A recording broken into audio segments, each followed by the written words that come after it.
Me no kwe la funudalo. Oh me no. Oh me to. Asi. Oh me la funudalo. Oh me la funudalo.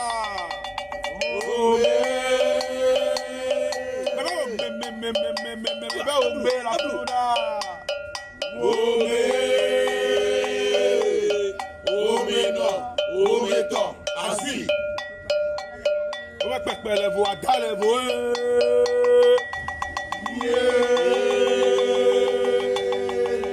pẹpẹ lẹ̀vọ̀ àdá lẹ̀vọ̀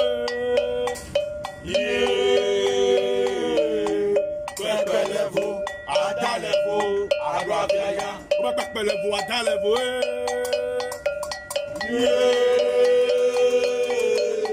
pẹpẹ lẹ̀vọ̀ àdá lẹ̀vọ̀ Bebe levo, ada levo, agua piaja. Mekade o malelo, adela mekade o male nasilo yo. Mekade o malelo, mekade o male nasilo.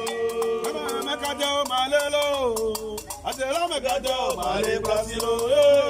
Mekade o malelo, mekade o malelo. Mekade o malelo, adela mekade o male nasilo.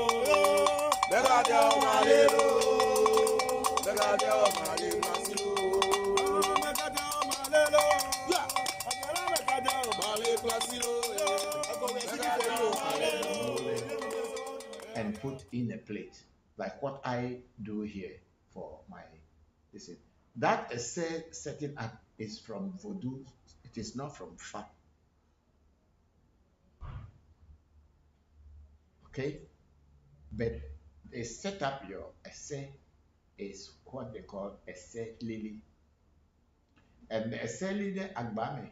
And they will ask the oracle that whether the essay should be carved out of wood or the essay should be set up with a clay. And then some essay also sit inside boat to make a canoe. And then that's where your essay will be.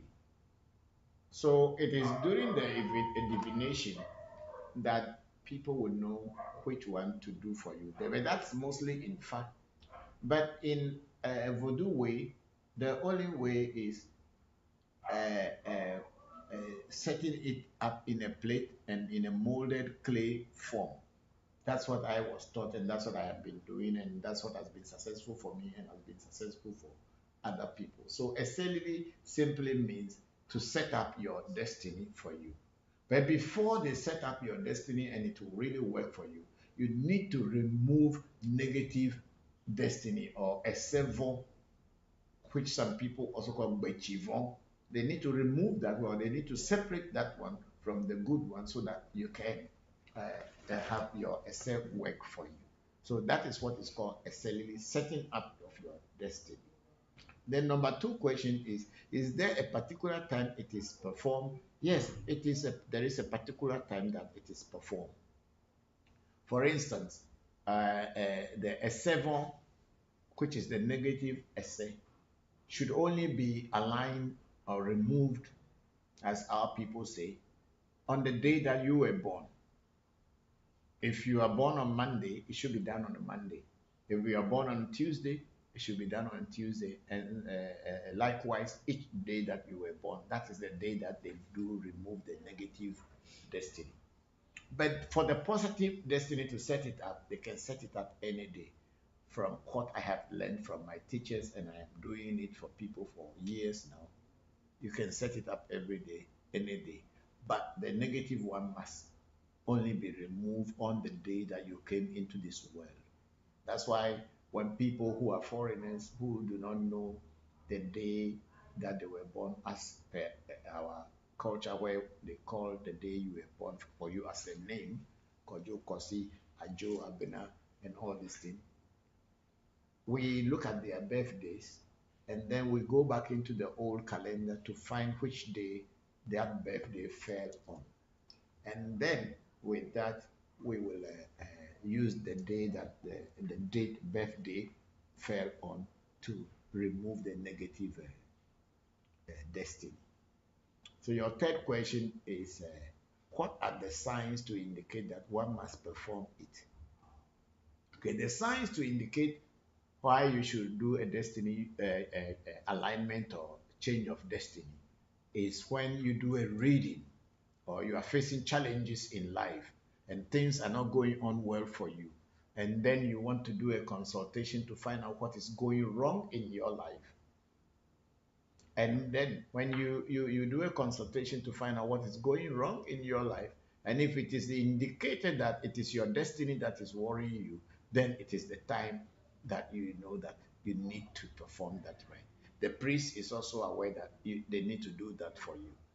And you, as a new person who doesn't know, the priest will tell you that it is your destiny or your essay that is disturbing your life, so it needs to be set up. But before they set it up, under normal circumstances, they are supposed to uh,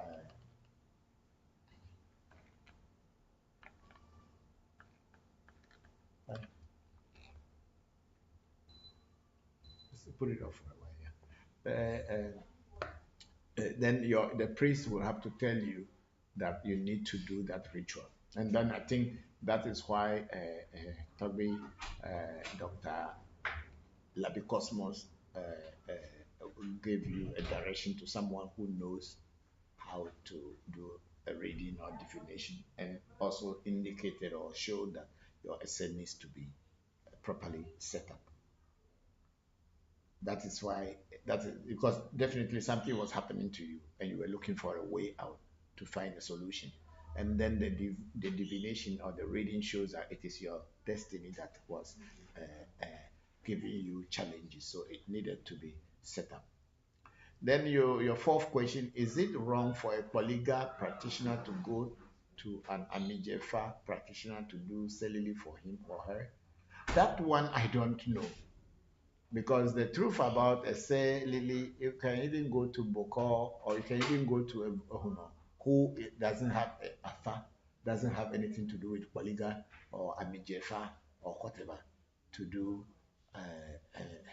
selling for you. Because when my essay was set up for me, I was not even initiated into any fa at that time. And I still, after I got initiated into AFA, first I got initiated into GISA, and now I change it to get also Anago to add to my GISA. So I have two AFAs, GISA and Anago, because I cannot throw one away. I was initiated into GISA first, and then later I also requested that I should be initiated into Anago, because at my shrine, all my children, I made them to be initiated into Anago. And I was the only the GISA until recently, where I also initiated a group of my children and my students into GISA. So at our shrine, we have both, and we don't see any conflict in them. You know, a lot of people want to control you, and people want to tell you a whole lot of things that will scare you and bring you on your knees to their doors. So they tell you a whole lot of stories. And because Afa is Fa, whether it is Amijefa, it is Gogo, or it is Jisa, or it's Anago, or many other versions of Fa. They all talk about Bemeji, Yekumeji, Wolimeji, Dimeji, and they all call the Afa Odus. So what's wrong that one Afa priest cannot help the another Afa priest? And I know very much in the southern part of Ghana where Afa is very prevalent, and it's more like a religion than a spirituality. People take so much concerns about this, but I think it does not really matter. From my own experiences, I can go to any Bokono who can do my rituals for me. As long as the rituals work, I am fine. Whether it is Amijefa or Anago Gogo, Jisa. So long as I can get results from what they do, I don't have a problem. It is when you go and do a reading and do a ritual and you don't get results, that is when it's a problem. So, Delali, I think, but then since you say your people are polygamous and they don't go to Abidjan or whatever, ask your uncle what he can do for you because at the end of the day, he is a Toboko and he knows what he is saying. But from my shrine, if you were a student at my shrine, I'll tell you, wherever you get results, that's where you should go to. And also, what's your view on what my uncle said?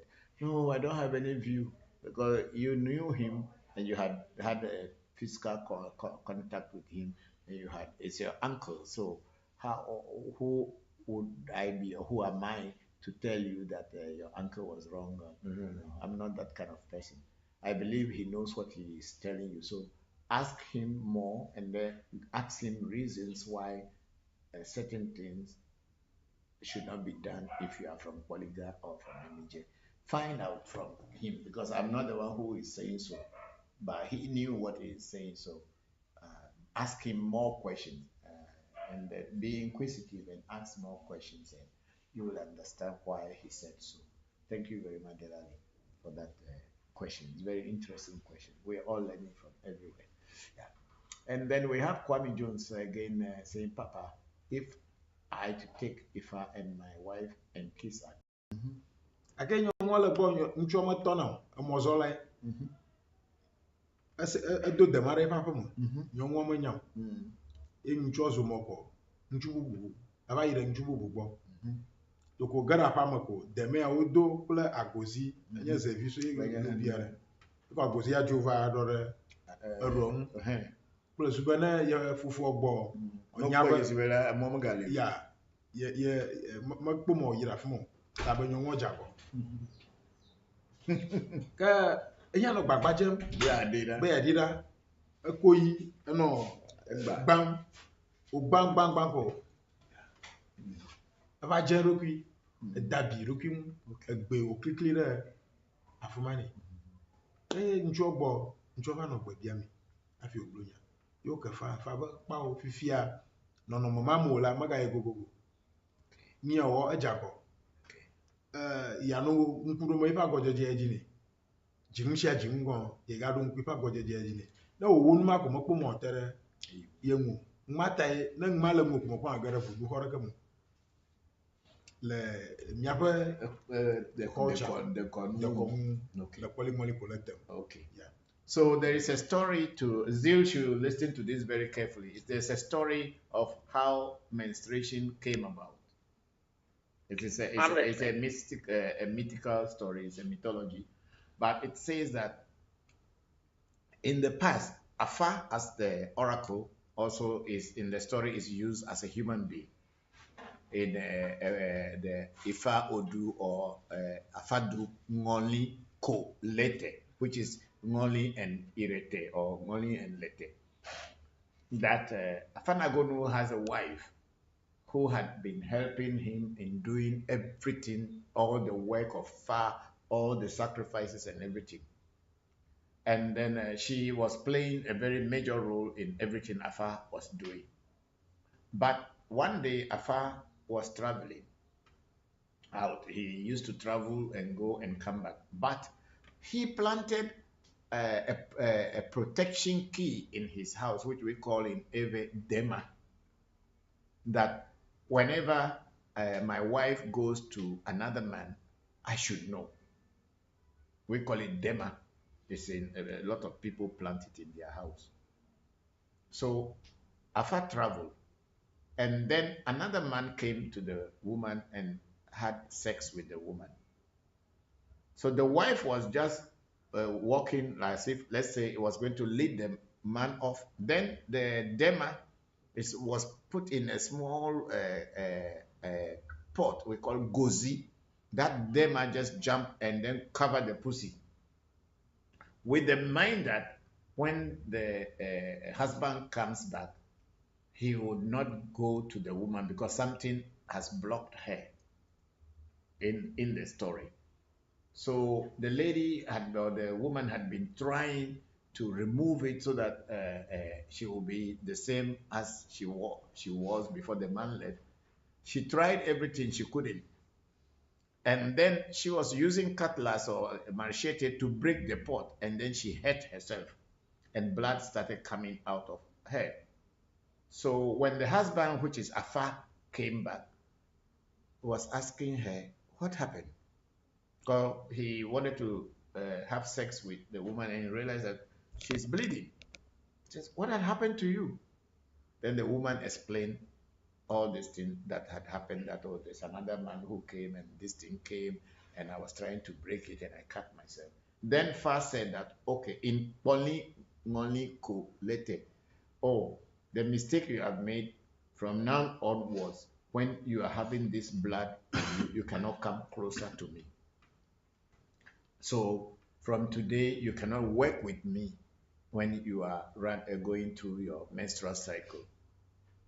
And that is how it has been. That's why a lot of voodoos also, when women are in their menstrual cycle, they don't go, because the Afar want to use it as a reminder that there was a time that you were infidel, and for this reason you have menstruation every time, and until your menstruation is over, you cannot come closer to me. This is what Bokor is saying, that it is in one of the Afa Boli do Ngoli Kolete. That's what told that story. So that's why women, when they are in their menstrual cycle, Afa doesn't want to work with them at that time.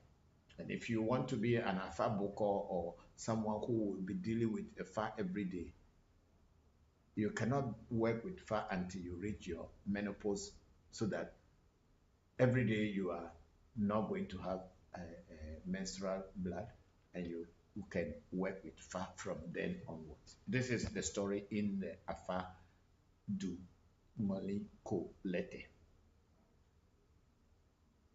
Okay, thank you for that. You're welcome. When you tell the story, it reminds me of some of the things. So I know we call it Bele Godwe, which is the olden days one that our grandmothers used to wear and wash it. Those belegodwe, or menstrual pad, parts of them are used in certain voodoos to make sure if someone comes to that voodoo and wanted to use the menstrual blood or menstruation to neutralize the power of that particular voodoo, it will not happen. And also, when people attack you, unless they were not born by a woman, that it is only then that they can overcome you. But because they are women, the women who gave birth to them, or the mothers who gave birth to them, at one time had their menstrual cycle, or had gone through menstruation before. So the part of the parts are used in making certain voodoos very, very active and powerful. So Bokor Menuhati Temaata, that's what it is. And I know about stories that my fathers and my grandfathers told me, that during wars in our area, women usually lead the war. They will use their menstrual pads, or it's not even those days, it's not pad, it's a cloth.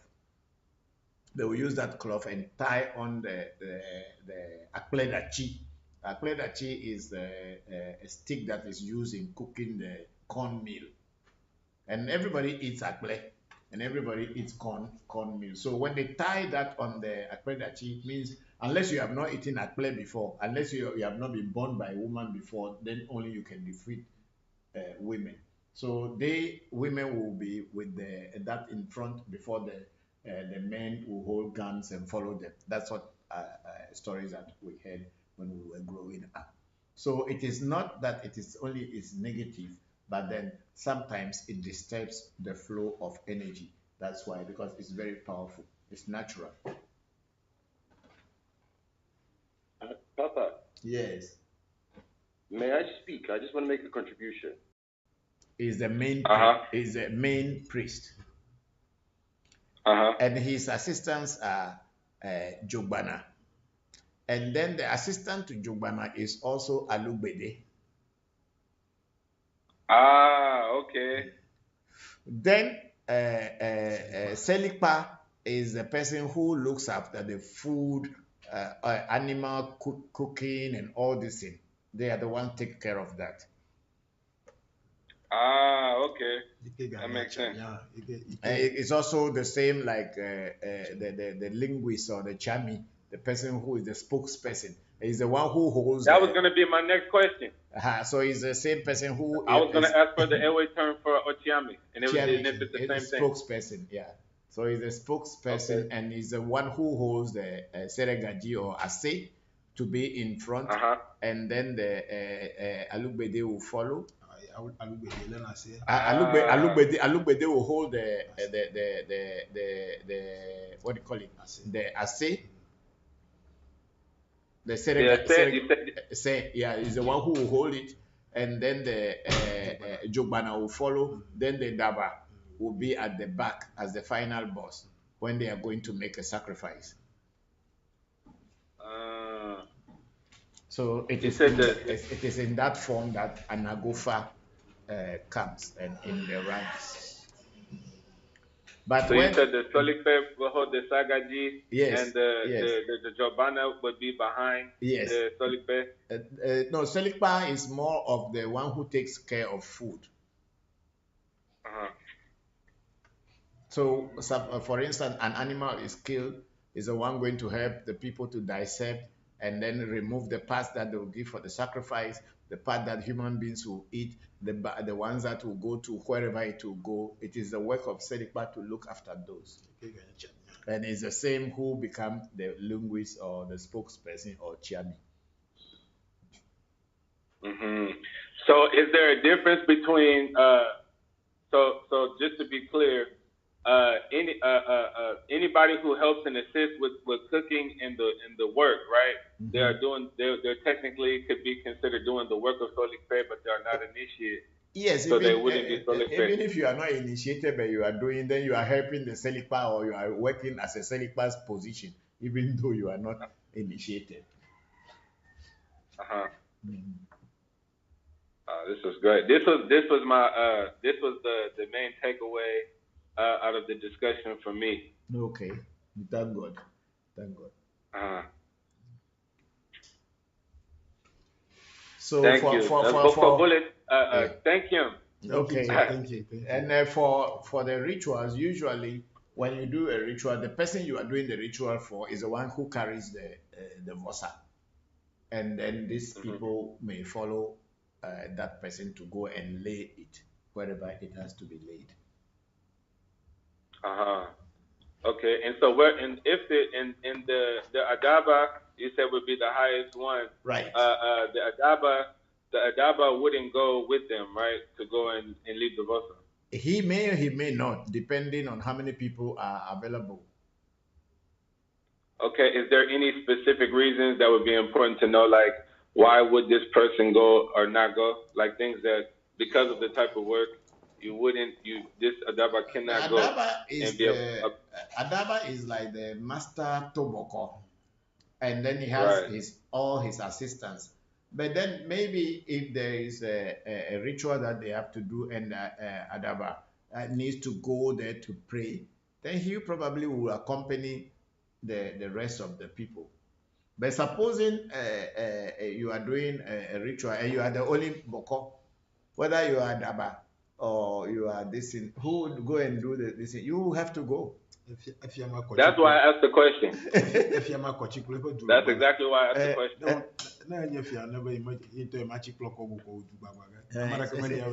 When you are a chief and you don't want to carry your own stick or staff, and there's nobody to carry it for you, then your nation is going to break down. So when there is nobody, if there is nobody, you have to do it yourself. Okay. Unless you want to be a chief and wait for people to come, and if you wait until they come, and if they never come, you just be at number one. So it basically it's more of a respect thing, right? But at the end of the day, you know, you can do the work. There's no reason to prevent you from doing the work yourself. Sure. In that regard. You can do the work by yourself, and there's nothing preventing you from doing it by yourself. But then when it is in a big ceremony and you have other people who also want to join you, then you can now delegate these positions to the people you know, they know the work well, and then you go ahead and become the Daba. Is there any Odu correlations, any poly correlations to the origin or the different ranks within the different positions? I think that is the same. Odus are the Jobana. The same Odus? Yes. It could be anything that falls, so long as it comes as an assistant. It is the same. It does not really matter that this particular Odu is a Jobana. Oh, no. So there's no Odu like that. Okay, let me take a question on Facebook coming from Kim Lesky. Papa, is there any day I have a just Voodoo and I have a Tron Voodoo? Jopata is a Tron Voodoo, and of course Akain is also a Tron Voodoo. But then I have kind of made my Voodoos in such a way that they are so portable that when I want to move with them from a place to place, it can be easy. That's why you don't come into my shrine and see a very big mounted clay as a Voodoo. You come into my shrine, you don't really see anything apart from the legba at the gate and then the small legba at the zube. Most of the things you don't even see them, but they are around. So I have a throne with me in Jopata Akai as well, and there are some other thrones also there. Akintola is also a throne. You know this things. So they are there. Some you don't see them when you come to my house. You don't see many Voodoos. Then they are there. You don't see a thrones that like how it is in some places, but that's the way I choose to do my work. And one thing, my space is also limited. But even if you don't see them being mounted in a very big form, that doesn't stop them from being powerful enough to do the work that they've been doing for so long. Now, so Vampirical, yes, I have Tron and I have Voodoos also. What is more like a big Voodoo that has other Voodoos working underneath it, and it is like a communal thing that not only for one person, that other people can call on that anywhere in the world. If they are initiated into it, then it is with them and protecting them. So those of you who have been initiated into Jopata, I want you all to call Jopata, as I will call it from here now. Anybody who is listening to me who has Jopata, put your hands together and call Jopata at your place now as I call, and then let's see whether Jopata will be able to vibrate you anywhere in the world without even personally seeing me or being me with me physically. If I call Jopata, once my voice goes, it should be able to vibrate you wherever you are. And especially those who have gone through physical initiation, it should be able to vibrate you. And some people too who have not even gone through the physical initiation with me personally, it should be able to vibrate you. So I'm going to call Jopata now. This is what a throne is. It is a communal thing, and it is more than just for one person. So that's what Jopata is. Jopata is a throne. Okay, I'm going to call Jopata as a incantation now. So those of you who are having Jopata, please be ready to feel it. And tell me if you are able to feel its energy, even though you are far away physically from me. Spiritually, we are all connected at the same place. So I'm starting Jopata. Jomaku. Afokeme vole monjiu. Echime vole vudo mengbere. Kokloku atole fofome. Jogbenwe oheave. Jogbenwe metwa yamu. Moji otona. Anukware kule venyi. Wole pe yamu beto bajo. Jopata beyeli. Afi ejovon vajo. etuzo brebu omo no na tepere ka jopata be yeli afi ejovo ba jo enye jopata ofefia jopata metro na magbeda amoro abifa be elie dina jopata no anyi afi bia ajolo jopata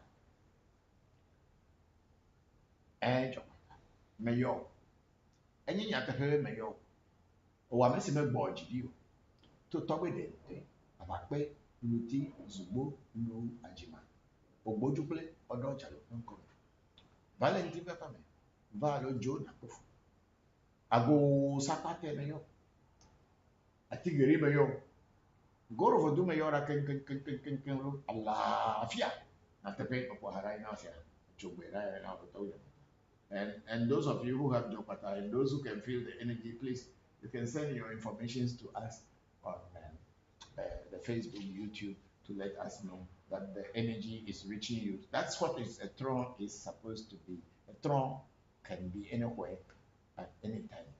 You don't need physically to be where the throne itself is. But once you have been initiated and you are connected to the throne, it should be able to answer your calls anytime, anywhere in the world. Then when you say glee, then it is story. As every language is such that you understand the meaning of the word in the sentence. It is when the sentence is made, then you see that you know the meaning of the word.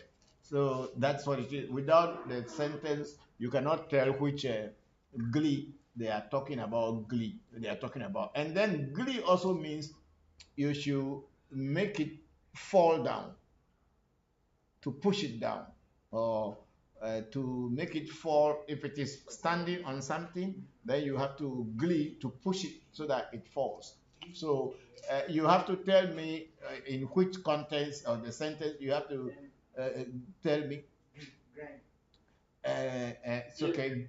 And also when they say glee, means you have to grind, but not, you should grind so that it is not smooth. So that same word, the tonation in the pronunciation will tell you what it means. Yeah. So if you tell me what glee you have encountered or came across, then I'll be able to tell you what that one means. Okay. So maybe when you say O Santana Glibedua. Okay, in O Santana Glibedua means O Santana has pushed or made the voodoo to become active. Glee also is when you are possessed. Oh, voodoo glilo or O Santana glee voodoo means the Santana has made the voodoo to be active. In that sense, yes, that's what it means. So what about if when in that song, I think they say glee man anymore, that one. Glee? Yeah, it's Papa. I can't really say it properly, but I'm just saying it how it sounds to me. So it's a song, old airway song, the Hunters. They say glee man anymore, glee man anymore, that one. You are talking about the Solime Yoma You, Obe Solime Yoma You, or Glime Yoma You.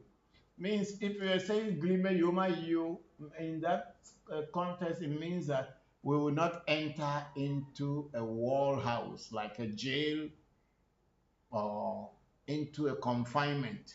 So the word glee has so many meaning unless the sentence is formed before you can know what that particular word glee will mean. Thanks, Papa. Yeah. So when you come, remind me, and then I will break this down for you more, depending on which sentence it's coming in. Okay. Okay. Thank you, Papa. You're welcome, Shamba. Thank you very much.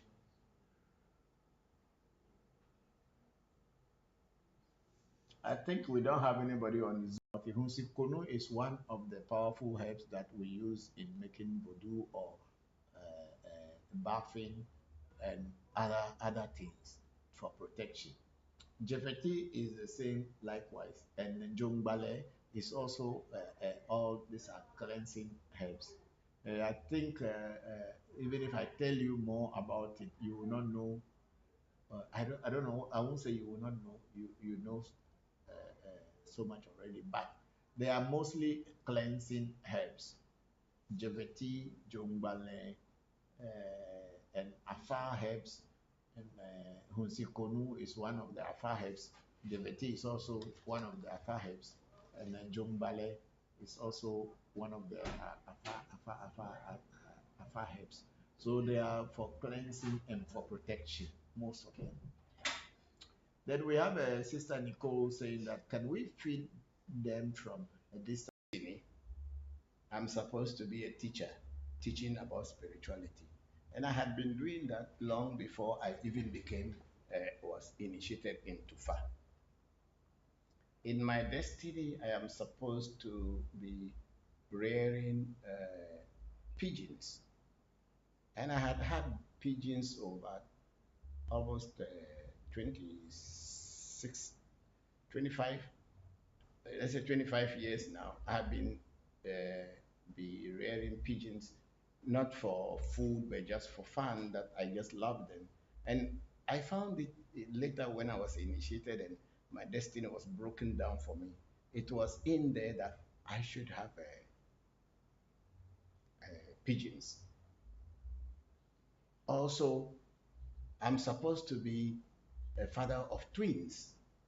If you look at my wrist, you'll see this twins beads, which is the Ave symbol for people who are twins or people who gave birth to twins or people who are related to twins, which I had. And also another bad part that I never knew before is that every woman that I will marry or every woman that I will be with, the women will be talkative, they will talk too much. And also at a point in our relationship, without me doing anything, the woman would take my children and run away from me. And I had gone through all these things already before even knowing that it was in my destiny. So Wow, when I got to know the blueprint of my destiny, I relaxed. I'm no more angry. I'm not fighting anymore because that's what my destiny has brought me into this world to face.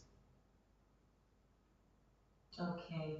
That makes a lot of sense. I think what I forget, I've heard you mention this before, but maybe I don't want to accept that I could have been white in a past life. I think that's what it is. And, all of my upbringings all of my teachings have basically said that, our ancestors are a reflection of who we are today. So I never really considered that I haven't been black in Yeah. So previous incarnations. your ancestors are what you are today. But then if you are born into a white family today, then you have to follow on that white family that you'll be born into physically. The DNA on that line is what will become your ancestral line. But I've never heard that in all of my life before. That's why I think it's difficult. Yeah. So but your inner self, your soul, has not got any DNA. Okay. Okay. Your inner self, your soul has not got any DNA because the soul, your destiny, your inner self, your atma, call it whatever you call it, does not have any blood, whereby you are going to know that this is the blood of this great Napoleon Bonaparte or whatever. No. It is your physical body that will trace that, because when you get born in a particular family line, then that is where your ancestral line will come. But in your next incarnation, you may not be born in the same that family line. You may still be born on that same family line, depending on what you do in this life. So if you are not born in that family line, then the new family line into which you'll be born will be your ancestral line for the time that you live in the world. And when you are coming back into this world, you will never know whether you were here before or you weren't here before. It is until you start growing in spirit before you begin to pick one, then you realize that this is not the first time I've been here. Because sometimes in your dream, you have dream you have been to certain places before. Many times you go there in your dream, and it looks so real until you wake up before you realize that no, I was dreaming. And sometimes you might have visited that same place many times, and the place is not anywhere near you. And sometimes you go to a place you have not been there before. It may be your first time you go there, and emotionally you feel some attachment to that place. You cannot explain it with your any words, but you can know that you feel an emotional attachment to that place. Because, like the case of my wife, Chieko, the first time she came to Africa, she came on a dancing trip. They have a group in Japan, in Tokyo, that I was also teaching dancing and drumming. I was coordinating dancing and drumming in Japan. So she joined, and then there was another group that was also coordinating. They took them to Senegal, to Gorée Island. And she told me when she got there, she was just crying. Emotionally, she kept crying and crying and crying. She was communicating with me that she didn't know why. She was just crying and crying and crying and crying until finally she came back to Tokyo. And we didn't know anything. She didn't know why, but she just felt some emotional feeling. And then about maybe it's not even 1 year ago, but let's say about a year ago, we found out that her great ancestors were descendants of the samurai. What do they call this guy? Yasuke. The Yasuke, who was the black samurai, who came from Mozambique in so many, what time I cannot tell, I think in the 10 AD or 10 something, were black people. So her generation, her DNA, her ancestral line came from that line. So her going to Africa and having that emotional feeling may be due to the fact that her ancestors were in Africa. So she, being a Japanese without any knowledge that they have had even any black blood in their line, emotionally, the ancestors were just making her to feel that. And that was some lesson I have also learned. And my children are also learning and beginning to unravel all this past ancestral line that they have had in Japan, but originally was from Africa. Okay, that makes a lot more sense. Thank you so much, Baba. So just to clarify, ultimately it doesn't matter what life you're living in, you have to know your soul. Yes, you need to know yourself here and know what you are here for and what you are supposed to do. That is Your soul, though, your soul. How do you know like the purpose of your soul with all of these different, avatars that you end up having? It is through initiation. When you are initiated, then that is where all these things are revealed to you. Okay. And you begin to know who you are and what you should do, what your life should be. Okay. Thank you very much. You're welcome, Fatima. Thank you very much, too, for the question.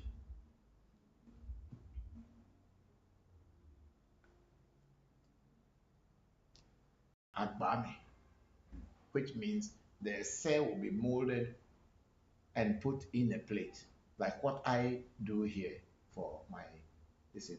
That essay setting up is from Voodoo. It is not from Fa. Okay? But they set up your essay is what they call essay lily. And the essay lily Agbame. And they will ask the oracle that whether the essay should be carved out of wood, or the essay should be set up with a clay. And then some essay also sit inside boat to make a canoe, and then that's where your essay will be. So it is during the divination that people will know which one to do for you. But that's mostly in fact. But in a voodoo way, the only way is uh, uh, setting it up in a plate and in a molded clay form. That's what I was taught, and that's what I have been doing, and that's what has been successful for me and has been successful for other people. So essentially simply means to set up your destiny for you. But before they set up your destiny and it will really work for you, you need to remove negative destiny, or a servant, which some people also call bechivon. They need to remove that one. They need to separate that one from the good one so that you can have your essay work for you. So that is what is called essentially setting up of your destiny. Then number two question is there a particular time it is performed? Yes, it is. There is a particular time that it is performed. For instance, the essay, which is the negative essay, should only be aligned or removed, as our people say, on the day that you were born. If you are born on Monday, it should be done on a Monday. If you are born on Tuesday, it should be done on Tuesday. And likewise, each day that you were born, that is the day that they do remove the negative destiny. But for the positive destiny to set it up, they can set it up any day. From what I have learned from my teachers, and I am doing it for people for years now, you can set it up every day, any day. But the negative one must only be removed on the day that you came into this world. That's why when people who are foreigners who do not know the day that they were born, as per our culture, where they call the day you were born for you as a name, Kojo, Kosi, Ajo, Abena, and all these things, we look at their birthdays and then we go back into the old calendar to find which day that birthday fell on. And then with that, we will use the day that the date birthday fell on to remove the negative destiny. So your third question is, what are the signs to indicate that one must perform it? Okay, the signs to indicate why you should do a destiny alignment or change of destiny is when you do a reading, or you are facing challenges in life and things are not going on well for you, and then you want to do a consultation to find out what is going wrong in your life. And then when you do a consultation to find out what is going wrong in your life, and if it is indicated that it is your destiny that is worrying you, then it is the time that you know that you need to perform that right. The priest is also aware that they need to do that for you. And you, as a new person who doesn't know, the priest will tell you that it is your destiny or your essay that is disturbing your life, so it needs to be set up. But before they set it up, under normal circumstances, they are supposed to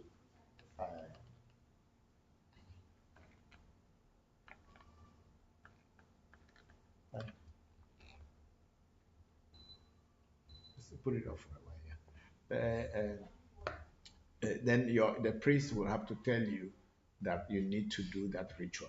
And then I think that is why Toby, Dr. Labicosmos gave you a direction to someone who knows how to do a reading or divination, and also indicated or showed that your essay needs to be properly set up. That is why, that is because definitely something was happening to you and you were looking for a way out to find a solution. And then the divination or the reading shows that it is your destiny that was giving you challenges. So it needed to be set up. Then your fourth question, is it wrong for a polygamous practitioner to go to an Amijefa practitioner to do cellular for him or her? That one I don't know. Because the truth about say Lily, you can even go to Bokor or you can even go to a who doesn't have a fa, doesn't have anything to do with Poliga or Amijefa or whatever to do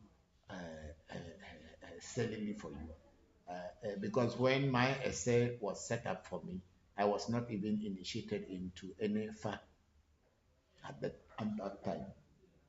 And I still, after I got initiated into AFA, first I got initiated into GISA, and now I change it to get also an AGO to add to my GISA. So I have two AFAs, GISA and an AGO, because I cannot throw one away. I was initiated into GISA first, and then later I also requested that I should be initiated into Anago because at my shrine, all my children, I made them to be initiated into Anago.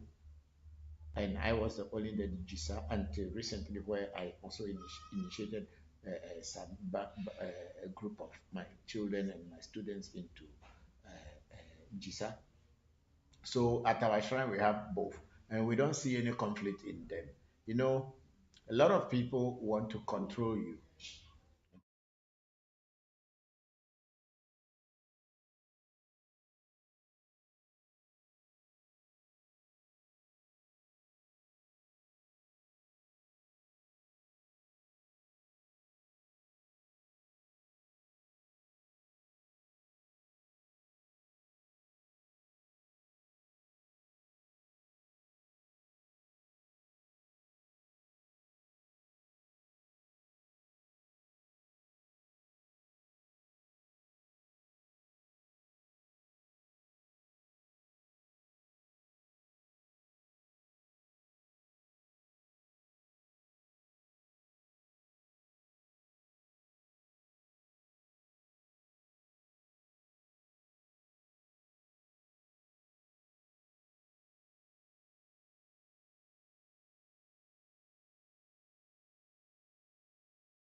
Okay. Okay. Good afternoon, good morning, and good evening, wherever you are at this very moment. We are greeting you from African Magic Temple in Accra, Ghana. Thank you very much. This is a revolution for do education stream live stream streaming. So please get yourselves ready. Be getting your questions ready. Connect with other people who you would want them to also ask questions on today's program. I'm your host, Bokor Christopher Voncujovi. Thank you very much for joining the section. I hope everybody is well. And all those on Clubhouse also saying greetings to you. Those of you who may be on Zoom, you having a Zoom today? Yes. Okay, the people on Zoom, my regards to all of you. Thank you very much for joining the streaming today. I'm very grateful. So I'm going to pour libation for a few minutes, and then after that, we'll read the greetings and then we will continue with the question and answer section. Thank you very much. May the ancestors and the gods of our land and your land continue blessing you.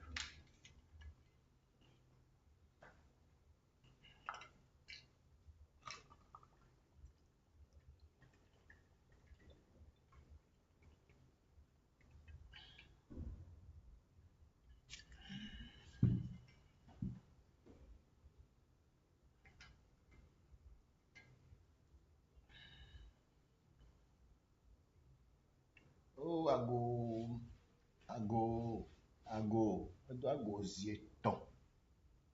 Oh, may your mauga sobolisa, mauga kiti kata, mauga ese joto, ame joto, ese nanu amelo, ese tenanu ame.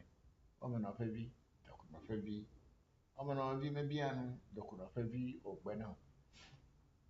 Dokuna fevi mebianu, omo na fevi ogbena. Osenye popoli po mayora keke duago. Ese glan, ame glan, ese Georgie, ame Georgie. Mayora keke duago. Oh, mayor, Shemeham for a show, semi for a show, but it duago, ya braxas, braxas, mayors, ya deco duago, ya tadrito of Vimankua. Who will vessel, come young duago. Eh, mayor, mianos or jay, and you do so catch a casabos, Andre. May I love having a blamilla, clear, when you're going to Hono Mayora Kakalo, when you're in Bama, you flow for playing Bama Duadical, and you have my Takulu, at the Quitega.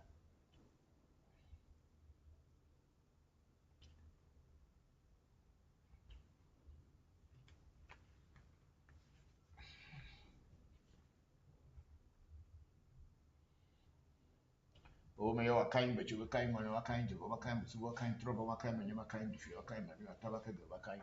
But remember, I don't like if you talk about something that you, Miami knew that Hogbow, walk walk with me on Zango, very clearly, you like a Kenyaho, Basero, Yamayo, Jopata, Jomaku, a Fokama Vol, a Chima Vol, Voodoo, Maberio. Pokulu quite tall for forming job when you have a when you met a moment you to and quite a quick Benny, the payment, but over your two of women, not the Ferca Jopata, I think you form by your Jopata, Jopata. Otro na magbeda molo abi fagbe lady chupata na nai afimia ajolo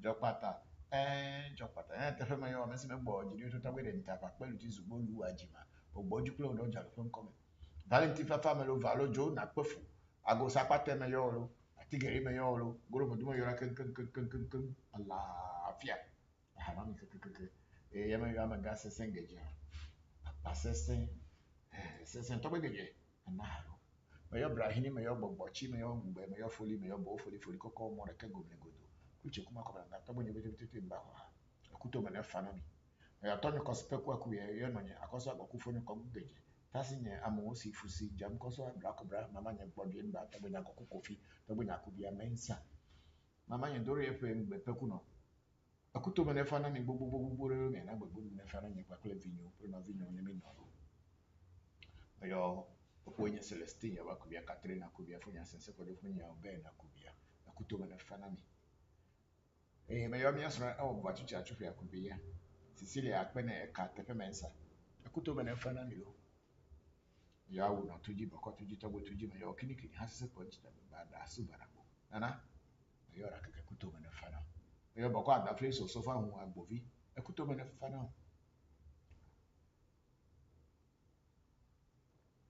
meyo bako afacha la joge ekuto mene fana meyo hunu le vakpo hunu le gbe agaga to gbe amaze kuto mene fana obubu lelo na gbogbo mene fana dagbe jime yo mi do kwere gbe bi dagbe si dagbe jime yo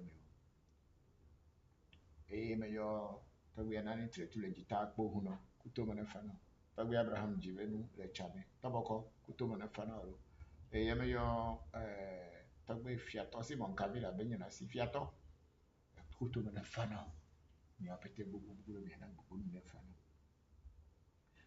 meyo Neymar Daniel Neymar le vie pamare le agbaro le Nigeria la keke kuto mena fana olo dagbe asine di dɔre ba na mesese meyo Amerika ko meyo mi apete meyo Amerika egbe Amerika dara ingbe de kegbo yo tre vivio brahini vio beje bi kubia vio gbi vio boy Jim and Batuna, what they sheep you, and gave you, Kutum and Fanani Bobo, Emayo Abochi Sakrakama Chapa, Bea Dogo, Kotokori, or Kumakua, Tomino Lecho, Fran Tamani, 15 Quabisi Grau, Kofto Jabaku, Ochotua Kovichova, Kofi Atra Cable, Mayomi, Petit, Dagba Jim Yomido, Umbugake. Emile, is it connected? Yes. But why did it go off again? No, it's not having power. The Yomi particular Dagba Jim Yomido, a mono, a mono, was the mono. American Garai. Yan tapping, you're talking about along by Voodoo to Rahobu, as a pass at the Kuno Hoto, Kushino Hoto. I like them at Pesa, Kuchino Poichi, and the Muno Poichi, Malimo Poichi, Takatagamadi, a Herecadia, Hepes at Yeni, a Gutobere Bazaji, a Taidi, a Yeni. Yamayo, to Pechuman Yami, your public Dover Pocho Jima, Becha, number of watching a tuning the Poland, Dunya, and Dollar man and Glimdo, but Chivono, Glimdo, Malivono, Glimdo, Chuvono, Glimdo, Novono, Glimdo, Cuvono, Glimdo, Novono, Glimdo. Pay if I'm a kind of phenomenon for our Tuno, Danny, Bono, Danny, but Chivono, Danny, Malivono, Danny, and Chivono, Danny, Trovono, Danny, Cuvono, and Nuvono, and Yonovono, Danny, Chuvono, Danny. Pay Bunga. Hana Yatape, Mayo America, come Mayo, Yapeti, Yamayo, Tawada, Maliabo, Kemado, Basabu, but Jim Alavi family. But we have the Mayomi, Yamaya Fana Bono, a fat boom matches. Purpose Papa Thomas, or let that baby, Mayo Poli, Bemeji, Kumiji, Willimiji, Jimmy, Sumiji, or Imeji Ablamia, Kramiji, Budami, Samaji, Kamaji, Trukumaji, Tulamaji, Letamaji, Chemini, Fumiji, but a cheat Tulamio. Clever Virico, Tomado, Tomado, no, with any umbuke egbele le tome tọgbọ mi anya gbe anọ tome na anya gbe anọ numa nyasi anya te kamera bia nya to mi afia mi kema do godo ayomi amerika ko ayomi apeti me yo amerika dara yin amerika gbo me nya to ko peti he me ya yo amerika ko ya peti me yo so ke to che me nya bi ko peti po yo o ya yo da ka ko o peti no so godo ta ahanani na wele mbogo bi na ya yo enyi me no ngbo na me kada me dakpe etsɔ mi kplɔ mi yi ɖe mɔdzi kplɔ mi gbɔ dede kpe gã na mi xɔ pete nenɔ sigbe le mi gbɔ kple miawo dome ɖa le gasia game sia.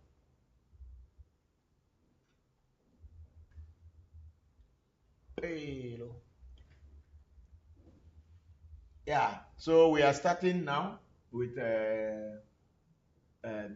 greetings from Facebook. Then we'll continue with YouTube. Please get Chastela to the inside. Oh, you're inside.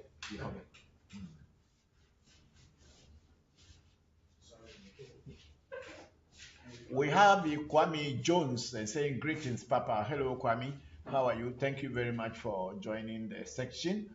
And then we have our sister Vivian Baka in the USA saying greetings, Papa and AMT family. Hello, Vivian. Good greetings to you and good afternoon from Ghana. Yeah, thank you from Accra. Then we have Julius Hobson Vespers say line is breaking, please. Okay, so there is a breakage in something. Check it well because maybe whether it is a microphone or whatever it is, I don't know.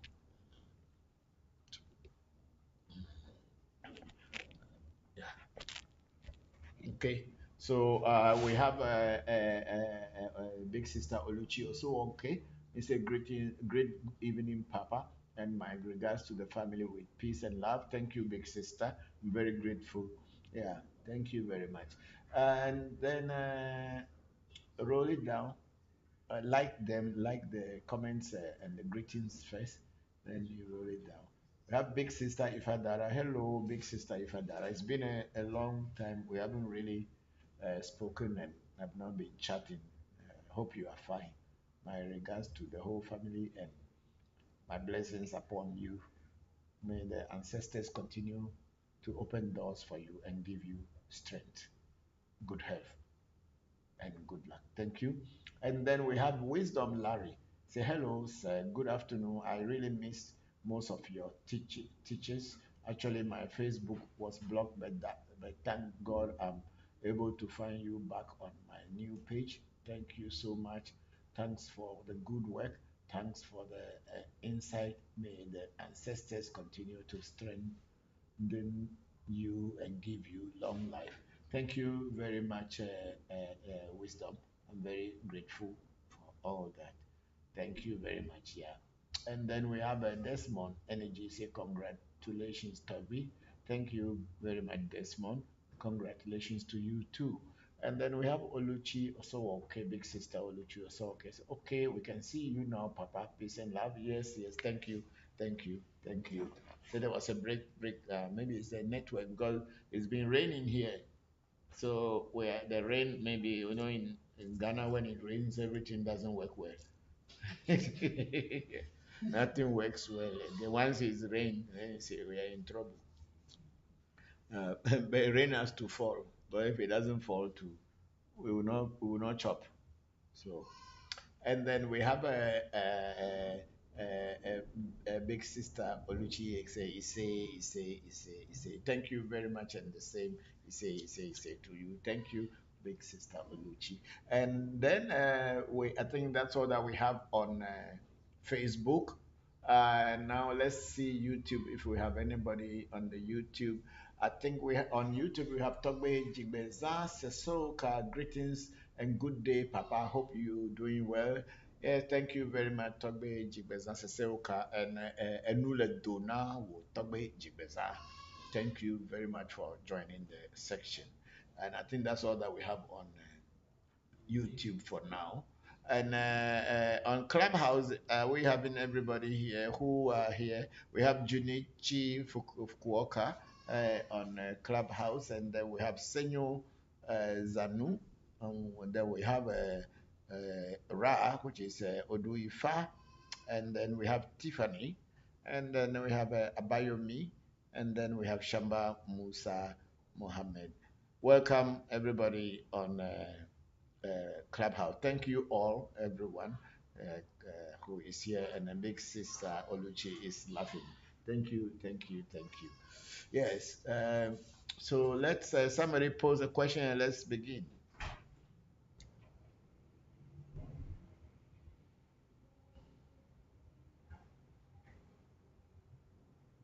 Can I pose a question? Sure. Am I speaking to Samuel? Who is wanted to pose the question, please? Abayomi or who? This is Ra. Ra. Okay, Ra, go ahead and pose a question, please. All right. So good morning, everyone. I've always wanted to inquire within the practice of Ewe Voodoo. I wanted to know, is there a way of consulting spirits through the Ewe Voodoo system, consulting spirits outside of the Ewe Voodoo pantheon? Does that make sense? Okay, I can understand. I can understand your question. You wanted to know whether in the Ewe Voodoo, whether without you want to know without using Afa, if they can consult with spirit. Is that what you wanted to ask? Yeah.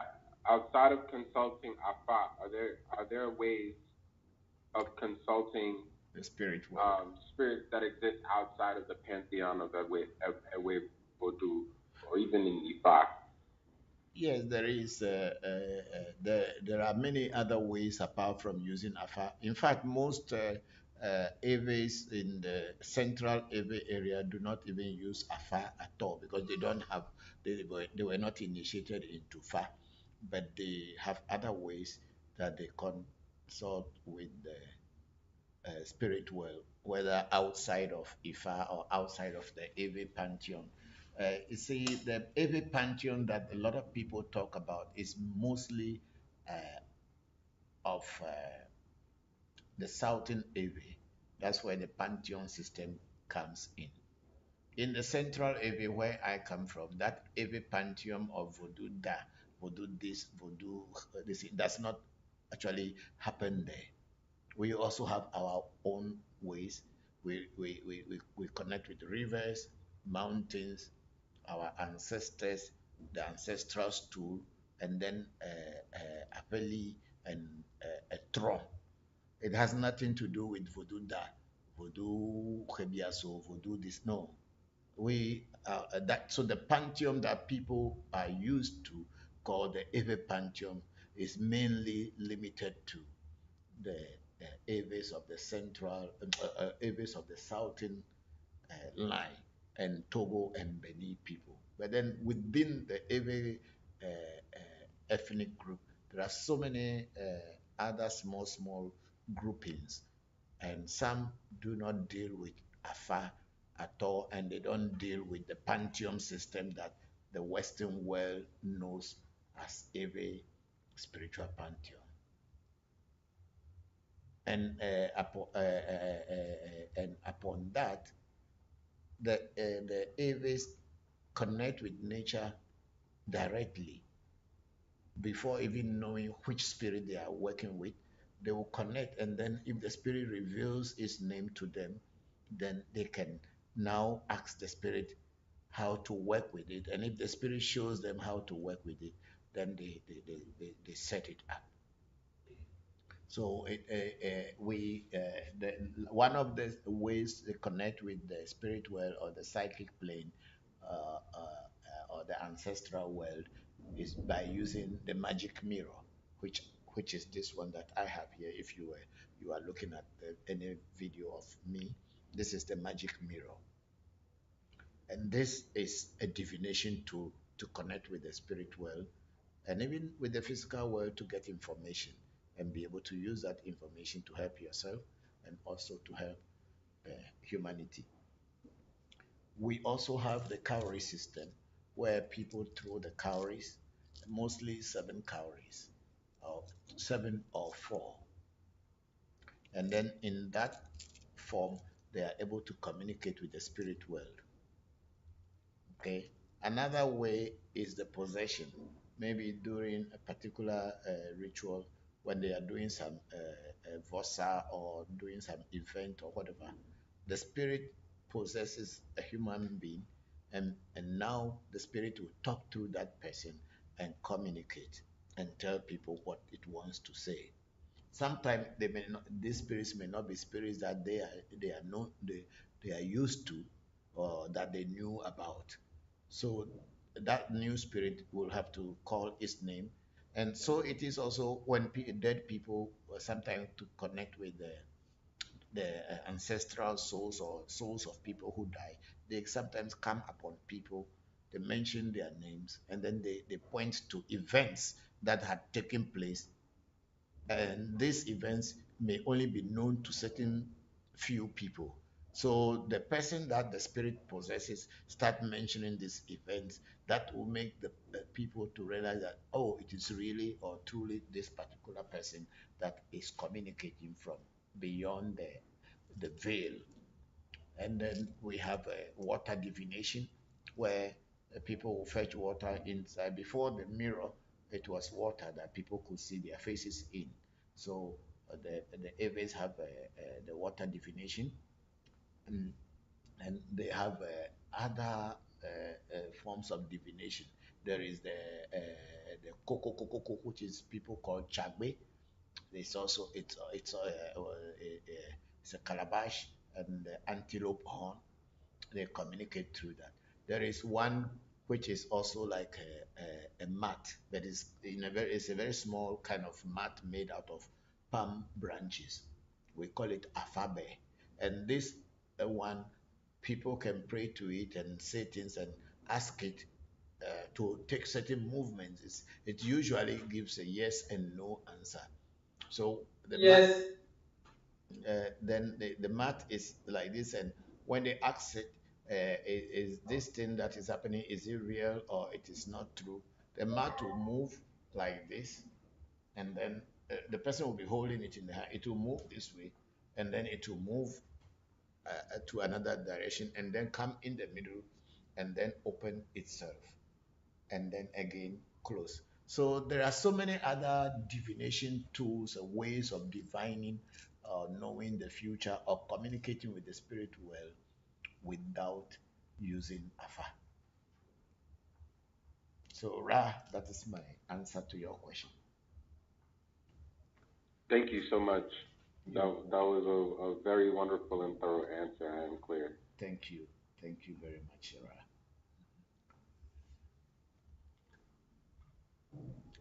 Is anybody else on Clubhouse or YouTube or Facebook or Zoom that wanted to ask any questions? So please go ahead.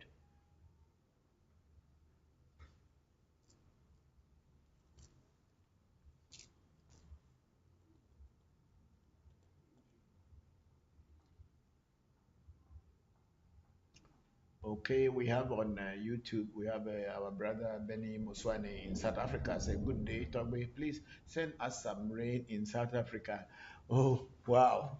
What's happening in the Southern Africa? No rain? Yeah, you know, the other day we went to Europe, Germany and Holland. They said there was no rain. Rain hadn't been falling until we arrived, and then we brought in the rain, and it has been raining. And our host asked me that, please, Christopher, it has not been raining here for a long time, so please don't stop the rain. Let it fall. So we just laugh over that. Oh, sorry. We will send you rain. We'll pray that rain will fall at your in the southern part of Africa. Maybe within the next week, let's see how the weather will change towards you. Thank you very much, Benny Moswani. Very grateful for you joining the section. Then we have Shadow King. Hi, Baba. I hope all is well. This is Jason from Atlanta, Georgia.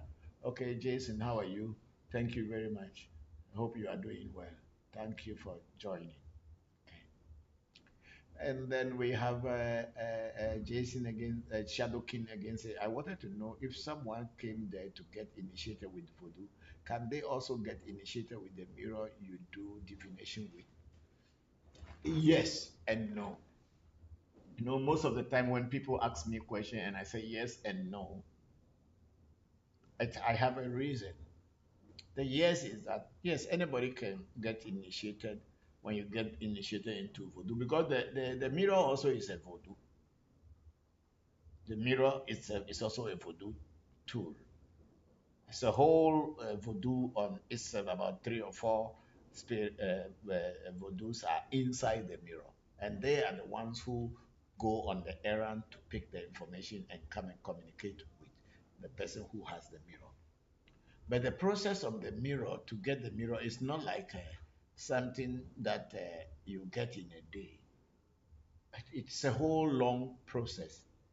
I took over 5 years before I was handed over the mirror or the mirror was given to me. So it is not like you just come and I give you mirror. You will not see anything. You will look inside, you won't see anything. But for you to be able to see things in it, there's a whole process that takes some time. Because even there's a point you have to sleep on the grave. There's a point where the mirror also by itself have to sleep on the grave overnight. And there's a point they have to go and leave the mirror somewhere in the bush so that it can, near the road or the pathway, the footpath where people will be talking different languages and are passing by, then the mirror will pick all these things. So it's yes, you can get the mirror, but it is not like you come within a week or 10 days and 1 month and you get a mirror. No, the mirror that has been handed over to me was a whole process that took some time, but that's why it works for me. And everything that I teach also, it works in the sense that I don't teach people in a hurry. I'll take my time and let you go through the process as I was taught in order to let you also know just like how I know. So you can get the mirror, but the mirror is not a very quick thing.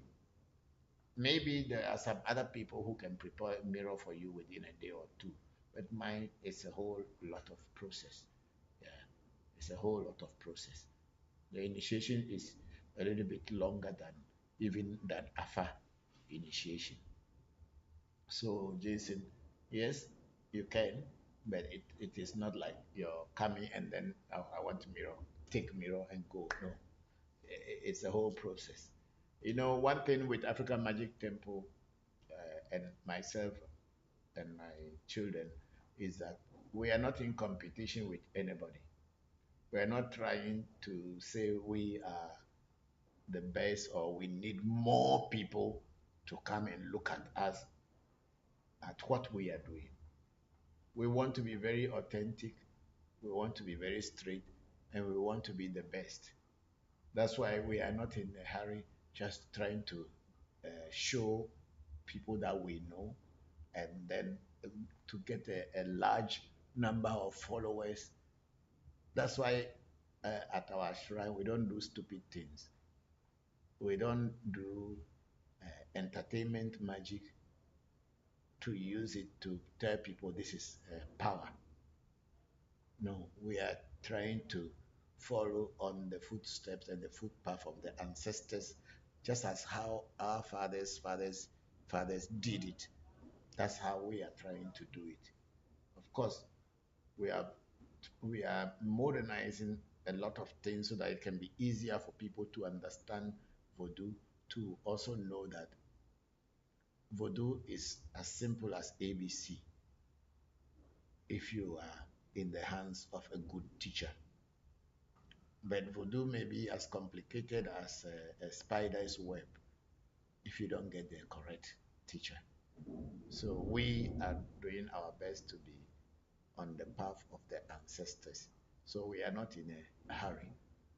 When we teach you and we have the time to teach you, you will definitely know.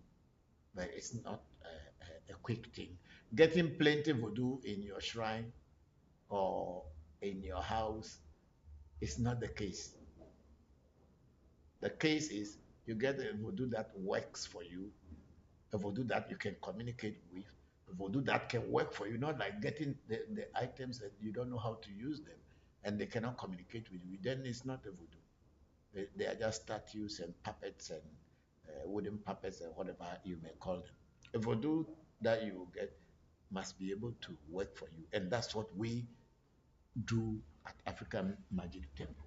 We want to take the time to teach you so that when you are away from us, you should be able to practice even on your own without me or any other priest from African Magic Temple being there. So, listen, yes, we can give you the mirror when it is the time. But you have to start from somewhere first.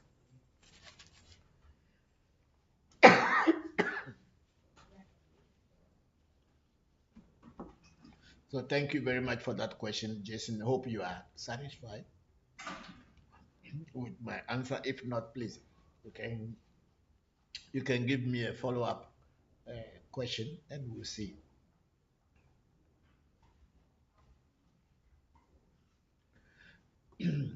We have Irene Neo. The greetings, Baba. Do you practice Palo Mayombe tradition? Irene Neo? No. Palo Mayombe is another name for Voodoo by other African tribes or from the diaspora. See, I have been explaining every time that the word voodoo in the Ewe language simply means spirit. So if somebody is practicing some spiritual work, even in the Native Americans, different tribes, if there's anyone practicing a spiritual practice, if we Eves would want to tell what they are practicing, we will tell them that we'll call it that they are practicing a Native American voodoo. So the word Palo, Mayombe, or whatever you people come to is just the same as voodoo anywhere. people even in Bhutan who are in the northern part of the Himalayas, Bhutan, the spirituality that they practice there, if the Aves would want to name it, they will call it Voodoo. So the word Palo or whatever is just a name. So long as they are practicing African traditional spirituality, it is called Voodoo. So there is no much difference. It's only maybe the names, because the language that they use in the area where the thing originated from is what will be different from what we use in Aveland. So Irene, we don't practice Palo Mayombe, but I don't see any difference between Palo Mayombe and Voodoo. Thank you very much. Boko Christopher. Yes. I actually have another question, if you don't mind. Go ahead. That's When why it we are permits. all. That's why we are all here. So go ahead. Oh, okay.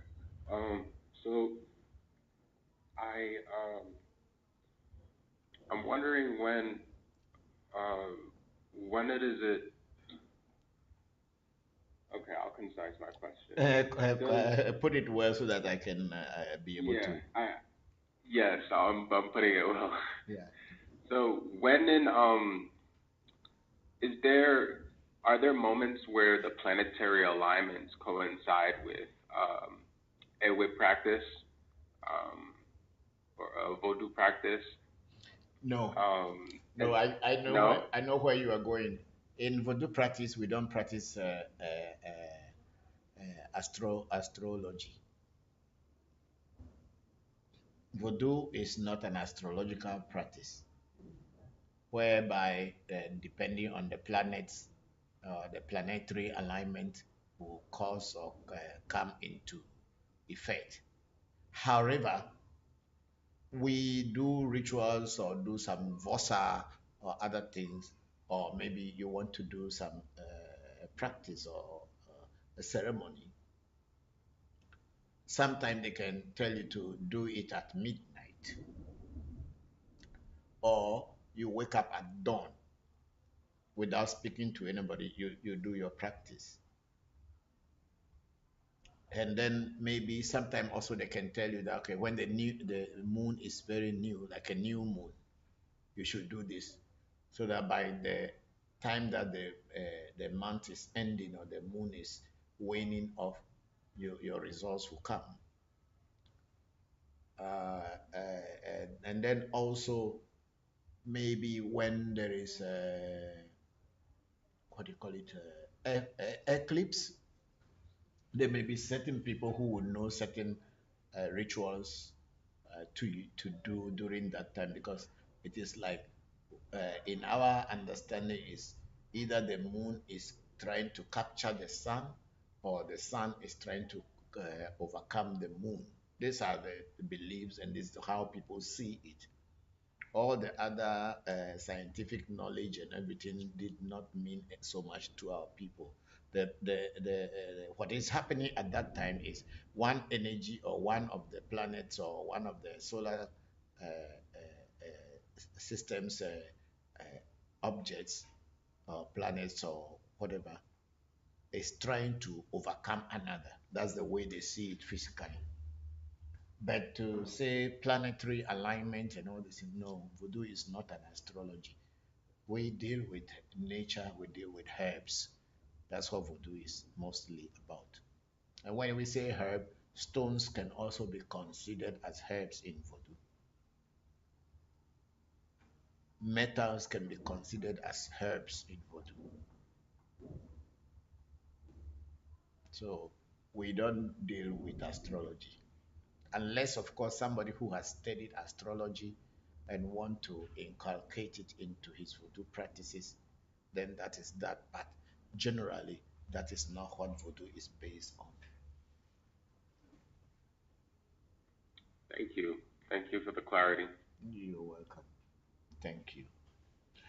Then we have Shadow King again here saying, does the spirit guide you with what divination tools to use to communicate with them? Uh, Not really that the spirit guides you to use anyone that you want to use. So long as you know how to use it well, you can choose to use that one to do a divination. It's not like any spirit will be guiding you. So, okay, go and use the mirror, or go and use cowries, or you should use afa. It is at your own discretion what you wanted to use for a divination. It is up to you. No, that our tradition, as I said many times, is not based on faith. It is not based on belief. It is a practical based voodoo practice. It's a practical based thing. It is not based on faith or belief. So if you have a cowries and your cowries have been fed with the proper herbs, and when you throw the cowries and you are asking questions and you are getting answers correctly, and if the cowrie is something that is more easier for you to use, you will depend on that most of the time. And if the mirror is what you have, and you can get a direct communication from the mirror, you can choose to use the mirror. Whatever you can use and have a clear vision for divination is what you use. What the people coming to you want is to get answers to their problem. That's what the people who will come to you, or even to yourself, you want to find answers to your problem. It is not what tool you are using that is what is voodoo practice. Whatever you can use and solve the problem of other people is what you use. There is a saying in Ewe that ati sile amesia yocho wuna eta. Simply meaning you kill snake with the stick that you have. When you are confronted with a snake, the stick that is in your hand is what you use in hitting it. It's not like you saw the snake now before you go to the forest and looking for the big stick to cut and come and beat it. Whatever stick is in your hand at the time when a snake confronts you, that's what you use. So the notion and the belief, especially in the diaspora, with our sisters and brothers, is as if something is better than another. That you maybe if you are using the mirror, then you are better than somebody who is using afa or somebody who is using cowrie. There is someone who only uses cowrie, but their divination become very clear and understandable to whoever they are doing the divination for. And some people have far as deep as far may be. Somebody may have far but cannot even use the far. When they throw it, they cannot even tell the correct stories in the far that will relate to your problem that you brought to them. That's why at our shrine, we don't want you to tell us first your problem before we do divination.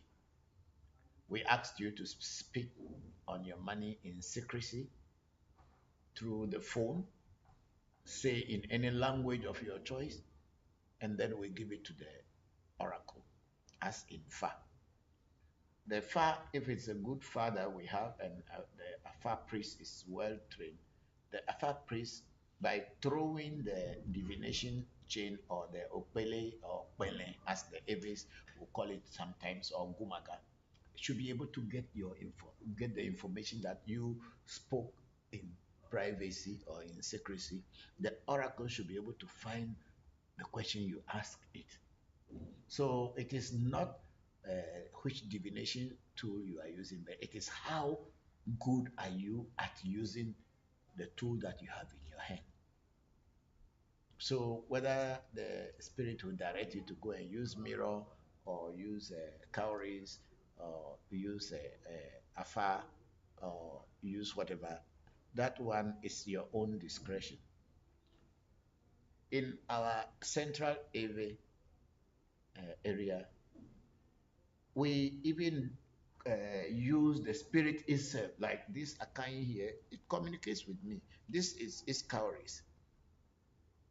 So if I don't want to use Afa, and I don't want to use the mirror, I don't want to use my crystal ball, I don't want to use anything, I can just take my I can just take my Akai, this my spirit, this Voodoo, put it down and start asking it question. And it gets to a point, if you are very good, it will start talking to you directly into your mind. So the cowries, you cannot even, you are not even going to be reading the cowries, but the moment you throw the cowries, the energy is communicating and telling you things, and even you can call names of places and people that are involved in what you wanted to know. So it is not the divination tool that is the best, or the which is the best, or is not the matter. What matter is you are able to know which of the tools that is good in your hands that can communicate with you between the spirits and the physical world. So that is what it is. It is all, this is all training. Sometimes you can be given the mirror, you can look inside for 20, 30 years, even forever, you will not see anything.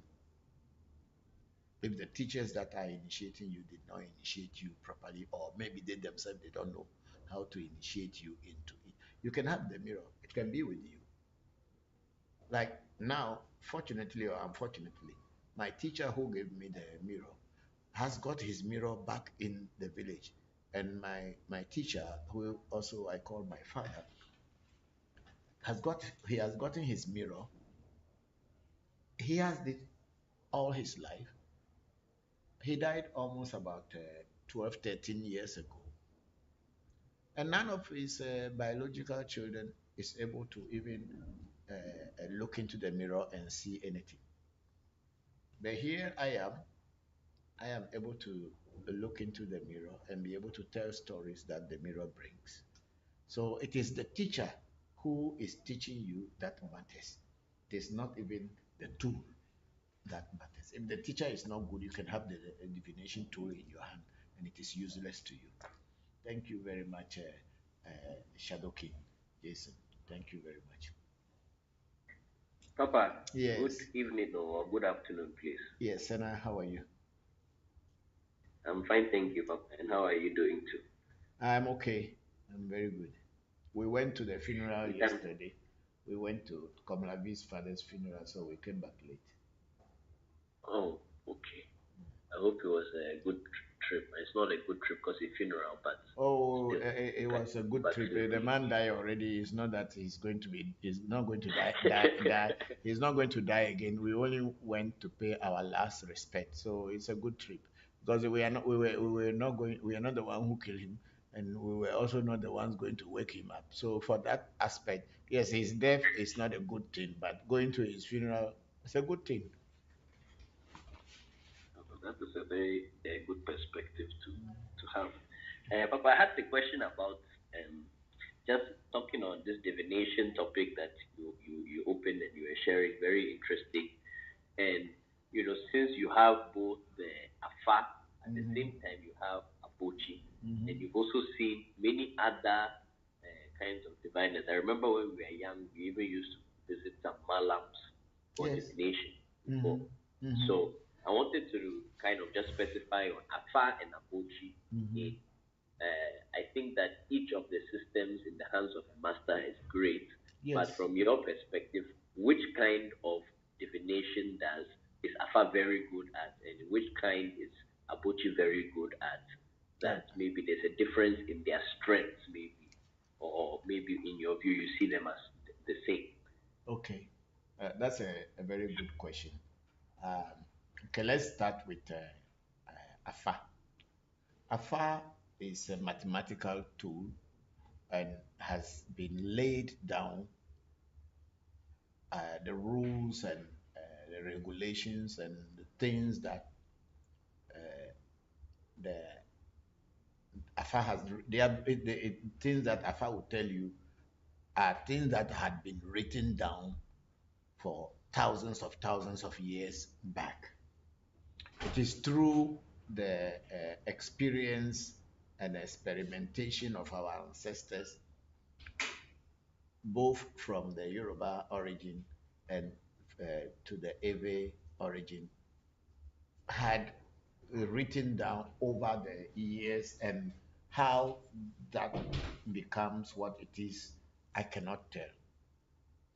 So when you throw the divination chain or the gumaga, if the gumaga is properly prepared, it will be able to pick the information, just like how I said earlier to Shadow King, is able to pick the information and then be able to dissect it, break it down. It's like it will come in a coded form, but then at the hand of a good priest, you will be able to break the codes down and be able to narrate it and tell your client what the Afa is saying. But then in the hands of someone who does not know Afa very well, is I won't say novice, but somebody who did not take the proper training, because the training is not only your initiation as into Afa. There are some other initiations inside Afa that is not usually open to the many people. A lot of people do not know. And when you get those initiation and add up to your initiation and in the hands of a good teacher, you learn more. So Afa is a set down rules and regulation already, and it's like a mathematical equation where you know that when you x is equal to 2 plus 2 plus whatever in mathematics.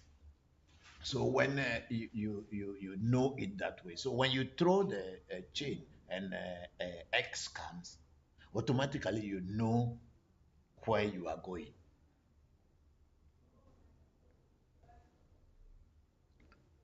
But the mirror is a pure, what will I call this? Wait. The mirror is a pure psychic ability. It's an extra sensory perceptive ability. That's what the mirror is. So the mirror can also pick Afa informations. Mirror can pick Afa informations, just like if Poli Godo, you open your mirror and you throw your calories, and mirror will tell you Woli Godo. That is Afa. So the mirror can pick informations of Afa, and you can be using the mirror to do Afa divination without the divination chain or the gumaga. You can still do that. And upon that, the mirror can tell names, locations, and can even describe a scenery that you will see. And when you are talking about it, the person you are divining for can clearly know what you are saying. Unlike Afa only describes things and it doesn't point out names directly. But Afa is deep. Even with that description, you will be able to know, or the person you are divining for will be able to know what you are saying. So I would say that the mirror is a pure voodoo, has nothing to do with Fa. And it is to train your psychic abilities, whether you know Fa or you don't know Fa. The mirror can give you the informations in Afa. But Afa may not give you the informations of the mirror. It can speak like, if you want to do this, the mirror is what you should use. Afa can tell you like that, but it cannot break it down to that it is, let's say, the name of Kofi is the person who had been wrong or who has done this against you. But they can describe Kofi as, so there's a tall, slim person, a short, fat person like that, but it cannot give you the name. But then if you cast your mind upon the description, you may be able to say, oh, then it must be this. But the mirror will point it straight away and say, it is this person. And if you ask it, the mirror will tell you, okay, go another place and go and check if it is not this person. And you get, so the accuracy of the mirror is in the diviner.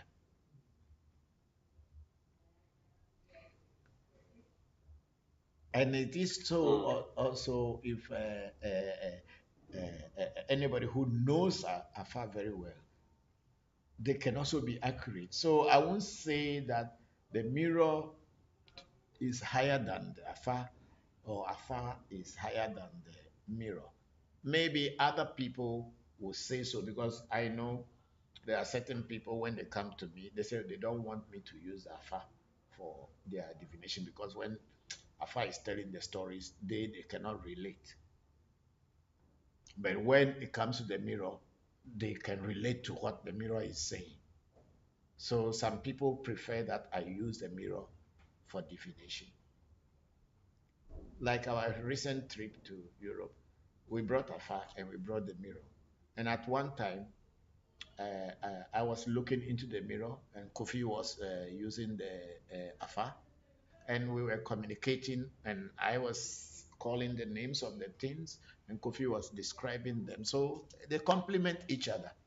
You know, uh, uh, like I said earlier, it's not like to say which one is the greatest or which one is not the greatest. It is the one that you can use and find results for your client or for yourself or the people who wants to know.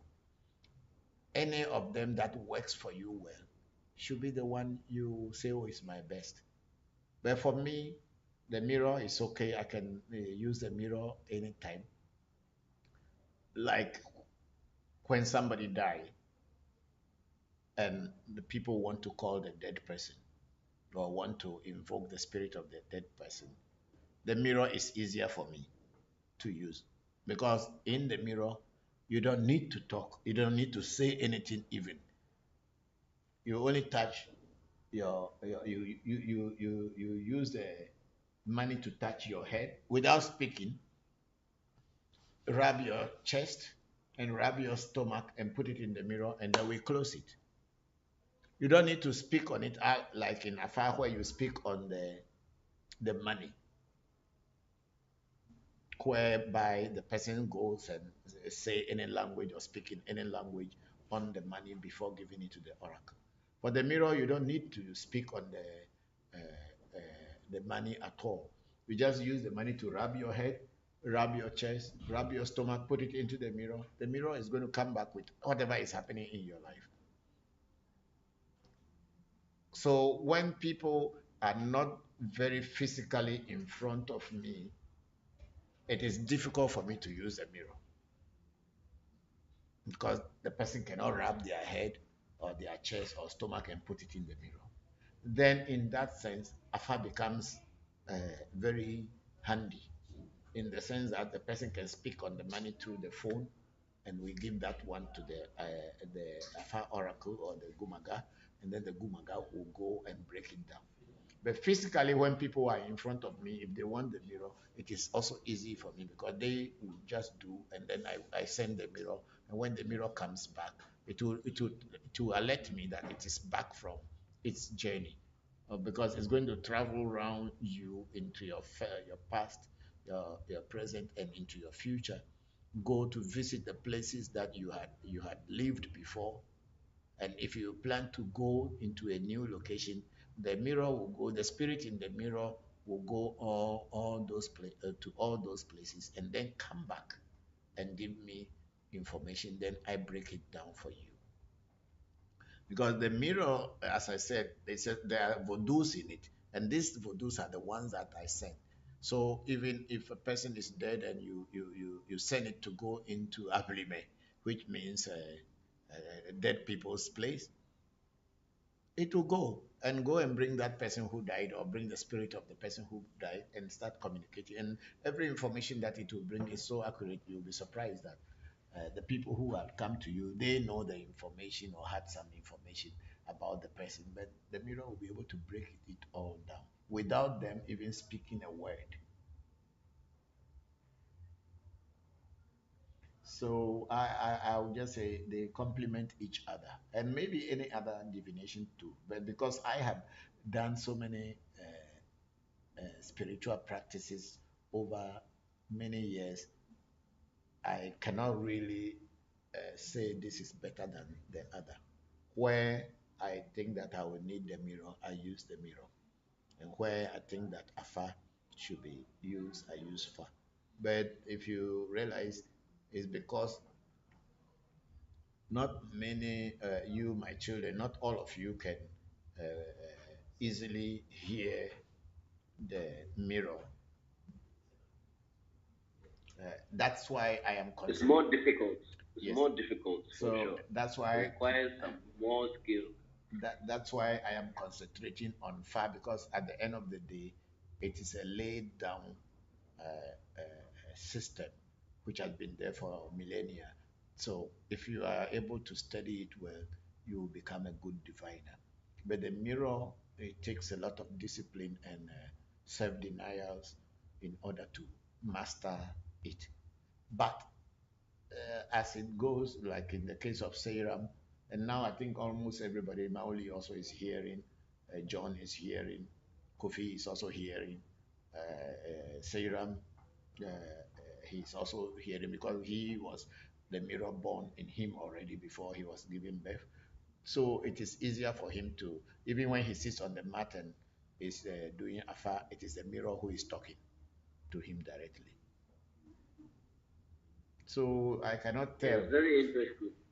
So it is a Very, whole, very it's a whole lot of learning. So that's why I was explaining to Shadow King that it is not like you come and say, oh, you get mirror and go and you can see. You can have the mirror, but you will never see anything until you go through the proper training, and then you begin to get, because it's intuition. Yeah, it is intuition, because the information that the person who has come to you as a client is looking for, that information, when you send Abochi or send the mirror, the another name for Abochi is the mirror is Abochi. When you send it, that information is flowing like a wave, and you are supposed to see that wave and be able to pick it and break it down, whatever story is in that wave. I think that's the only way I can say it. But it's more difficult than Fa, honestly. It's more difficult than Fa, but it is not impossible. It is not impossible.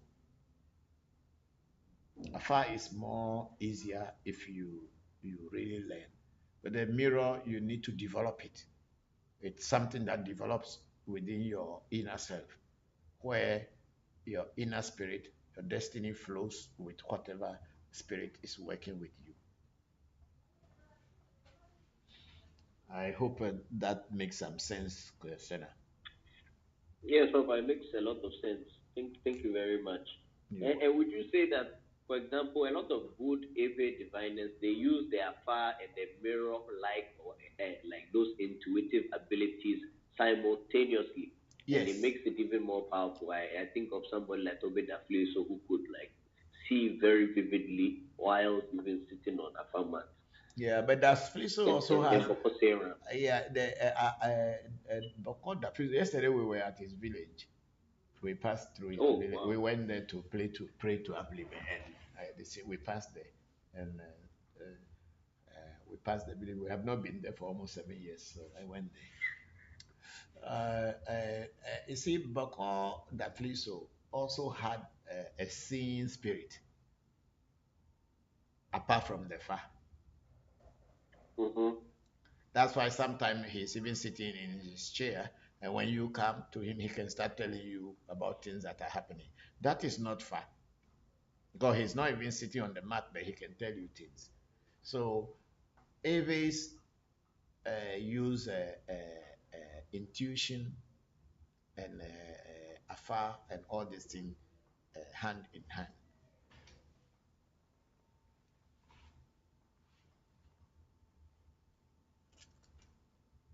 Voodoo is not only the dolls or the puppets or the bindings or the carvings that they made for you. That's not voodoo. That's not the only thing that is voodoo. Voodoo comes from within, when your inner self and the spirit you are dealing with becomes one, and that spirit becomes your teacher, your informer, becomes your internet, becomes your radio wave. It sends things out and receives things. That's why our logo has got the triangle that goes up and the triangle that comes down. And people are mistakenly thinking that is a Star of David. It's not Star of David. We have nothing to do with David. It's not our ancestor. It's the ancestor of the Hebrew people. We are not Hebrews. We are Ewe people. So that's why I put that triangles there. So it is the teacher. That's why I would say, if your teacher is good, you will be a good. You'll be good in spirituality in general, whether it is in Hinduism or whatever. But the real spirits are there.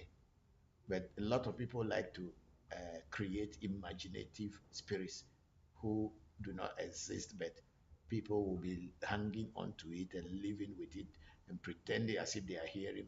Meanwhile, they are just using their own uh, mind and psychology to play on people. Real spirits exist, and if you have had encounter with them, you will know.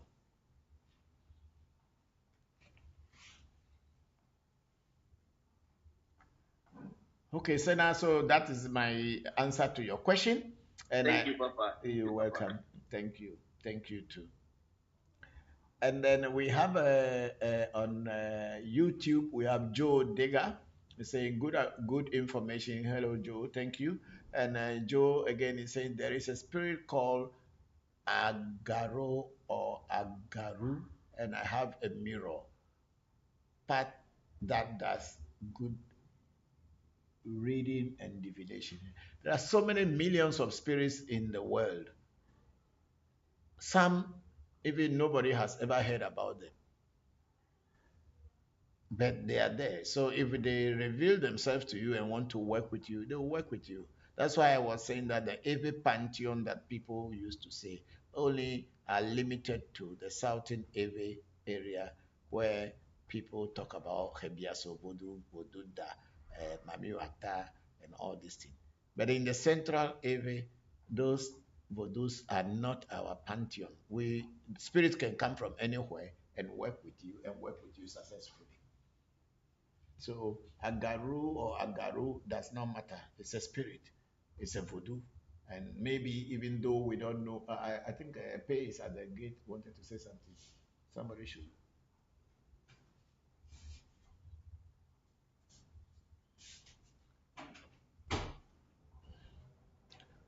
So the spirit can be, any spirit is a spirit. So long as it can work with you and you can understand it. That's what that matters. Because at the end of the day, it's results that we want. It is not like you want to show that you have spirit. It is the results that a spirit gives to you. And if these results are authentic and can answer and solve people's problems, then you have a spirit. It is useless to say I am initiated into far, I have far, and you cannot use far to help yourself or to help anybody. So it is also that I have a Hebias of Voodoo as my head spirit, or I have what is this white spirit, Baba, the one that a lot of African Americans who wear white. Say now what is that? Batala. Oh, Batala. We don't have anything in every voodoo or this or every affair as a Obatala. We don't have. But when people come and they think that Obatala is everybody's because they are in Afa, Obatala is no, no, no, no. We don't have Obatala in every voodoo or every Afa. There's no Obatala.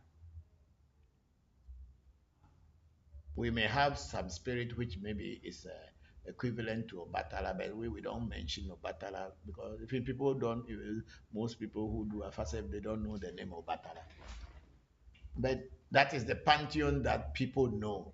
So spirits are spirits, and whichever can work for you and you can understand it and then teach people or communicate with people or solve people's problem. That's what matters most. That's what matters most. So divination that you can understand and make use of it. That's it. Even there are some Central AV people, they don't even do any divination very much. They only go to the Togbezikpi or the ancestrals too, if that is what they are in charge of. They'll ask the spirit with the four cowries. Oh, this person say has come and is in trouble.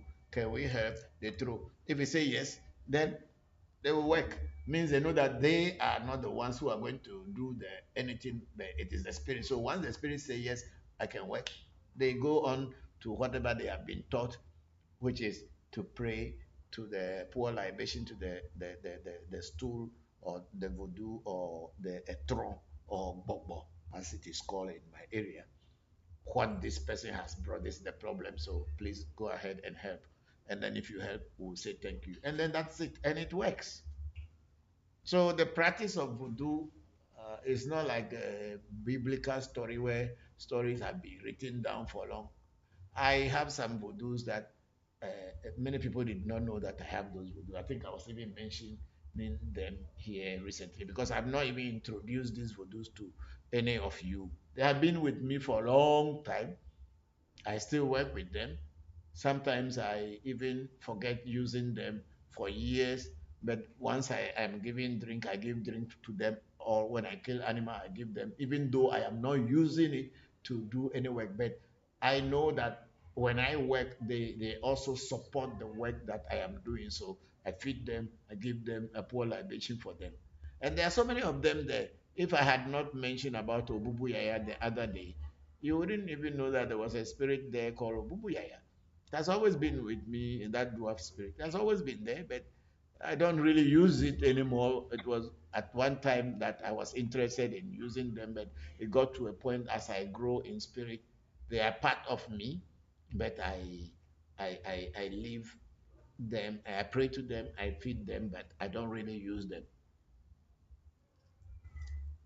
That's serious. It's very serious spirit though. Hey, the spirit is too active. Because I have that what do you call it, Obubu Yaya, even before you were born, Sena, before you Sena was born, that had been there long.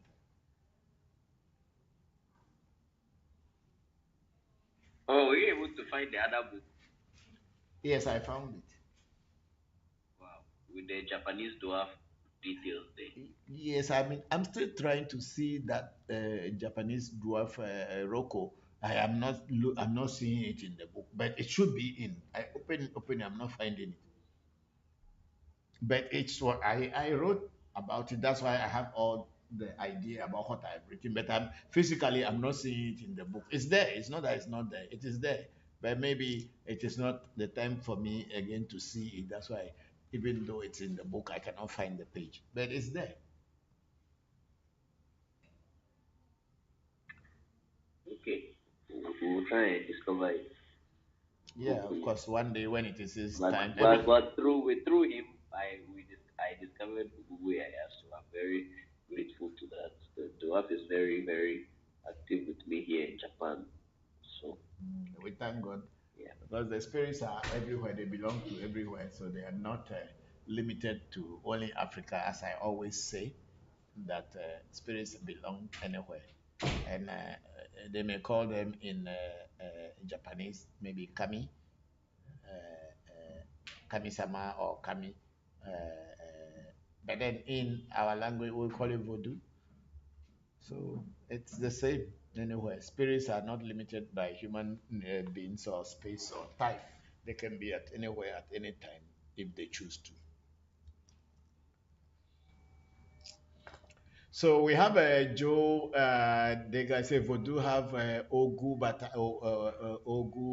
Batala. Yes, they were. Yes, was the one I was looking for. And I think in Haiti is Ogu Batala in Haiti. That's how it is called. Okay, thank you very much.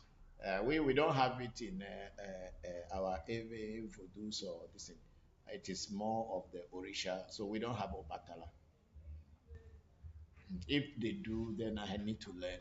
But so far, with my study and my travelings in spiritual path, I've not come across Obatala in every spirituality yet. The only common ones that I can relate to is the Togbe Ade, which is the hunter spirit that is also called in Orisha practice Ochosi. Then Hebiaso Voodoo, which is called call it in Yoruba Shango. Shango, yeah, like in Yoruba called Shango, and then uh, uh,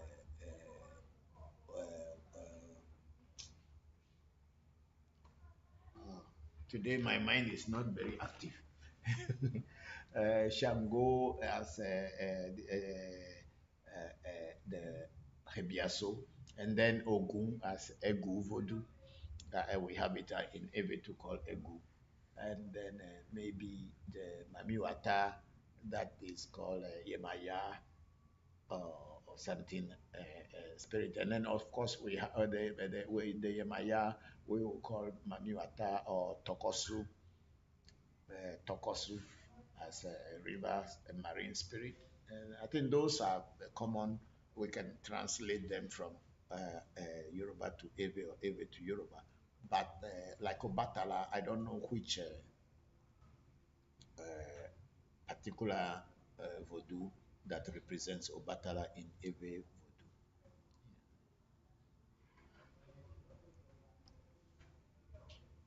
Okay, so let's go to the Facebook and see. I think we are done with the YouTube. Eh? Antonio is on YouTube, eh? Zoom. Okay, Antonio. Hi, hello. Yes, yes, yes. How are you? All good, all good. It's 9 a.m. here in Oakland. 9 a.m. in California? Yes, yes. Oh, I see. How have you It's been? nice to see you and hear voices. Yes. We are all fine, yes. We How? are back after the 2 weeks trip. Yeah, Nice. how is the baby? It's good. He's sleeping right now. Oh, good. So I'm able to follow. Oh, thank you. Thank you very much. Thank you Yeah. very much. And thank you very much for all the help and assistance you gave us. Oh, sure. We are very grateful. We're very grateful. I have two questions. One is related to Santa's point about I think it was divination because I joined with when the question was already asked. But Okay. from the answer, Yes.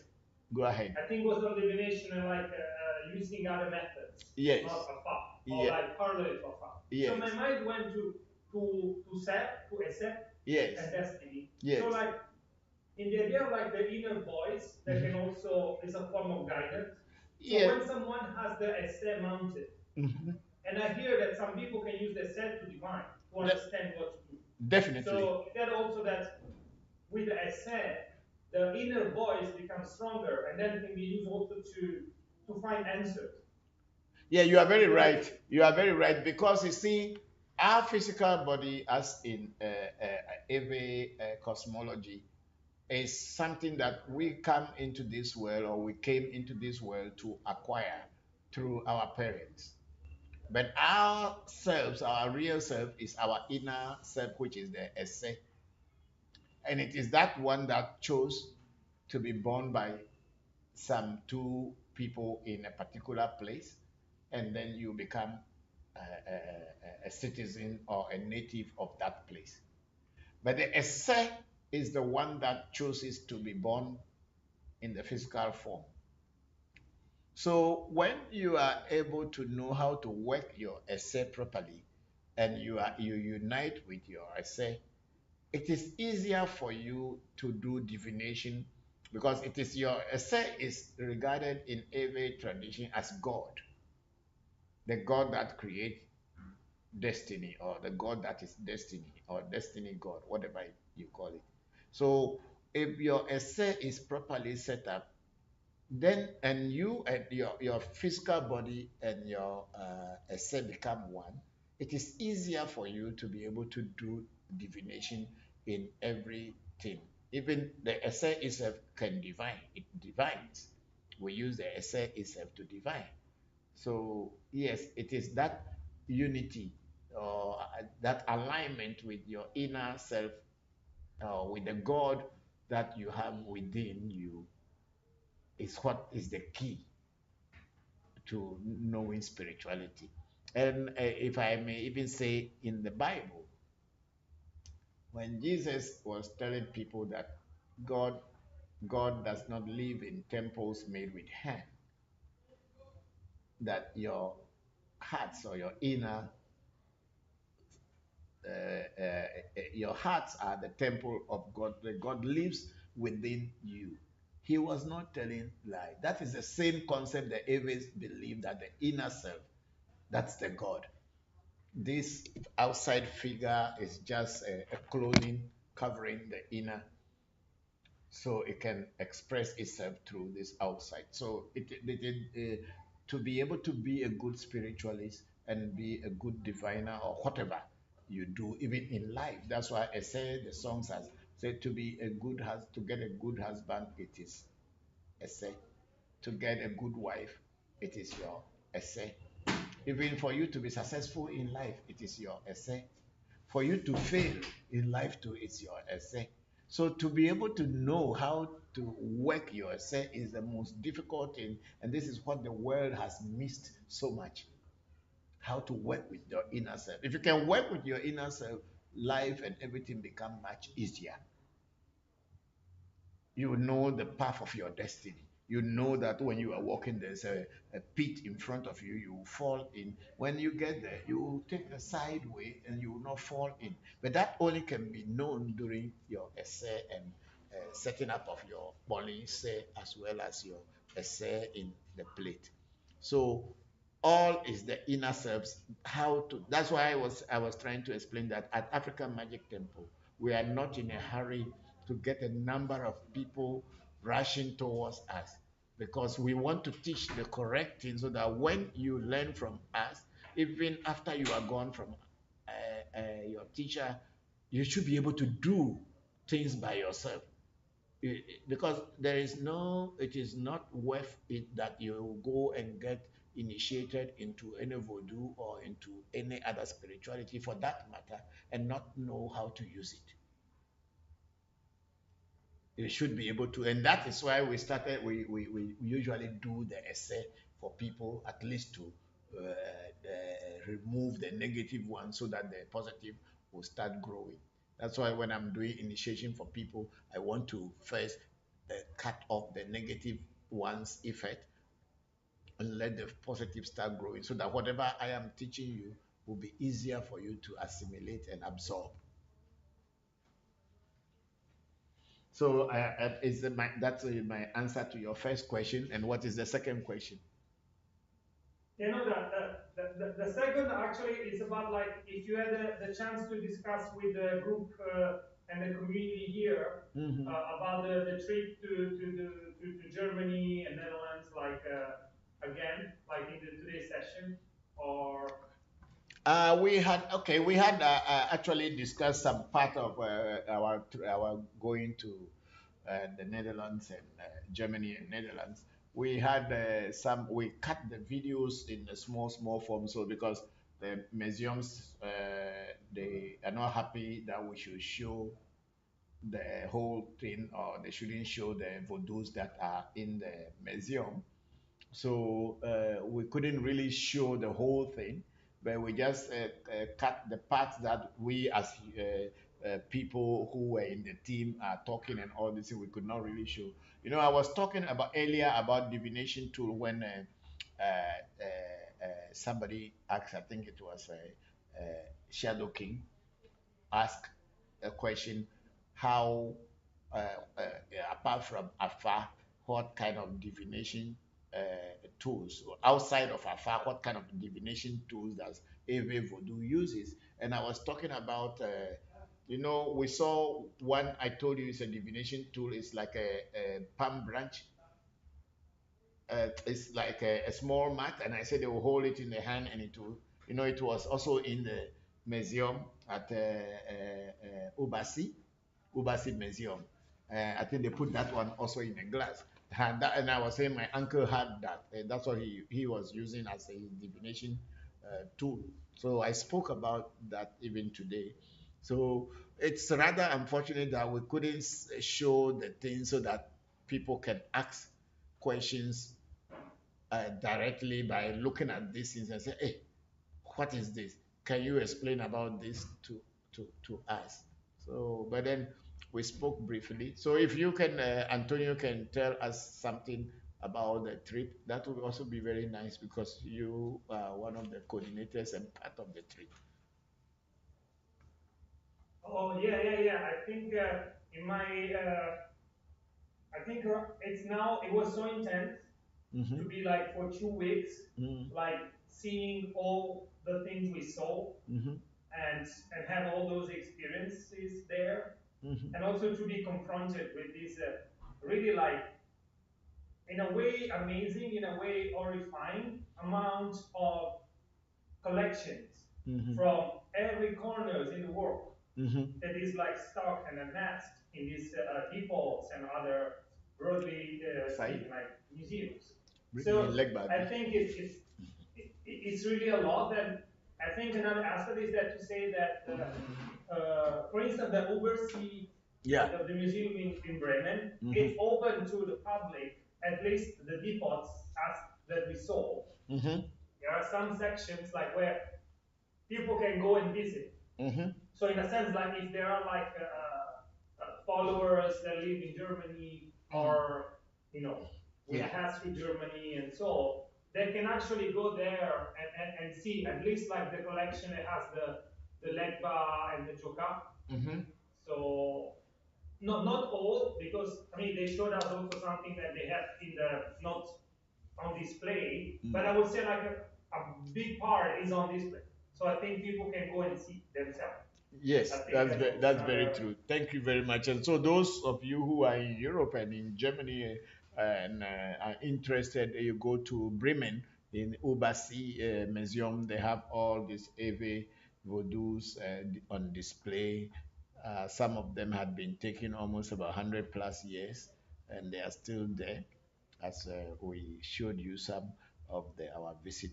So those of you who may have an opportunity to go, they are open to the public. So some of the things are not shown. They are keeping them in a private room that they only bring them out once in a while.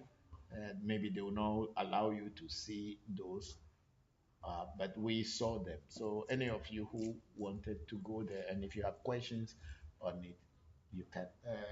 You have to move this thing from here. Otherwise, I can't read. You have to shift it to your right side. Yes, sir. Because otherwise, I cannot read because it covers the question. Yeah, now it's fine. Yes, it's better now. So those of you who wanted to go and those of you who wanted to see, you can. And if you have any more questions, like Antonio was saying, the collections are so many, so many, so many. I put where is Antonio? This you can't shrink it. Yeah. That's a very good point, Antonio. Thank you very much. You know, I told you the leg bar, the neck broke. Did I say in Netherlands before we left? The neck broke. Oh. The small leg bar that I took with me. So when I came back and in my reading, it was complaining about I just did a reading. So many things were happening, and I was asking why these things were happening. Like I lost the small voodoo from Thailand. Oh, what? Luampu, yes, I lost it. And I know that had been with me for over 35 years. and it just on the 30th of September, I went to the bank and I came back. I couldn't find it again. Here, in Ghana here, I just lost it. I couldn't find it. So I was wondering, and I was asking, what is going on? Then Legba came and complained that I was doing some mistake. So I was asking, I know I have not done any mistake anywhere, but in Ewe, when they say a mistake in spirituality, in Ewe, they will say a ko dudu. And that also still, a ko also means neck in Ewe. There's another word for neck is a ko. So then I did a reading and then a call. And then we were finding before I know, okay, the leg bar, the neck has broken. So I need to fix it. And that was what the mistake I was doing. So I have fixed it. And that's your baby. Wow. You wake up already?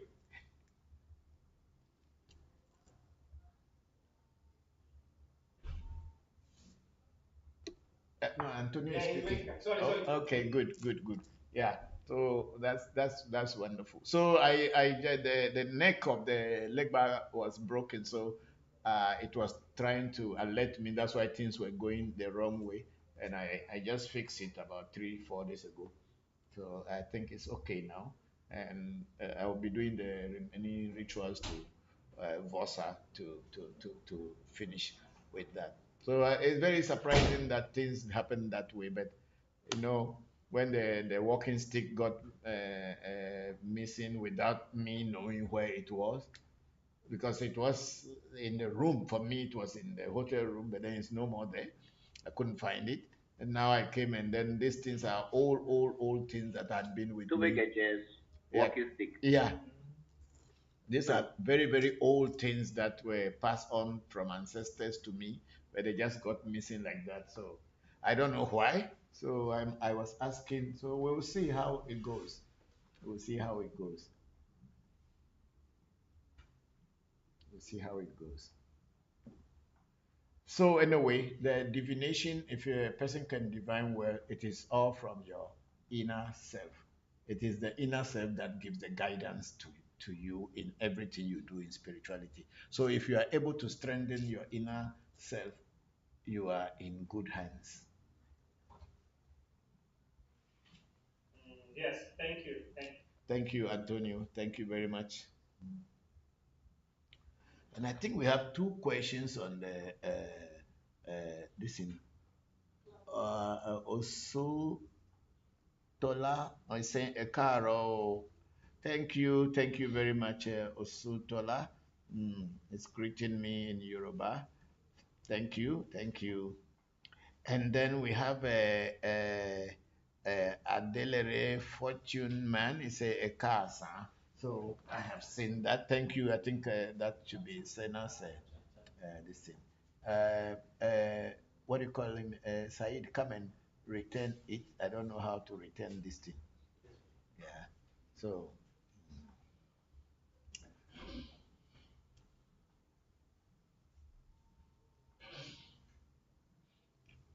Rồi, mày heo là phiêu. Ê, anh cả.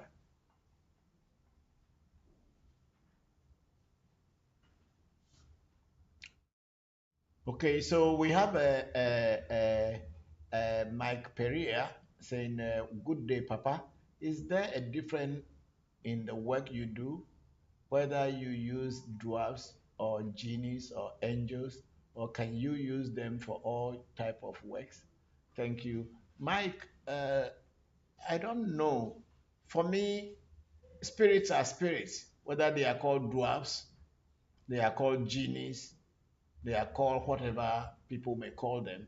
In every Voodoo, they are called Voodoo, or in every language, they are called Voodoo. Okay, there are different types of Voodoo, and if you are talking about dwarfs or genies, our people will say Aziza or Voodoo, Aziza Voodoo or anything Korean. Some people will call it Age Voodoo, Age. Some people will call it that way. And some will say Aziza, which means it is still a voodoo, whether they are called dwarfs or genies. And you see, this is where the problem is with the diaspora and maybe with some of our people.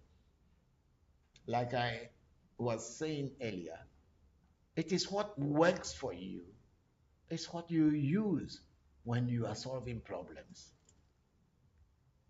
There are certain people, they are only dealing with Aziza or dwarfs, and it is working for them. And if it is working for them, that's all that they wanted. The answer is to find solution to their problem. Whether it is the dwarfo, it's a genio, it is a tron or whatever works for you is what you use. What is the use of going to do something that doesn't work for you just because it has a name? No, it does not matter. Whatever works for you and works positively for you is what you look for. You are looking for answer. You are looking for solution. It is not the voodoo that you are looking for. You can get a voodoo, just like all most of our brothers here in Africa and as well as in the diaspora, who may be initiated into one voodoo or the other, but the voodoo is just there in name, and they are giving it drink. Some people got mamiwata with a big pan with flowers, putting oranges and banana and toffee. The voodoo is not working. That mamiwata is a scam. It's not doing anything for you. But every day you go there, you say you are telling people you have mamiwata. Why you have mamiwata and mamiwata is not working for you? What is the use? Or you get a afa, and you have afa only in name, and then you wear beads and you wear white cloth, and or you wear some danger, or you wear some color of the spirit, and say, oh, that is the spirit, that is your head spirit, and you are not seeing any changes. What's the use? Get what can work for you, and you can feel that you are working with your spirit.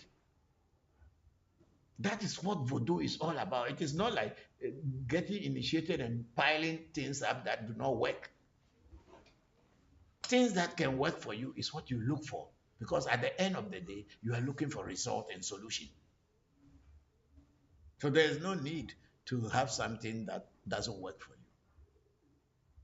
You know, self-deceit is the worst of all. Self-deceit is the worst of all the deceits that you come across, because you are deceiving yourself, and you know you are deceiving yourself, but you keep encouraging yourself and thinking that one day it will change. It is not going to change today. It's not going to change tomorrow.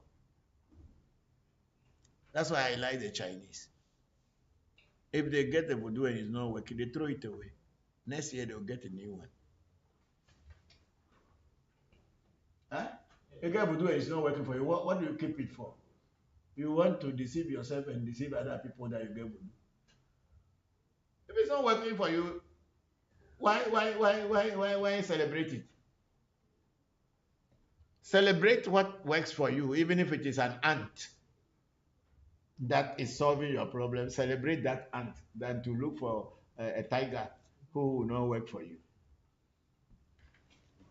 Anyway, so Joe Dega is saying, okay, do we fix the essay? Essay, to fix essay, you need to go to a person who knows about essay.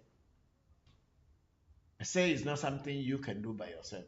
You can only go to people who know it, and they will do it and set up a essay. It's not like fixing it, but they will set it up for you. So it is not like something you can do by yourself. It is people who master it, knows it, are the ones that can set up a set for you. And Joe Dega again went on to say there are different legba also. Voodoo legba, papa legba, atibon legba. Yes, okay, there may be different legbas. Like I had always said that there are so many different legbas. Have you people fed the beds? Yes. Okay. There are so many legbas. Agbonu legba, afa legba, apeleme legba, zume legba, avelapo legba. So there are so many legbas as well. So you are very right. Then Joe Dega said the cemetery gatekeeper, is it Baron Samadi. No, I don't know. We don't have anything in our AV language called Baron Samadi, whereby I will be saying that is. No, I understand the French way by saying Samadi is Saturday, right? And so we don't have anything like that too. Maybe in Haiti, because there's so many things that were mixed with the voodoo in Haiti. People, you have different names of the voodoos that you have. But here in Eveland, we don't have anything called Baron Samadi. Yeah. But people can, some spirit can come and work with people, and it will call its name Baron Samadi, and the people that it works with will call it by that name, and it will respond. That's what voodoo is all about. That's why I'm saying that there are so many voodoos that other people do not even know about. Some voodoo I have not yet mounted them. There is this voodoo called Togbe Amaze. 3 years ago, I had wanted to mount it, but somehow I felt lazy and I did not mount it. This voodoo was a voodoo discovered by my friend, one of my friends. He said he woke up in the morning and he saw, what do you call it, a takwi, the paradise seeds, atari, in his hands. And he did not remember that he was holding uh, anything before going to bed. And then he did a far reading to find out what is it. When the spirit spoke in Afa that he should put that one inside a bowl, an effing pot with water, and just leave it inside, and it will reveal itself. So my friend did that, and that bowl is just an open bowl, no cover, or the pot is been made out of earthenware, and it's just that way.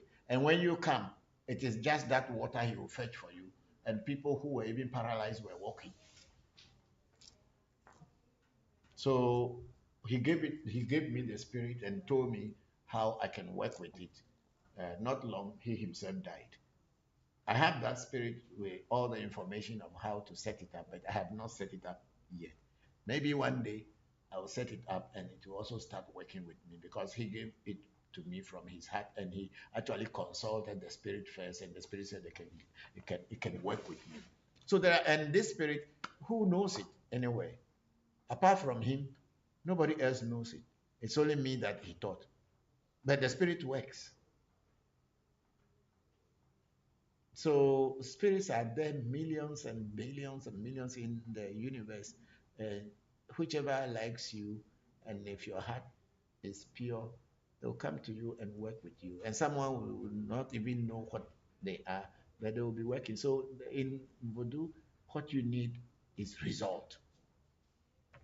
Result is what you need. So that is it. And then we have Joe Dega saying, I celebrate my rock that I got at the ocean. It helps me. You say? Okay, it helps me also doing reading with my rock. Okay. Yeah, you see, that's somebody. Maybe that one is the one that is communicating with you.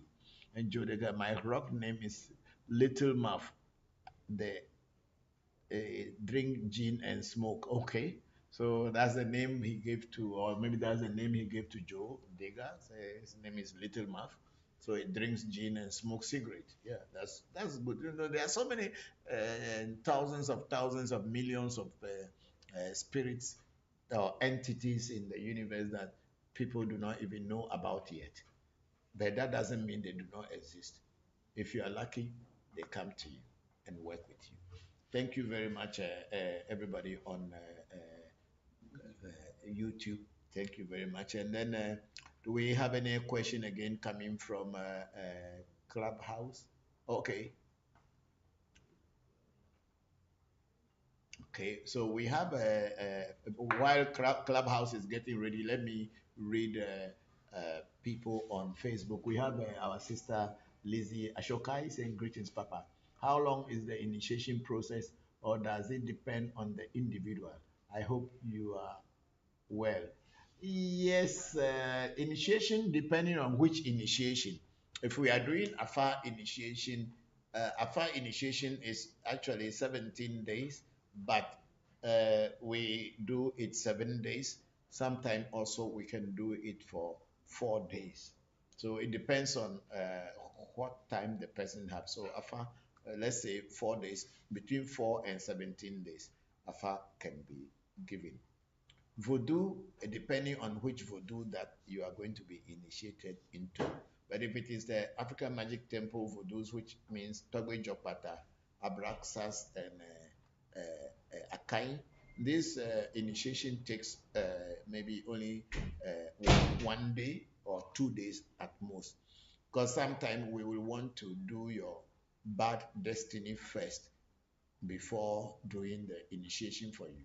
And if the day we do the bad destiny and the following day or the next 2 days falls on a good day, in spirituality, there are some days that it's a secret that is not told to everybody that are good days for spiritual work, and some are not good days. And most people do not know this. And myself in the past, I did not know about them. But by knowing the good days, if the day falls on a good day, we can initiate within 2 to 3 days time. So it depends on what initiation the person is looking for, or whatever you are talking about. Then we have Wisdom Larry again. How can I join the Zoom meeting? Okay, please, you send it to him. Okay, so they have sent it to you how to join the Zoom meeting. And then we have our brother Sichupe Boama saying, hello, Papa, great to see you again. What are the significance of taboos to individual X after a reading and Vosa, and you are asked to maybe not eat from glass again or not eat pepper again? I want to know how important it is to keep those taboos. Okay, Sichupe, you see, those taboos are made for you by the Afa oracle and the spirit. It's not the priest who made those taboos for you. It is actually the Afa oracle itself, or Afa is the one that has seen your life and realized that there are certain things that you eat or certain things that you use in eating. These are the things that are causing the challenges in your life. So when Afa tells you that don't eat this, don't eat that, and you follow, then what you want to achieve before coming to do a reading and went ahead to do the Vosa, you will achieve them. But if Afa tells you that, oh, don't eat this, don't eat that, and you feel that, oh, you cannot abide by those rules and regulations, there is high possibility is that the Vosa that was done for you will work, but it will take time, or it will be very slow. And even at certain times, it may not even work. I have water here. It may not even work because those are the things that are preventing you from growing or moving ahead. And they are telling you to remove them from your way so that you can flow. But you don't want to remove them, then you cannot move. It is just like now that Abochi is telling me, I should explain to you that it's like a spikes that are laid on a road. And when you are driving, those spikes are the ones that will puncture your tire so that you will not get far before the car will stop, because there will be no air in the tires. And now Afa is telling you that these spikes are in front of you, so please try to remove them so that your car can flow or gather speed and you will get to your destination. But you say, no, I cannot remove the spikes, so let them be there. Then you don't want to move fast and you don't want to get to your destination. It's as simple as that. When they give you taboos, the taboos are the things that are holding you back. And that is why the oracle saw them and is advising you that you should avoid them. So that is how simple it is. Abiding and avoiding things that will disturb your life. Why not? If you really want to move forward, you will follow. It is not the priest who gave you those taboos. It is the oracle that came for you during your reading. It's the one who saw what is happening in your life and told you that if you avoid this, you avoid that, you will see how fast you can grow and how fast you can go in life. Okay, thank you very much, Sichofe Buama. And then we have Mike Thomas. Togbe, did you say that it took 5 years before you were even qualified for the mirror? No, it's not that it took me 5 years for me to be qualified. The process took that long. Not because it is why my qualification, but the man who was teaching me, my father, my spiritual father who was teaching me, was way over 100 years before he started teaching me about the mirror. He had all his life and he was growing and he wanted to pass on the mirror to someone because at his time there were only 2 people in the area who were doing the mirror, himself included. And one was a lady whose father gave the mirror to my teacher. And that lady became blind, but she was still doing it. She could still, because the mirror, you can be blind, you can still do reading with it. It does not, you don't need to be seen with your physical eyes to do reading. In the mirror, you can do mirror even if you are blind. So she was still doing the mirror. And my spiritual father, Togbe Tuji, wanted to give me the process. So sometime we'll go into the bush and he will be teaching me about the herbs. And we will look for some herbs. We will not find them. And we will wait for the rainy season to come to see whether those herbs will grow. So it took a very long time before everything was gathered. And I was also not living with him. I was in the capital of Ghana, which is Accra, and he lives down in Agotime, near to the Togo border in the Volta region. So I have my company and I was working. So I had to go there only weekends. And sometimes I don't go because I am occupied with other things. So actually it took me about 5 years, even more, before everything was gathered. And then when I have to be on the grave, and then also for him to cut the things and put into my nose and goes into my head. It's a whole lot of process. So it is not like it took me 5 years before I was qualified. No, it took me 5 years to be able to have it.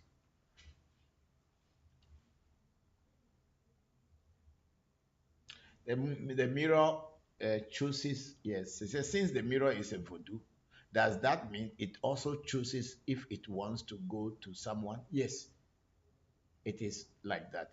The mirror is a voodoo, so it will choose you. It's not like I want it, I want it, I want it. It chooses you because otherwise, the old man could have taught all his children how to do the reading, but I think the mirror did not choose them.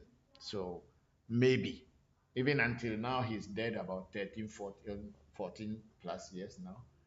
Nobody could even do any reading with the mirror at the shrine. That's why the shrine is there, but I am in charge of the shrine, and that only happens when I move from here to the village before people will consult me concerning whatever. But then the voodoo is there. People are pouring libation every day, but they don't really do divination as such. They will go to other places to do divination. But that where the voodoo is the home of divination. But since the voodoo there did not choose anybody, they are not able to do the divinations as the old man was doing all his life. So, Mike, that is the situation. It's not that it took me 5 years to qualify. It just that that's how it took. Whatever caused that, I don't know, but maybe it was preparing me to be a very good mirror diviner. Yeah. And then we have a big sister Oluchi also. Okay. I have never thought of it, but a white friend asked me this question, so I said, don't know. So this is why I am asking you, Papa. Is it possible to use the spirit of a dead husband to work? It's just a question. Yes, it is possible. And peace and love. Yes, it is possible to use people who are dead to work for you because at the end of the day, it's only their physical body that is dead. That's why sometimes people can invoke ghosts to come and attack people. And at the same time, people can also send ghosts to go and do some good thing. That's all ancestors. It's all based on this ghost or people who has passed on. That's what ancestral worship or ancestral veneration or our ancestor they say is the spirit of the dead person who had passed on is what we are praying to let them open doors for us because they are no more physical. And we believe that they become spirit once they are no more in the physical body. Because the inner spirit, the esse, is now free from the physical world, but can look back into the physical world and help if someone knows how to connect to it outside the physical world. Thank you very much, big sister. And then Big Sister Ifadara is a beautiful name. Connections. Thank you very much, Big Sister Ifadara. Then Oluchi also, okay, Big Sister, I say, okay, they only showed what they want us to see. And the most important ones are hidden peace and love. Yes and no. You see, they cannot show you everything when you are not ready. And for those people who can connect with them directly, they reveal things to them. They don't reveal things to just anybody. Once in a while, they will reveal to people that they feel can contain and be able to relate it to people, to others to understand. Yeah. That's why when a dead person possesses a person, it will tell the things that it wants to say so that the other people in the community or in the group or in the place can hear what is going on and take actions. Yeah, that's what it is. Thank you, big sister Oluchi, and is laughing. Yes, yes, yes.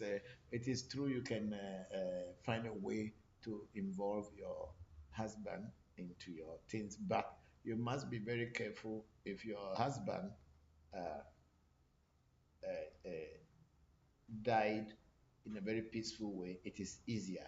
But when the person didn't die in a very peaceful way, sometimes getting involved with such dead energies is very powerful and can be for good and can also be for bad because their time had not come before they die. Those who died traumatic deaths. And they are kind of angry that they left their physical body without knowing or without planning. So sometimes the spirit of the such people are the ones they call the living dead. They are dead, but they are still, their spirit is still within the earth plane, where sometimes people who knows how to use them can use them to attack others. So you have to be careful when you come to dealing with people who died traumatic death. and also with people who die peaceful death. You must know when to connect with them and ask them to do things for you. And then we have Bubune Tamaklusi. Greetings, Papa. You are too real and plain. What do you mean by that? I'm just telling what I know. So I'm too real and plain.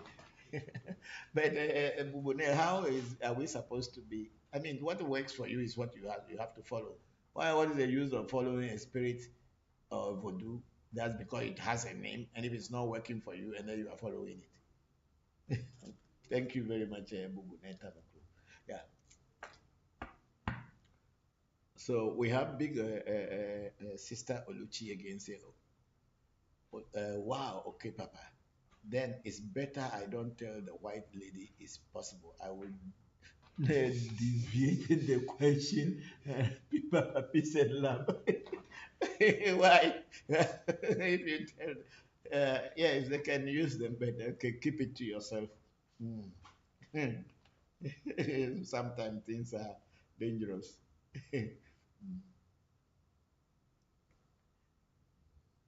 Okay, I think we are done with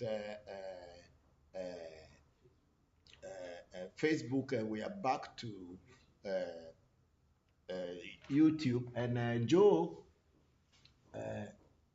Dega is saying that could there be an oracle or a voodoo from your village that can hold you back no matter how much work you do from other Bokors?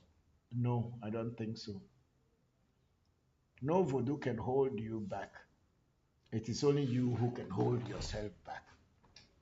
What can happen is that when you have a very powerful voodoo, whether in your village or within your spirit, and you want to work with other voodoos or bokors, what you will do is that you have to inform that voodoo if it is really a voodoo that is working with you and that's proven itself to be a real voodoo.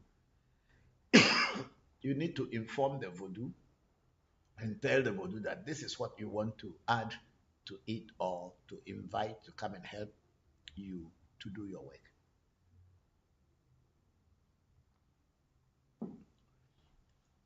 If you don't do that, what may happen is that when you go to get another voodoo or go to do some work with other boko, when they are trying, your voodoo will be telling the new voodoo that it should not come, that you did not inform him. It's just like marrying a woman. You have a wife, like Africans and the Muslim world, not only Africans. They can marry more than one wife, and it is not against any God's uh, rules. It is only in Christianity that marrying two wives is against God. In Islam, you can marry 5 wives. It's not against the Islam God. And in Africa, in our tradition, you can marry more than one wife. It is not against any God. But in we Africans are trying to become like Europeans. That's why everybody say one man, one wife. But that is not our culture.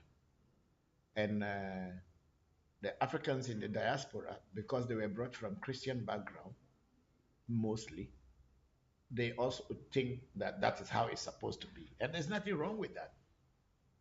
So voodoos are like women. When you marry one wife, you want to introduce another wife to your family. The best thing to do is to inform your wife that is already the senior wife. So voodoos are like that. You need to inform the voodoo that you have been working with that this is what you wanted to do. Sometimes it will ask you to compensate it to do some Vosa so that they can open. I'm talking about this because in my case, when I wanted to get a mirror, Togbe Jopata, which is my patron deity, one of the patron deity of our shrine, did not agree. But I didn't know. It was during the initiation that the mirror broke.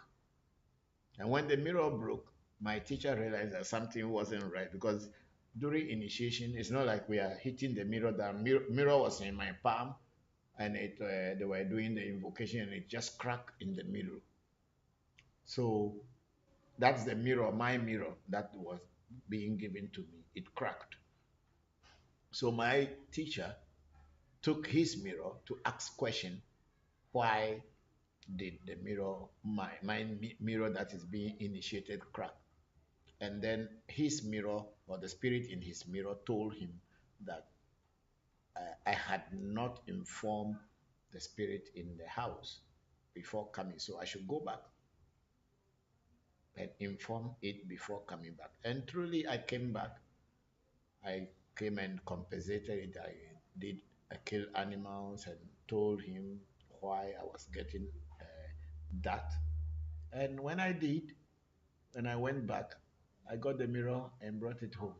So if a voodoo is with you and it's a very serious voodoo and it's working with you, it is advisable that you advise it or you let it know that you are going to add other things to it.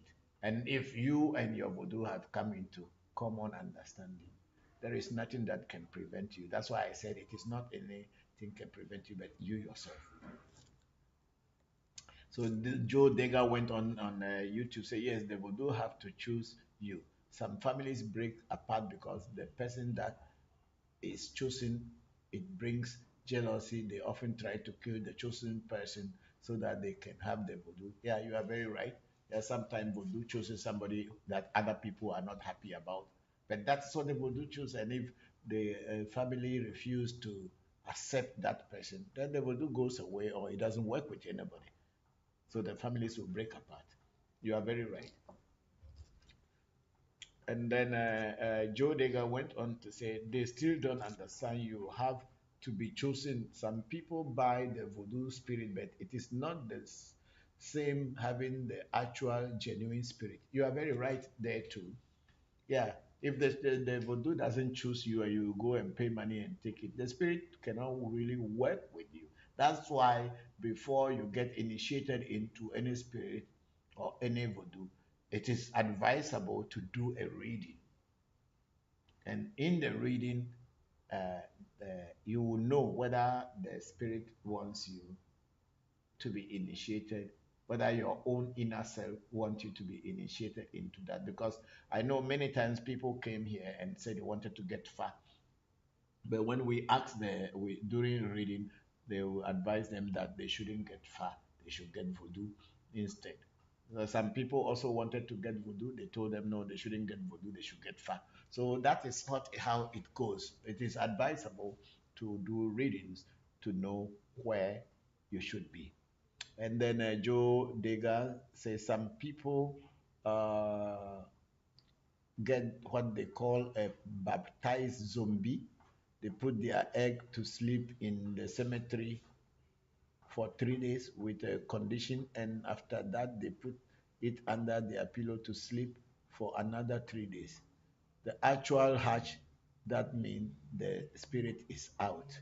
Okay, there are so many methods of that. I have never had that one, or I don't know much about that, but yes, it is possible because each and every area has a way they acquaint themselves with spirits that they wanted to work with. So the egg will hatch and then the zombie will come out of the egg or the chicken becomes zombie. I don't know, but I think it's very highly possible.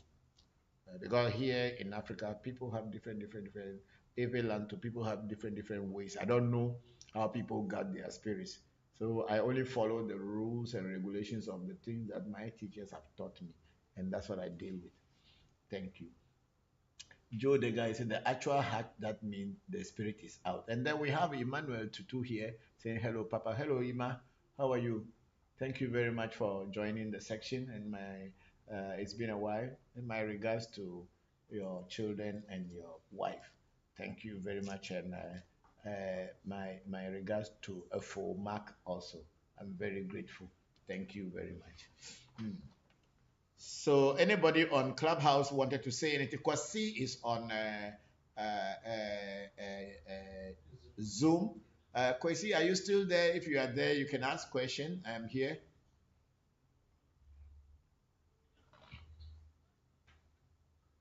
Yes, Papa, I'm still here. I had to leave earlier on, so I'm back now. Okay, thank you. Last week I wasn't able to join, but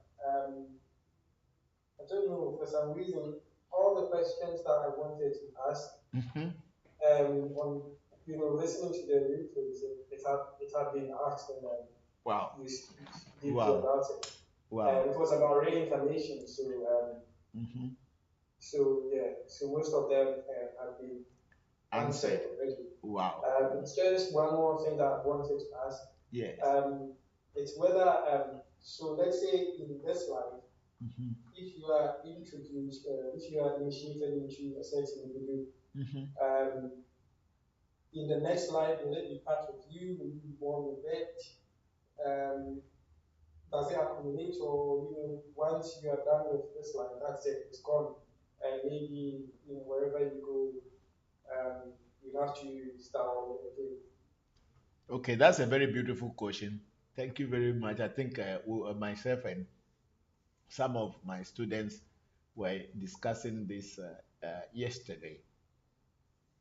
We went to a funeral of one of my brother-in-laws, and then the children never knew that their father had voodoos.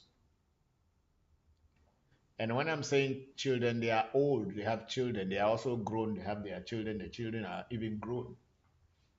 But they have never seen their dad praying to any voodoo before. So when he died and they were looking through his things, they realized that he has some bags that contain voodoos. And he even had a mirror. He had all these things, and the children said they had never seen him, he had never spoken about them. So they did not know what to do with these voodoos. So they chose to put them in his coffin, except the mirror. Because the elders who were were trying to put the things into the mirror, the coffin, or to the casket, were saying that usually they don't bury anybody with a mirror. The mirror should be there. And then there was, according to the children, there was a fight. Some people wanted to take it. The son also took it. So they were asking me yesterday that in this case, what is the situation? So what happens is that the voodoos that you are dealing with in this life are going to be the same voodoos that you will deal with in your next life when you come back. Mind you, these are spirits. It is not this thing here is the voodoo. It is only a vessel that you can use to connect with the voodoo, just like you having your mobile phone. If you are dealing with MTN, then your mobile, your SIM, which is MTN, will connect with you to MTN, and through MTN you connect to other networks. So these voodoos that we see in front of us or in our shrines are not the actual spirits. They only host the spirits. So when the spirits are working with you, that is the host. And through what you call voodoo, they are able to communicate and work with you. Just like how human beings are, when this body is only hosting the inner self. And when the inner self dies and we say a person is dead, when the physical body dies, the inner self doesn't die. It's an energy. Energy doesn't get destroyed. It may mutate and transform into other things, but it's not going to die off. So it is with the voodoos. So when you die, these energies that you work with or the spirits that you work with will be part of your journey, whether they buried you with them or they do not bury you with them. They will be part of your journey. And when you get born again anywhere else in the world in the future, they will work with you so that as time goes on, you are going to find them one by one from one teacher to the another, but as it go, you will be able to collect them before you pass on again, and you'll be able to work with them. So when you reincarnate or come back into this life, the spirits that you have worked with in this life will work with you in the next life. That's how it is. Thank you so much. That's wonderful explanation. Thank you, Kwasi. Thank you for the question. Yeah. Just one more question. It's not related to it. Go ahead. I wanted to know the difference between a voodoo and a talisman. Okay. If there are any differences in that. Yes, people will say there are differences, but what is a talisman? A talisman is a combination of herbs and other things that host an energy. Or a talisman is a combination of herbs and other things that can stand in for an energy and be able to act on behalf of that energy. So when you have a talisman, maybe you have a voodoo that you have in the in your shrine or somewhere that you got your you associate with that voodoo. The voodoo will give you something to hold or to wear on your body or keep in your pocket, so that whenever you are in need of that voodoo, that which you are keeping in your pocket will be able to connect to where the voodoo is. And then the voodoo will be alerted. I don't know what to use in the physical space to explain, but it's like, credit card. You have your credit card or debit card. Your money is in the bank, but they give you a credit card to carry. When you need money, you can choose to go to the bank during banking hours and withdraw your money. But if the banking hours or where you are is not close to the bank, you use your debit or credit card to take money, and still you are taking the money from the bank. So that is what talisman is all about. But then another work of talisman is to boost your energy so that you can be closer to the spirit that you are trying to deal with, so that other spirits looking at you would know that you have a mentor, somebody in the spirit world that cares about you. That's all that talismans are for. So talisman can be said to be voodoo or just what do you call it? Messengers of voodoos. Let's say so. Thank you. That's very clear. Thank you, Kwasi. I'm very grateful. Yeah, thank you very much. Yes, do we have anybody on Clubhouse?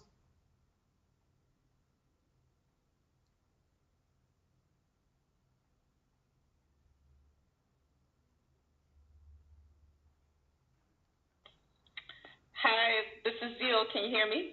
Yes, Zil, I can hear you. How are you? Busy. That's good. It's good to be busy. I am good too. I'm good too. Thank you very much for joining. Thank you for being here. I see that Senna might be here. I just wondered if he's still here. And Senna, are you there? I heard her talking earlier. Okay. I was going to ask him the same question I was going to ask last week, but I mean, I could ask him directly, but I just think it would be more interesting to talk about it as a group as opposed to just one on one. I'm here. Oh, okay. Hey there. I just wanted to ask you about the Woman King and like what your thoughts are, if you care to share it in a group setting. Yeah, sure. I mean, I like the fact that it's a big screen that the Home Amazon story was being told, but then I just felt they could have done a better job researching more about voodoo practice, actual practice, than just things that look like voodoo but not necessarily. So yeah, it was like this. They mentioned Ifa Legba a few times, but they didn't really show any real practice of it. So, but I mean, what could you expect? So, I just felt that could have done a better job researching. But that's my personal view. I went with Vikram. Vikram fell asleep. You said you went to the screening too, right, in New York? Yes, on the day it came out. What kind of things did people say at the screening that you remember? I don't remember hearing anybody speaking. We were just on our way, and everybody was in their corner. Okay, all right. Yeah, I was thinking about what you said. I think you said, I don't know if you said soft or something like that, or I don't know. Maybe you said you were wishing for a little bit more accuracy. I'm not sure which one you said, but I think that overall there were some things that I thought were a little softly handled. But just to go back to the priestess, I mean, was she a priestess? Because do you have to be a priestess in order to do the shells and to throw I think she used palm nuts to do the divination in the palm nuts on the tray? Yeah, supposedly she was a priestess. That even the commander didn't really believe in her abilities, which is also again doesn't make any sense. That the commander will not be completely invested in that worldview, especially in Dahomey, in Voncujovi, Right. So she said that she was doing Ifa, which I thought was interesting. I mean, it was a little confusing because she looked obviously East African to me. And I looked her up. The actress is actually from Uganda. I was like, she looks very Maasai, but she's practicing Ifa. So I guess most people wouldn't recognize that kind of thing, right?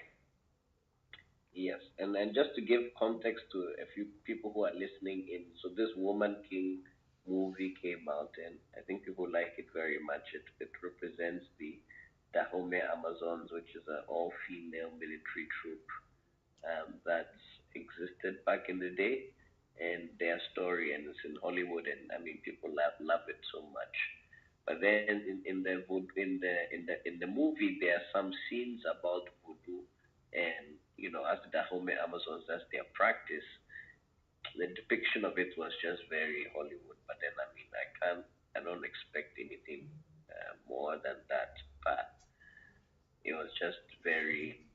It made it look like a religion thing in my view as well. And what I mean by that is that from a traditional perspective, this is a worldview of people. People are completely invested in this worldview, and it's the whole fabric of the military, of everything is based on voodoo. And so the depiction that that even the commander is doubtful of what their chief priestess is saying, and the chief priestess is even doing divination, and then the woman doesn't really even understand what the woman is saying. It's just by itself again a very Western take and the Western viewpoint of viewing how these people would have lived and have seen. I mean, that maybe I'm looking into it too deeply, and I don't want to take too much away from the actual lecture going on today on Woman King, but those were my personal views. Oh, that's very interesting. If I may speak, there's an uprising of a departure from the system, colonial religious systems that have been taught to our parents and by default to us. And people are moving away from that. Young black people are moving away from that. And Hollywood, being the institution that it is, always reinforces the Western view of our lives, and thus they're trying to control from where I'm sitting. They're trying to control the voodoo narrative by saying all kinds of things because the guys in America and other black people don't really know what this is about, and so they're actually filling a gap. If you look at the 80s and the 90s, the drug thing that came up in black neighborhoods, who fueled it? Hollywood. They made it glamorous, and they will pretend or they will come across as though they're promoting it, but actually on the subconscious level, they're actually raising doubts in your head. So for me, I don't think that is even worth giving a breath to. I know what voodoo is. I don't need to see in the movies to know what voodoo is. I experience and live voodoo every day. So, I mean, let's just take it with a pinch of salt and let's move on. Yeah, I felt happy to see some representation that wasn't just totally negative. And we don't here as African Americans get to see pretty much anything at all representative of anything outside of Christianity unless it's negative. So especially when it's something very Black African based. So for me, it was very positive and very progressive, even though it may have been soft and not extremely accurate. It was definitely made for an African American audience, probably number one, and then secondly, outside of that, anyone else outside of that. And so that was one of the reasons why I was interested to hear kind of like, if anyone has seen it or will see it, what their ideas would be. And all of the ideas, all the reactions are very much appreciated. I really appreciate them. Thank you. Okay, thank you, everybody. I think, Zil, I think you are so carried away with this Africa Woman King. One, not only you and other people, because it is based on women power, where women are shown to be powerful than men. That's from my own perspective and the way this is. That's what is making people so interesting that women had power and they could rule and they could take decisions on their own. But a lot of African Americans and the white man's narrative. Earlier I was saying something about in Africa we can marry more than one wife, and it is normal. Arabs in Islam can marry up to 5 women. It is normal. But from Christian narratives, you can only marry one wife, one man, one wife.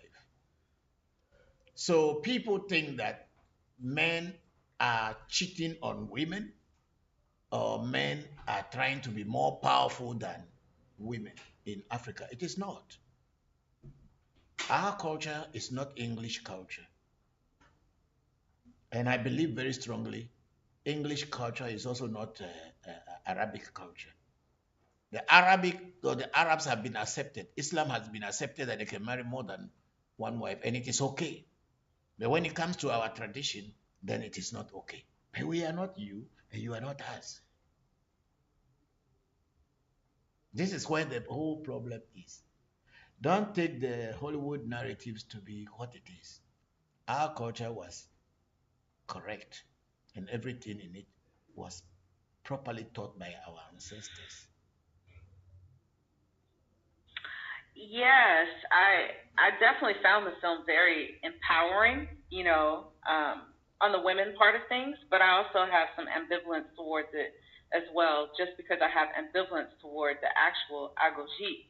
And so part of that is just because, I've read a bit about how extremely violent they actually were, and, as an African American who's the descendant of people who became enslaved and got into the slave trade and couldn't leave here. It definitely is.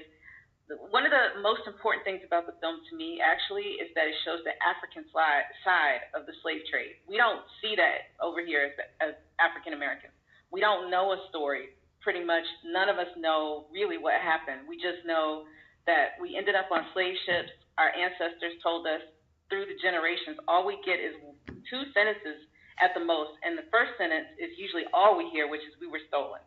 So we never see the detail. I've only actually seen one film that actually shows the African side of the slave trade, and it was the first one to ever be made in the continent of Africa, and it came out like in the early 2000s. And so, we have a lot of inaccuracies and blank spaces about what happened. And so for me, that is actually much more the significance of the film to me. And it's interesting because a lot of the protests that African Americans have been making against the film has to do with the fact that it does show the homie, like it shows Africans selling black people. And I'm saying the 2 words differently, even though we're the same people, to show the distinction between, like, in our minds, like, oh, Africans versus black people in America. Yeah, that's so. I just wanted to you see, what happened is that before the white man came to Africa to buy Africans, Africans were already trading within themselves with slaves. The slaves of the transatlantic slave trade is not the beginning of slavery in Africa. There had always been slavery. Even in my family, my grandfather bought people who became part of the family today. So it is not, you see, the way the our brothers in the diaspora are thinking is as if they were the first people that had been put into slavery before. Slavery is a very bad thing, whether it's done locally or internationally. So Africans had always been trading within themselves before the white man even came. How did this come about? When people go to war and fight over property, they fight over land, and the people they caught during their victory or during wars are war spoils.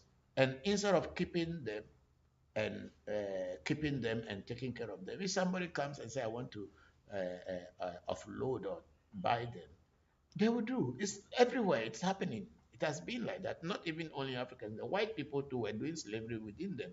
Arabs were doing it. It's a very bad thing that had happened. But the beginning of slavery did not start with the transatlantic slave trade.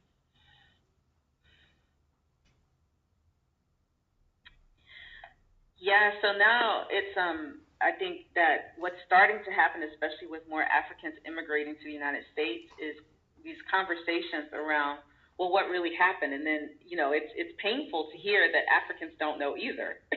A lot of the time, they don't know the story, that they've grown up in mission schools established by, the British or the colonizers, and, that they come sometimes ready to assimilate into, kind of like generic American culture, which is very Eurocentric, Anglocentric. And so we still don't always get that story. And so, again, it was just that part was like really, really, really important to see, although it was written by a white woman originally. And so, even Black Panther was written by 2 Jewish guys. So that's a whole other big conversation. But I just want to say that I was a little disappointed, more than a little disappointed, with the way the Oya Kingdom, the Oya warriors were portrayed in the film. I thought that it was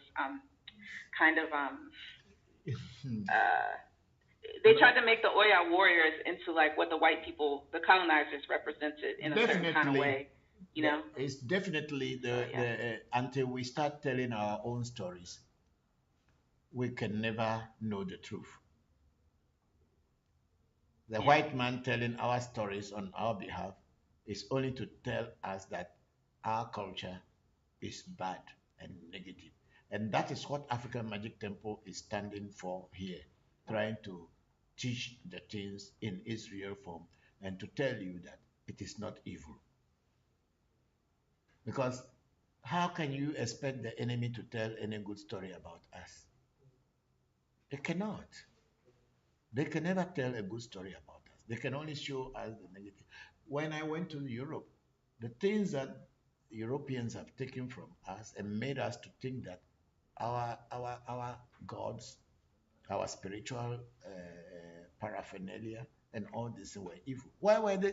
The question I asked them: why are you keeping it if it was evil? Why are you keeping it so for education? Educating who? Educating who? Because what they did was to take our power from us, and that is all. And that is what has brought us Africa to where we are today. Because all the mineral wealth, gold, diamond, oil, everything you can find in Africa, but Africa is poor because of the narratives that they have brought into our culture to make us look like nobodies, so that even our own brothers and people should know that we are nobody. And you will begin to accept that you are not good. You are the devil's brother or child.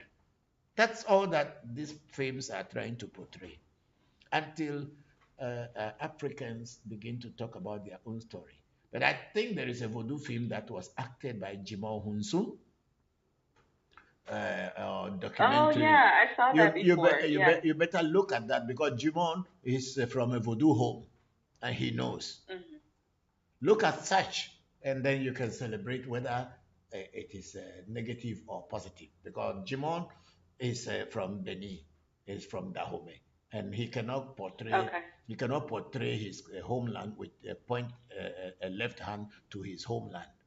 But if it is written by a white man and celebrated, no, it can never be complete. It can never be complete. I forgot to say something, which is that, yeah, the original story is sometimes written by, or at least for the Black Panther and for the Woman King, the original screenplay or the original story might come from something that a white person initially started writing, but then it ends up being a group collaboration and they end up having consultants that are, Black and African and that kind of thing. So, a lot of changes do get made and it ends up being a multiplicity of voices. And the other thing I wanted to say is that knowing some people who are screenwriters and stuff like that, it's just really hard sometimes for Black screenwriters to get their stuff to be produced. Even when Black people are performing stuff, sometimes it's not written by Black people.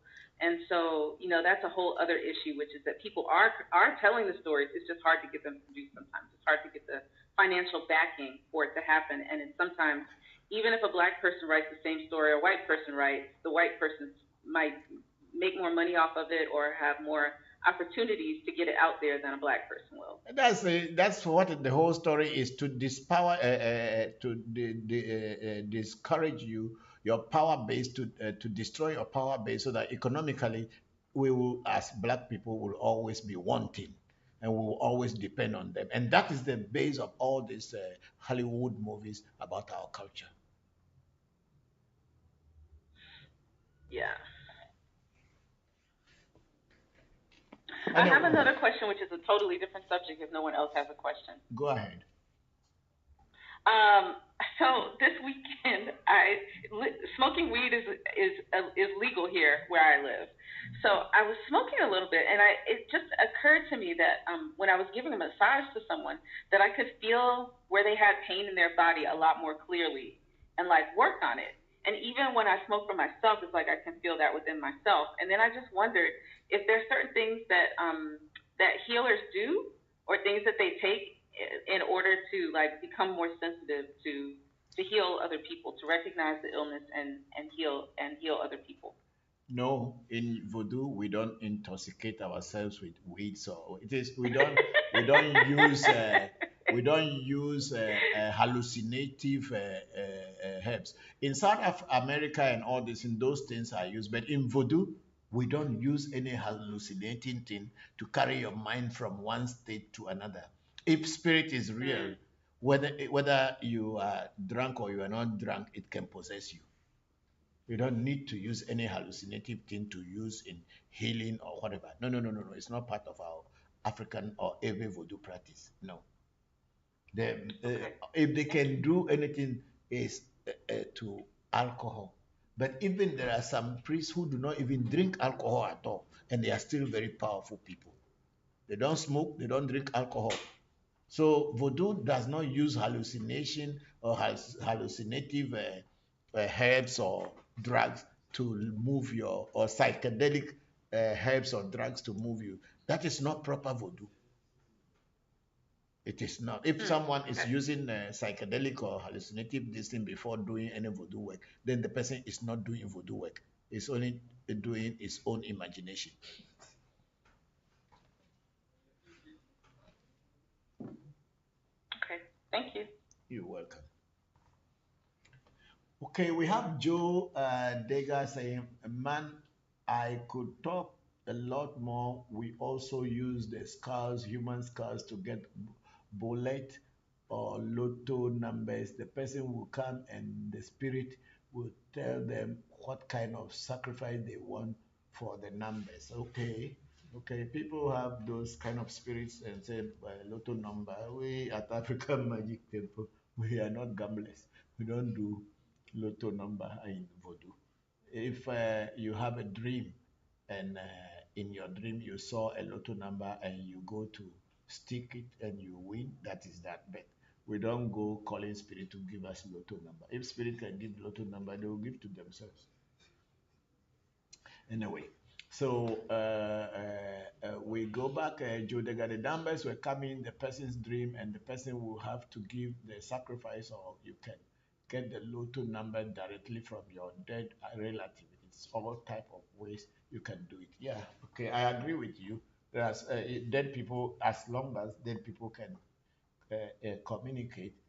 Yeah, if it is lotto number people want to get from their dead ancestors, then that is that. But unfortunately, at my shrine, is the last thing that I will encourage people to do.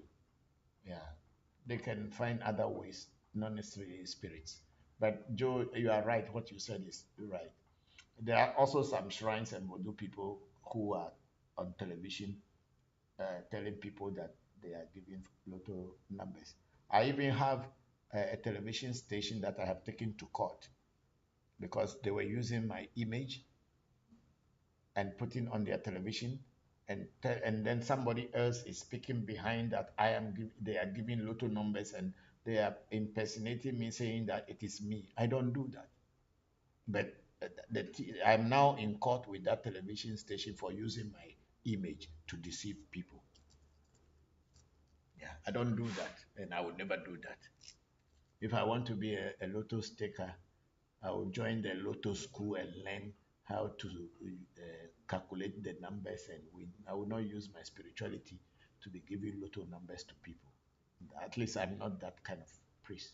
But then people were using my image in not only in on the television. At least 3 television stations have done it, and people even will put a poster in town with my pictures, telling people that they are giving lotto numbers and they are making money for people.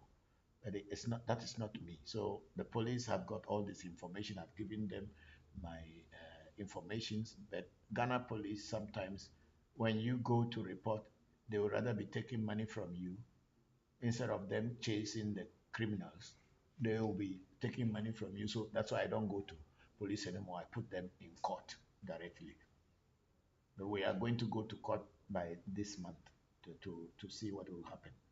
So I don't do lotto number spirituality here, but then people do.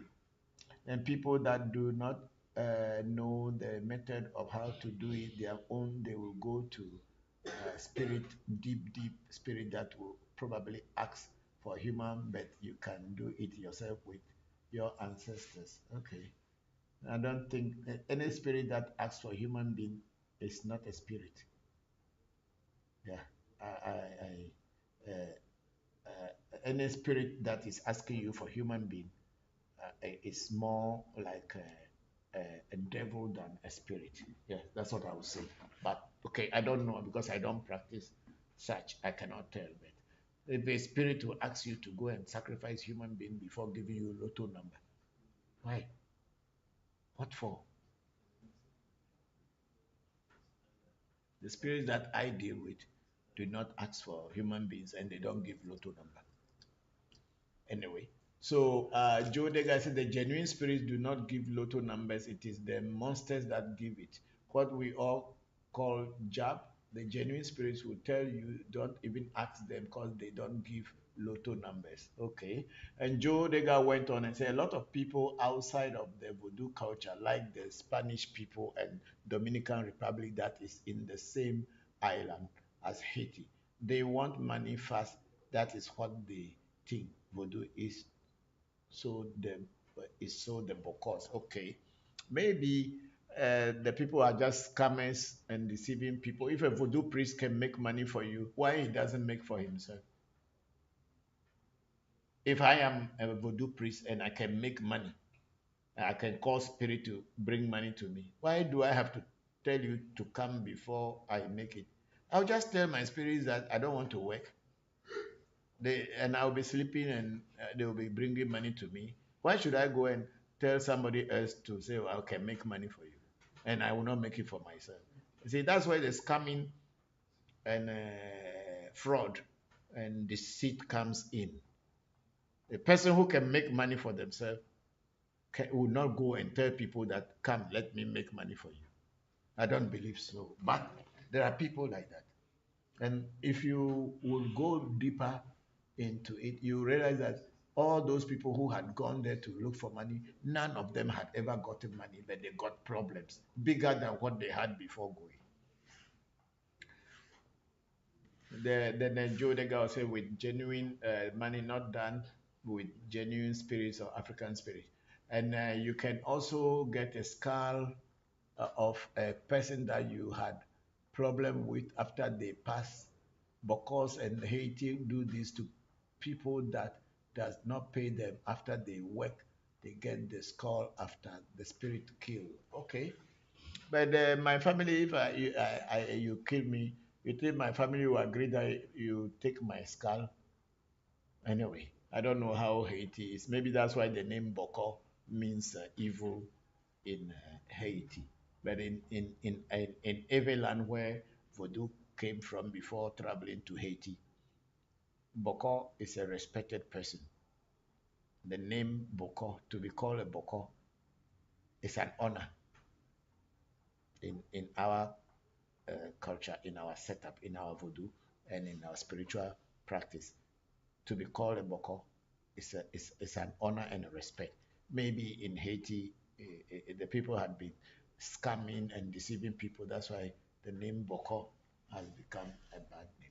Jodega went on that the spirit killed the person for not paying for the work they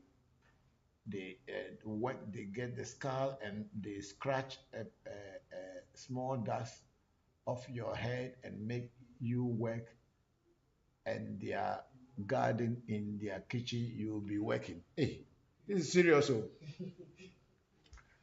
Hey, then anyway, I have seen some movies from Haiti where zombies are working, but these are all Hollywood movies, so yeah, I don't trust those things. But maybe they do exist.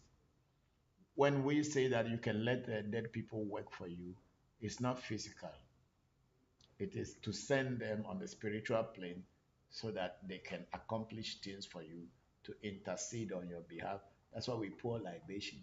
But to let them come and work in your kitchen and work in your garden, I don't know how they are going to hold a hoe or cutlass, but everything is possible in the spirit world. There is nothing that is impossible. Yeah. So then he said, Joe Degawa, they will make you work your afterlife into your natural death. Every time they scratch up your head and get just a little bit, could even sell a piece of dust of your head to people that need worker. Hey, I see. Then anytime they need you, they just scratch your head, take the dust to something with it and make you work. Sometimes they turn you into a pig, goat, or cow and sell you.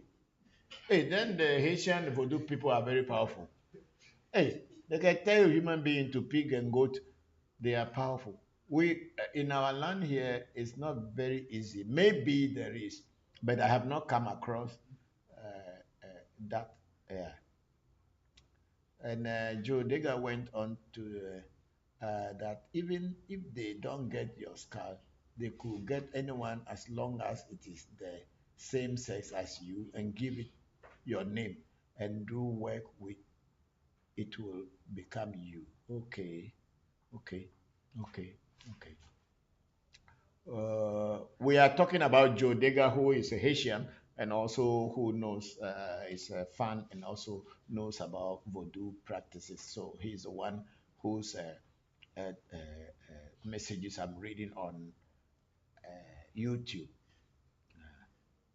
Said, do you raise the zombies in Ghana? No, we don't even talk about zombie in our Ewe Voodoo. There is no word for zombie in our Ewe Voodoo. Yeah, we don't raise any zombies. I've not come across it yet. He said, can you call the dead out of the cemetery and the person walk to you out of the cemetery, but you have to stand in the middle of the crossroad and know how to call it? No, we have not reached there. We here, we have not reached that level where we call dead person to wake up and start walking. We saw it in movies, but we don't believe that it is possible because the voodoo is starting from every land. It is our word, and our people hadn't done that. But maybe in the past they did, and the secret might have been lost. I cannot say, but I have never come across anybody. Otherwise, our people all will be waking up and working in our farms. Ah, if we can wake dead people up, why will we just tell them to go and work in the cocoa farm, or they should go and work in the yam or cassava farm? And because they will not get tired, they are dead already. So they will just be working for us. We will not send them to anywhere. We send them to our own farms. Then they will be working. But anyway, we have not reached there. Anyway, I haven't reached there, and I have my teacher had not taught me about that. We communicate with dead and know how to use them to help us to intercede in different things. But calling them physically and giving them cutlass or hoe to go and work in a garden, we have not reached there yet. Maybe as time goes on, who knows? I may come to Haiti to learn that one day. But if I get how to work dead body here, oh, my farm will be big one. I let them work at my farm; they will not sleep. Anyway, and then I say that at 12 midnight on August, cemeteries are one. No matter where in the world the person is, you can call them and you can have them and you can slave them, tell them what to do, whatever. Correct, 12 midnight every day, all the cemeteries are one. Okay, you could be in Africa and I can call you out of your tomb, America, at 12 midnight with pack of matches. These are the things Haitian slaves did to French colony. Okay, okay, they were very powerful. They were very powerful. We, the Aves, from where the voodoo word came from, we don't do that. If somebody is doing that, then I have not yet met them. But it's possible that people have these powers, or maybe it is lost to our people. But the things that I have learned so far for all these 40 years that I've been learning, I have not come across it yet. Yeah, but I've seen this zombie thing in a Haitian movie, but we know it is a movie. We don't believe that it exists. But now that you are saying it, I will also take it with a pinch of salt, just like how Stone had said it earlier. And watch, maybe one day, who knows, we will go to Haiti and then find out. Thank you very much, Joe. I'm very grateful for all this contribution. We are all learning. Thank you. We have some questions up again. Yes, somebody wanted to say something? Papa, please add a small comment and then a small question. Yeah, go ahead. Okay, this is it's more about the slavery stuff that you was talking about. The zero, Yeah. yeah. Yeah, and its reference to Hollywood. Oftentimes in books, in a lot of books and then in a lot of movies, when we hear about the slave trade, they often start talking about the 17th, the 18th, and then the 19th century to some extent. At that time, a lot of the African kingdoms had been destroyed by the Europeans. Okay. So, and then some of the rulers had also been replaced by people who were willing to sell out in something. Maybe they were willing or they were coerced, or maybe in other circumstances they had to take part in the trade. So, oftentimes it's interesting that Hollywood, in a lot of books, they like to talk about these times that the African kingdoms have been destroyed by these same Europeans. They don't talk about the kingdoms that they destroyed. They don't talk about the Congo kingdom. At the beginning when they came, what happened at that process? Because it's difficult for somebody to tell me that a king would sell his own people, kill himself, commit suicide for his body to be taken to Europe, and then give his land to other people to colonize. All those three things. And oftentimes there are movies and there are books, and a lot of these things that they give out to the public, they do not talk about what happened at the beginning. What happened at the beginning. All they seem to talk about is the 17th and 18th century. Meanwhile, some of these African kingdoms, a lot of them were destroyed before colonization even started. A lot of these kingdoms were destroyed. Nobody is saying that. I'm not saying that some of these kings were not involved in the slave trade, but as you said and as you said, the context and then the way in which it was done, nobody knows. But another, as I said, they don't talk about the beginning. The kingdoms were destroyed. They don't make movies about how those kingdoms were destroyed.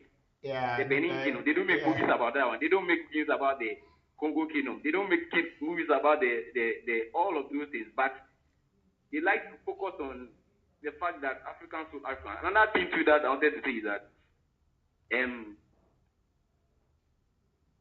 Europe as well as in America, in Europe for instance, and in a lot of the world, nobody says that Europeans sold Europeans or Europeans allied with Hitler to fight against the other European nations. I rarely hear things like that. All they say is that Hitler was a bad person, but they never say that people were put into situations where they had to make difficult decisions. Yeah. But all those say that this particular person did this, or they never say that maybe some of the Native Americans, some of them were used as scouts in the war. But you never hear anybody saying that the Native Americans sold each other, or the Native Americans were the ones who were responsible for the genocide of the Native Americans. People don't really talk about this thing. So we should be, in a way, we should be careful when we are discussing these things, because the same people who came to a large extent to put us in this condition are the same people telling us these stories, and to a large extent, Hollywood is an arm of the U.S. government, it's a propaganda arm. So sometimes they just say things to move things based on the geopolitical environment. They say things to move things in a particular environment, in a particular direction. And also to make money, to help them to move things in a particular direction. So, Nuku, thank you very much. You see, yes, and I wanted to ask, the question was that, okay, please, if you wanted a comment, you wanted to give a comment before I ask the question, sorry. No, I was saying that my going to Europe just recently has proven to me that these people only came to take our power, to deceive us, to make us their servants. And the narrative that they are giving to the African Americans in these movies is trying to tell them that don't go back to Africa. It is the same people who sold your ancestors to us. That's all that it is. The stories are trying to say.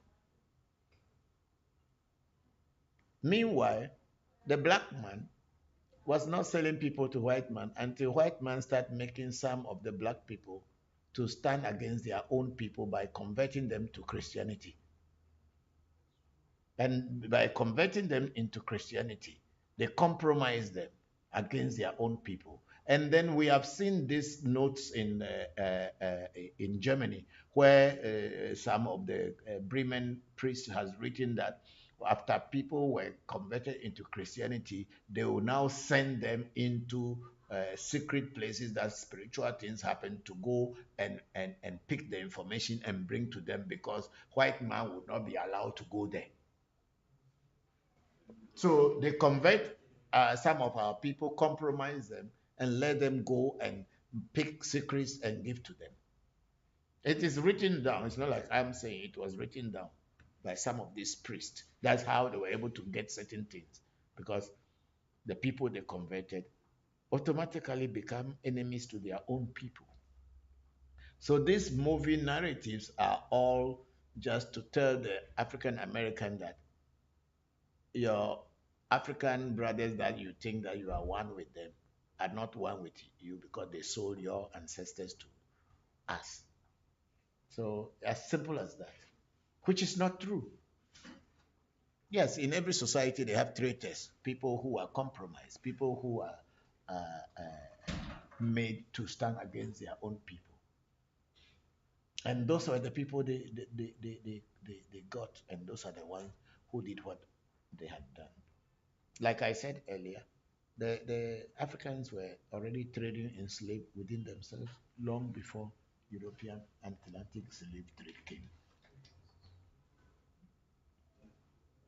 In our family, we have people who our fathers told us that their ancestors were bought by our grandfathers or our great grandfathers. But they are part of the family. They are not treated like a slave. They are not treated in any brutal way. They are part of the family. They even have positions within the family. So it's a whole lot of thing that this Hollywood had been doing and destroy all of us. That's why you see so many people going to church in Ghana with no aim. But if you don't go, they will say you are devil's child. So people go, they get scammed at the church, but they still go just because we don't have power anymore. But anyway, go on with your another question, Nuku. I wanted to ask that. I think you've answered the question. The context under which slavery was happening in Africa before even the Europeans came, and I think you've answered it that I think sometimes when people are involved in wars, yes, and they are made brought, and then indentured servitude and all of that stuff. Yes. So it has always But been I'm like not that. I'm not saying it as an excuse to those African Americans or other people listening. I'm not saying it as an excuse for other people who may have been sold. That one is wrong. But I'm just asking to know the context under which it happened. Nuku, you see, this thing need to be addressed in a way then it can bring a closure to the pain and also healing to our brothers and sisters in the diaspora. The truth about slavery has not really been told yet. How did the white man come to Africa to get Africans to come and work in their plantations? They have tried Europeans, people from Slovakia. That's why the name Slav. They had also been used as slaves.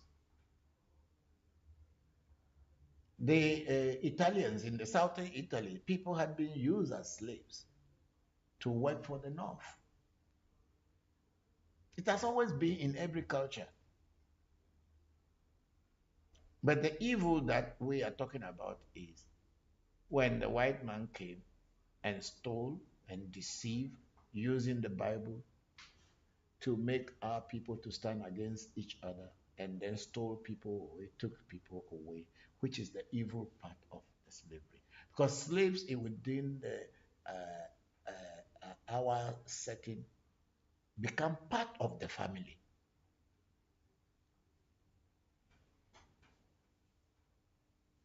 And they play a role in the family. Some people bought slaves because they could not give birth to children. No, those days, adoption was not like what it is today. So if you don't have children, like my grandfather, as I'm talking, some of the slaves that he bought were because he could not give birth to many male children. So he had to buy some people, and those people were given family names, and they become part of his children. So it is a very bad thing that slavery had happened, but the stories need to be told so that we can come and give we can give a closure to this. And also in society, where people who were against the society and were disturbing the society in those days will be given away so that they will have peace within the community. Those things were all there. They were part of all these things that had happened to our people. And you may be a very good person within the culture or within the community. And maybe because you are very truthful and you are not a hypocrite, other people may look at you as an enemy. And then the slightest opportunity they get, they can use it against you and then take you out of the community. And where will you go? You end up in the slave man's slave ship. That's why we still have people who brought this, our tradition, to the Western world. Voodoo is in Haiti and all this thing. You think that if there were no voodoo priests and voodoo devotees within the slaves, would voodoo be there today? If there were not Afa and Ifa priests and priestesses who were also taken into slavery, do you think that they will have Ifa or Afa in the diaspora? Everything that God does has a reason.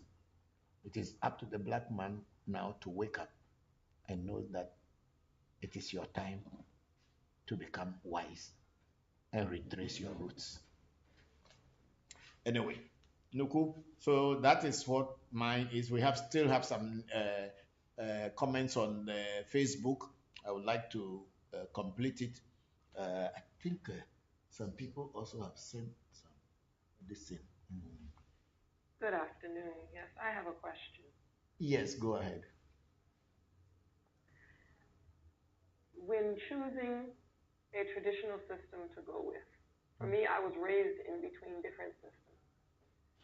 I spent a lot of time, my mother spent a lot of time in Ghana with the Ga people. We spent time learning the systems of the Akan.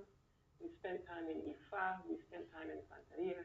We spent a lot of time diving into African traditional systems.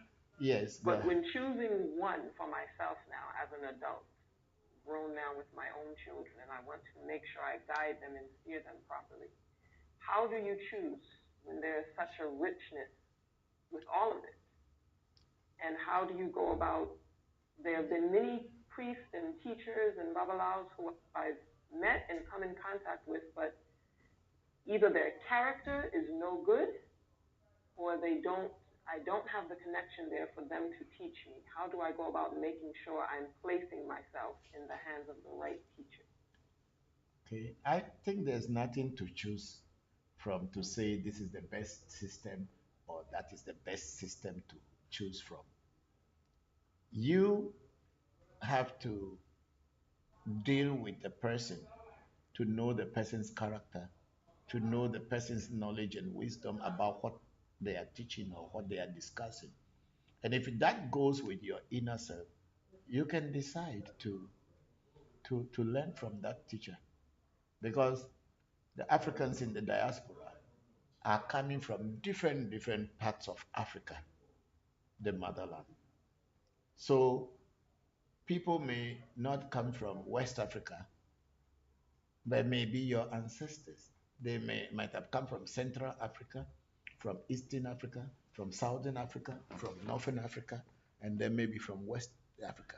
But Afa or Ifa and Voodoo are from West Africa. So if your ancestral roots is not only from West Africa, you can choose anything that appeals to your inner self. That's the simplest way to put it. Whatever appeals to your inner self, when you listen to your teacher or you listen to all the people who are teaching, deal with them. And that should be enough to tell you whether you want this person to teach you or that person to teach you, because spirituality is one. But how do you make spirituality to work for you is the teachers. The person who is teaching you is the one that will help you. If the person who has walked on that path before and knows what he is doing is the one who can guide you so that you can be like that person or even be greater than that person. So it is not like a lottery number. Then it's okay. Let me look inside. Okay, I chose this one or I chose that one. Or it's not like a woman or a man. And so this one looks so handsome. So let me select this one. Or this one looks so beautiful. Let me select that one. No. Listen to the person's teaching and then find out about the person that in many ways that you can, and that should inform you who you should choose as a teacher. Because if you don't, if the person, what the person is saying does not make sense to you, why do you choose them as a teacher? If somebody you deal with will cheat you and deceive you, why do you choose such person as a teacher? Why do you choose someone who doesn't know what they are talking about and they are just telling stories and creating myths and illusions and things that are not reality and not physically real? Why do you choose that as a teacher? So it is up to you to deal with people, listen to them. If what they are saying and whatever they are teaching makes sense to your inner self, choose them to be your teacher. If it doesn't make sense to you, forget it. This is why the problem in the Americas, where everybody who passed through Africa goes back to America and become a priest or become Babalawo or become Baba, because it is our own people, our own black people, who are taking advantage of our own black brothers and sisters just because they came to Africa. And when they came here, they did not really learn everything. They came and just scratched the surface and they go back there. They wear white clothes, put white headgear, or put some cap and put some beads on their neck. I've been to the motherland. I am a Baba. And people fall prey to such people. It's very common there in the diaspora. Even here in Africa, people will stay with you without even learning the thing, just staying with you 2 or 3 days, and then they have some problem with you because you are trying to guide them and correct them. And then tomorrow you will hear that they say they too they are spiritualists. And then what do they know in the first place? They will just be deceiving people and taking advantage of people and even killing people. When I say killing people, not like using knife to kill you, but they will destroy your inner self, they will destroy your spirit, whereby you will not have interest in learning anything about your ancestors. So to choose a spiritual teacher is to observe the teachings of that teacher, observe the character of that person, and watch very critically. And if it appeals to you, you can choose that person as a teacher. That's all that I can tell you. Thank you. You're welcome. Thank you. I think okay, there's a Fatima on this thing. So, hello, Fatima. Hello, Fatima. How are you? Please open her microphone. Can you hear me? Yes, I can hear you now. Yes. Okay, how are you doing, Bokor? I am good, and how are you? I'm doing well. I'm doing well. I'm taking in everything that I'm learning as usual. Thank you. Once again, thank you. You're very enlightening because of the way you truthfully speak, and that's very rare. So I wanted to follow up with a question. I remember I had asked about pouring libations to ancestors and just speaking about the fact that some of my ancestors, while they were alive, we did not have a good relationship, right? So my thing is, once like a ritual or so forth is performed and everything has been accepted, do you now pour libation to those ancestors that, again, did not have a positive relationship with you when they were on? Okay, Patma, you see, the truth about spirituality or African traditional spirituality is that we pour libation to our ancestors to empower them so that they will in turn empower us on the physical plane. Because the African or the Voodoo or the Ewe believe that when a person dies, he or she becomes a spirit. And since they are spirits, they are more closer to the spirit world. And if there is God, they are more closer to God and they can oversee what physical beings are doing. So it is our knowledge from our ancestors that when you call on these ancestors in times of need, they will support you on the physical plane because you are their continuity. They lived before you, and now you are living their lives, you are continuing their lives for them. So it becomes their duty to make sure that you go through life successfully in order to keep living for them. So if in life somebody who did not like you when they were alive, when they die, why do you have to empower them? No, I was asking because remember what was done for So me and it was accepted. So I'm thinking now it's like everyone. no, you pray to the ones Okay. that were good towards you when they were Okay. living, not those that were bad to you. Because if you are praying to those who were bad to you when they were alive, that means they still can, you are empowering them to continue doing what they did to you. So it is not advisable to pray to people who were against you, unless, of course, if in a reading that person's spirit comes and say, please forgive me. I had been Okay. unfair to you. So please forgive me. And then rituals are done for you to forgive the dead. Then, of course, Okay, so a ritual has to be a part of it to yes, bring it back. I def- just thought that, yeah, you it's know, when don't it don't says don't just acceptance, say bring them in. don't feed just anybody just because they are ancestors. Okay. What about ancestors that you did not know? Like, so you know both of my deceased grandfathers. I've never met them. Should I Yes, call their because names? to your knowledge, they have not done anything bad to you. Hmm. So, as per the knowledge you have or information you have about them, they have not done anything bad to you. So you can pray to them. Okay. And Okay. you know, the ancestors, as we call them in our language, ancestors, is exactly what the Christian and the religious people call saints. Hmm. So if in the European culture, saints are people who can intercede on your behalf.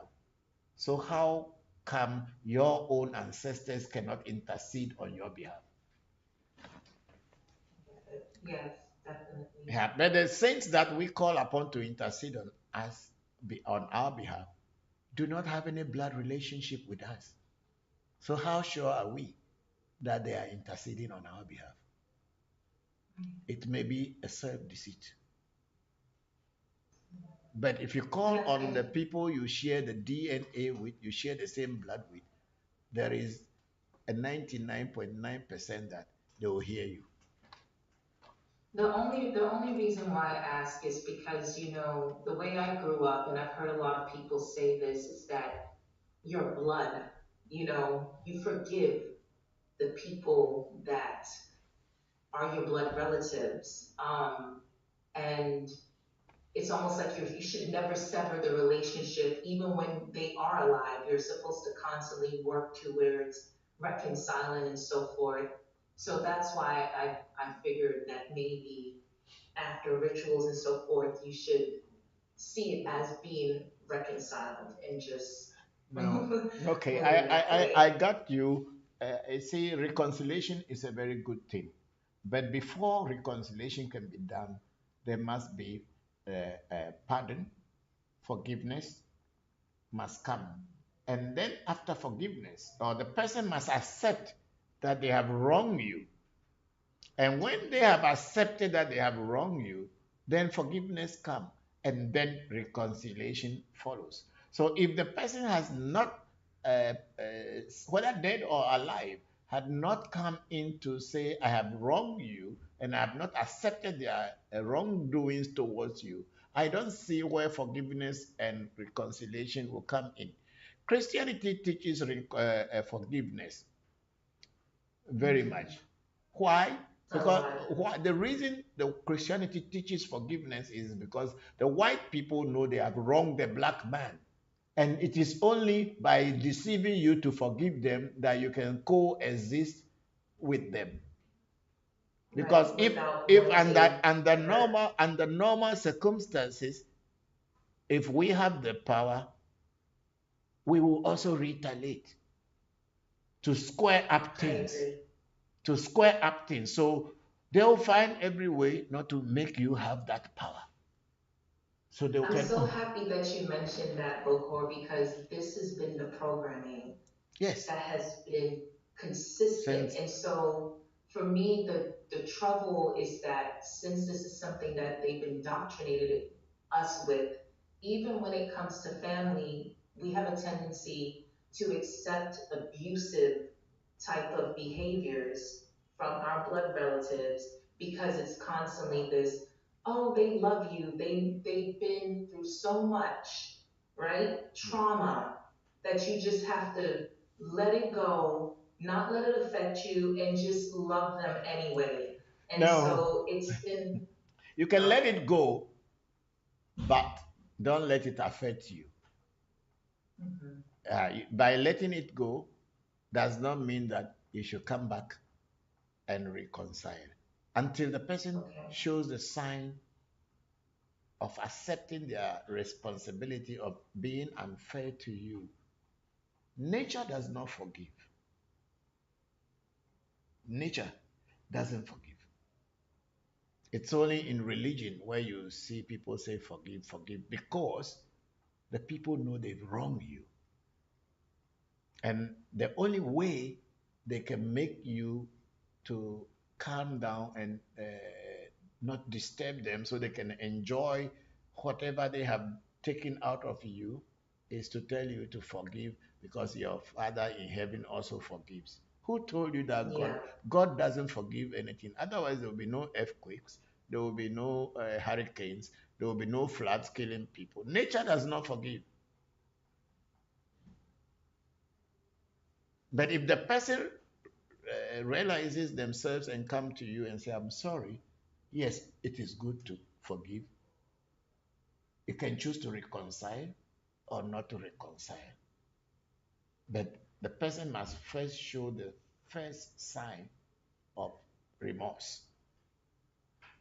And then you can decide where to take it from. That's the reality of nature.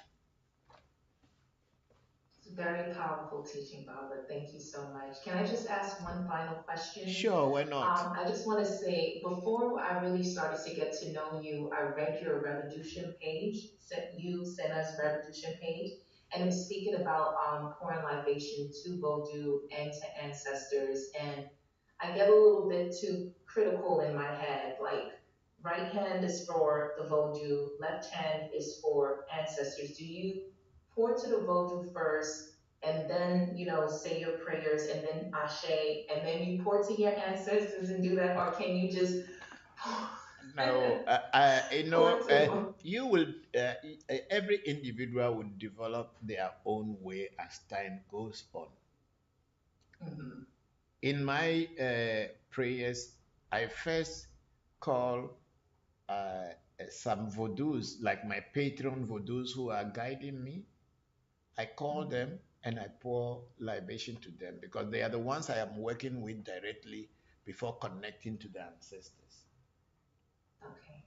So I call them. First, I call in our language God Almighty, the three gods the God of creation, the God of maintenance, and the God that create human being, I pray to them first. Then I pray to the Mother Earth that I walk on. Because without Mother Earth, I cannot live here. Because the food I eat, the roof over my head, the water that is flowing, all are on Mother Earth. The trees are on Mother Earth. They give oxygen and they take in carbon dioxide and all this, and it's making me to be alive. So I acknowledge them first. Then from there, I acknowledge my ancestors for bringing me here by calling each person who had been good to me in my life. I pour in libation to their memory. Then after that, I now call other voodoos that I work with. So as you asked, I use the right hand to pour to the voodoos. And then I use the left hand to pour to the ancestors because my teachers taught me that the ancestors or people who die are no more physical. And in our culture, the left hand represents like negativity, things that have already gone. So that's why I use left hand. And then I will change again to the right hand when it comes to calling the voodoos that are still with me, that are still working with me, and I use my right hand.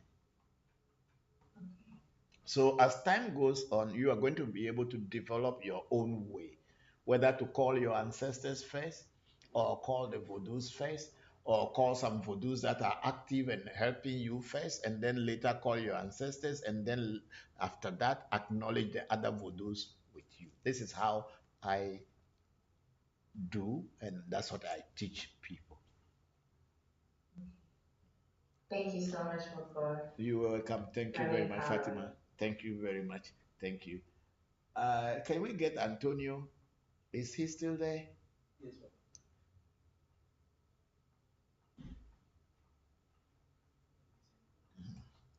That's Yes. a very, very good question, Fatima asked. You know, it's a very good question.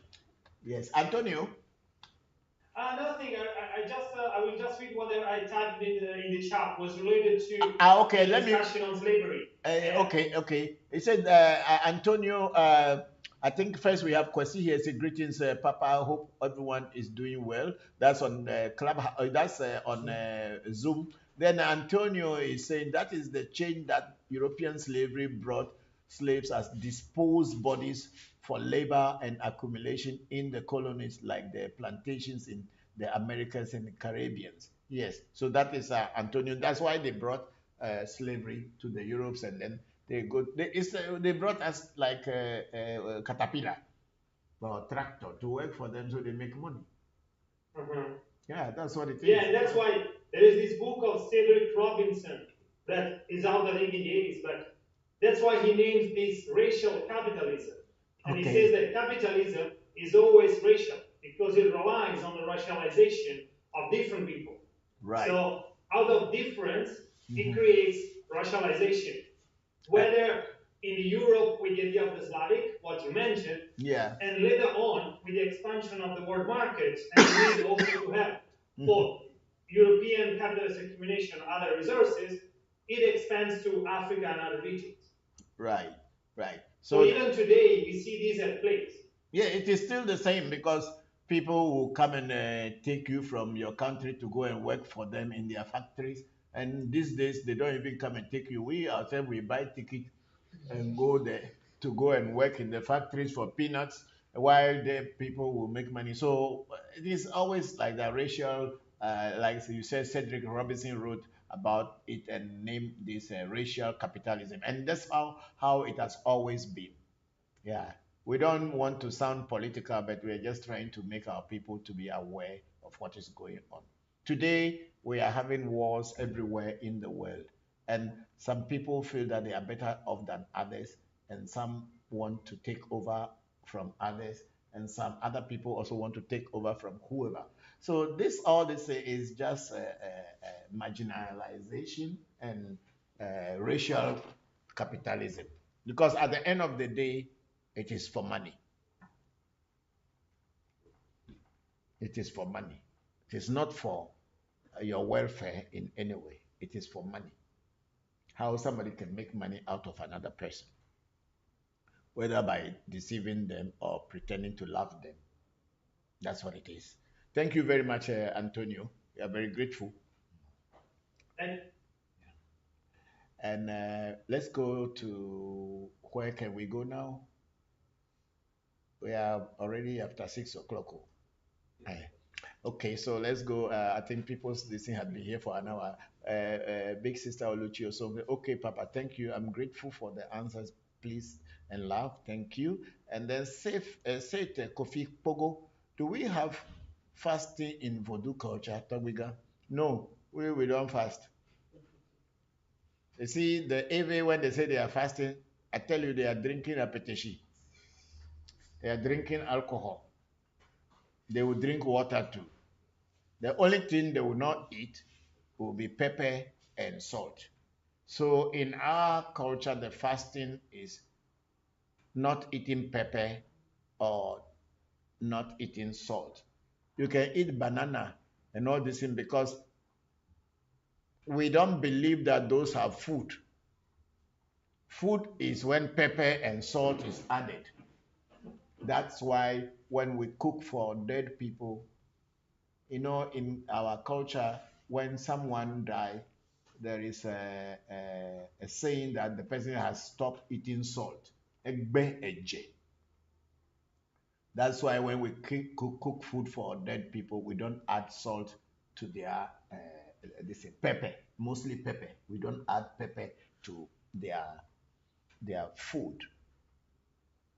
So when you are not eating pepper and you are not eating salt in our culture, it is not food. So in Voodoo, we don't do fasting. But if you yourself, you wanted to do a particular ritual and you don't want to eat before doing it, you can choose to fast. That's why our people usually will wake up at dawn and do their rituals, do their prayers to the ancestral stool or any voodoo and all these things with the mind that by the time they break and they will be hungry, they would have finished dealing with the spirits. That's why people do things from dawn, so that by the time you get hungry, you would have done everything. You go and eat pepper and salt and you have not done anything wrong. So in our culture, we don't actually fast. It is only that you should not eat pepper, you should not eat salt. And then we have Sister Vivian Baka saying, sorry, Papa, about the loss of your items, and thank you for sharing the story. Some people think that when you are practicing spirituality, you don't have challenges. Yes, you have challenges. Thank you very much, Vivian. When you are practicing spirituality, does not mean you will not have challenges. Real spirituality is just natural. You will go through challenges and you overcome them.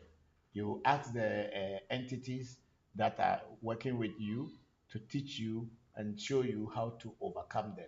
It is only people who are practicing fake spirituality are the ones who will be pretending as if everything is fine. And they will be hiding things from people to know. But real spirituality is just a way, it's a natural way. If you lose items, does not mean that you are not practicing real spirituality. Sometimes these things happen, the challenges that you have in life happen for a purpose and for a reason. And we being human beings, because we don't even know what these reasons are and purposes are, and we don't have patience, we start getting worried. But when you have patience, with time, you will know why things happen the way you have it. So patience is the key to spirituality. Patience is the key to success in everything you do. It is not hypocrisy. So we have Vivian again. Say, Papa, speak a little about challenges when practicing Voodoo. Okay. Challenges, there are so many challenges, and just like natural challenges when you are practicing Voodoo. Some, your people will deny you, your own family will hate you. People who are hypocrites will not like you. You will become a standing block in front of many people, not because you are bad, but because you are trying to tell the truth. So you become an enemy to a whole lot of people. And you can be practicing spirituality, your son can die, your children can die, your wife can die, your husband can die. That doesn't mean because you are practicing spirituality, such things cannot happen to you. That is why it is advisable that when something starts happening, you quickly make a reading to find out what it is. And if you can block it, you block it from happening, because whatever is happening is coming from the psychic plane, from the spiritual world, coming to you in the physical world, and it will start to show its signs little bit, bit by bit. But if you don't wake up quickly to check what is going on, then when it descends on the physical plane, then it is something that attacks you. Even sickness, sometimes you'll be in your dream, you may see that you are in a hospital or somebody give you injection, or you are sick or somebody is sick. If you don't act quickly to know what is happening, you wait, the sickness will descend and come upon you. And that's what reading is all about, knowing what is trying to happen and try to prevent it from happening to you.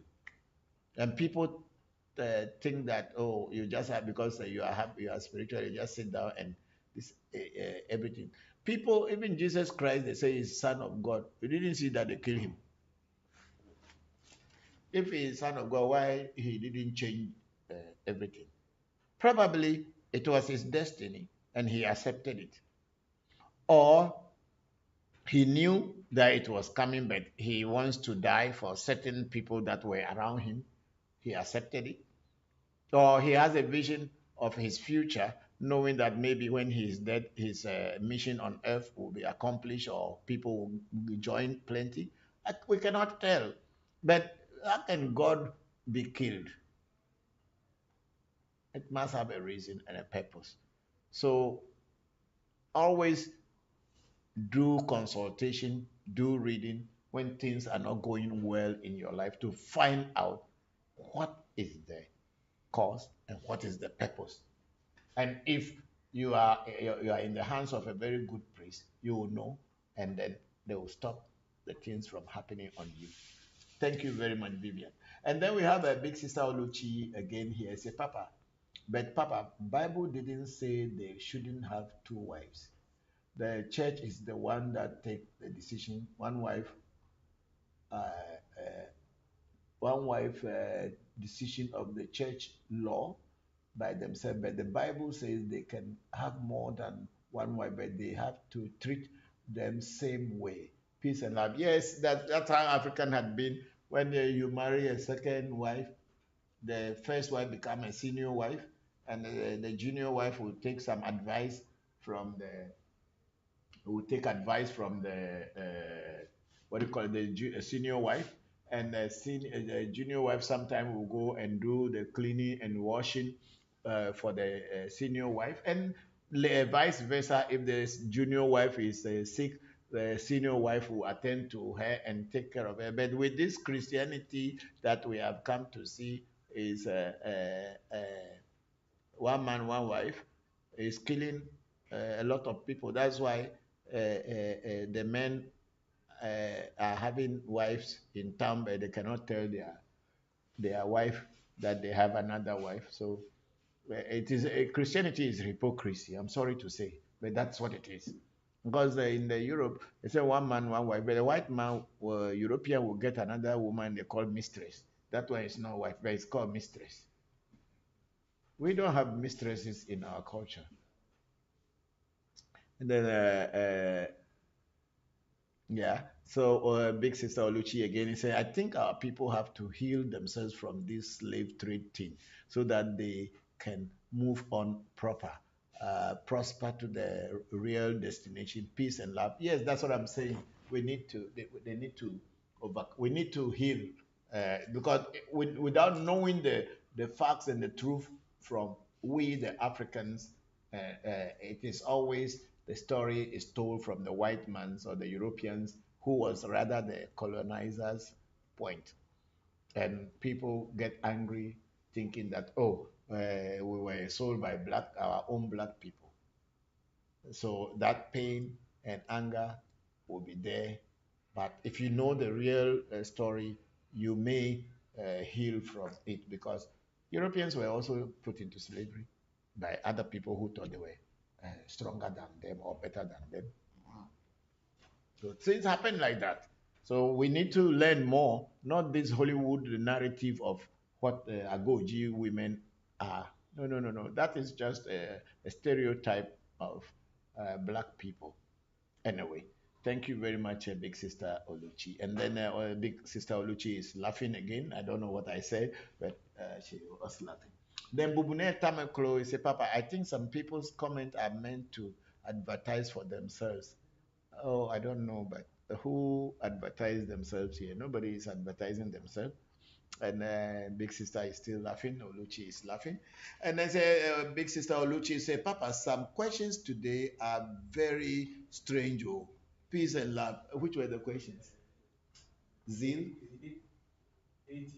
And the Haitian, it's okay. We are not in Haiti. Have you been there before? Do you know what happens there? So we just accept what we are told, and we take it with a pinch of salt.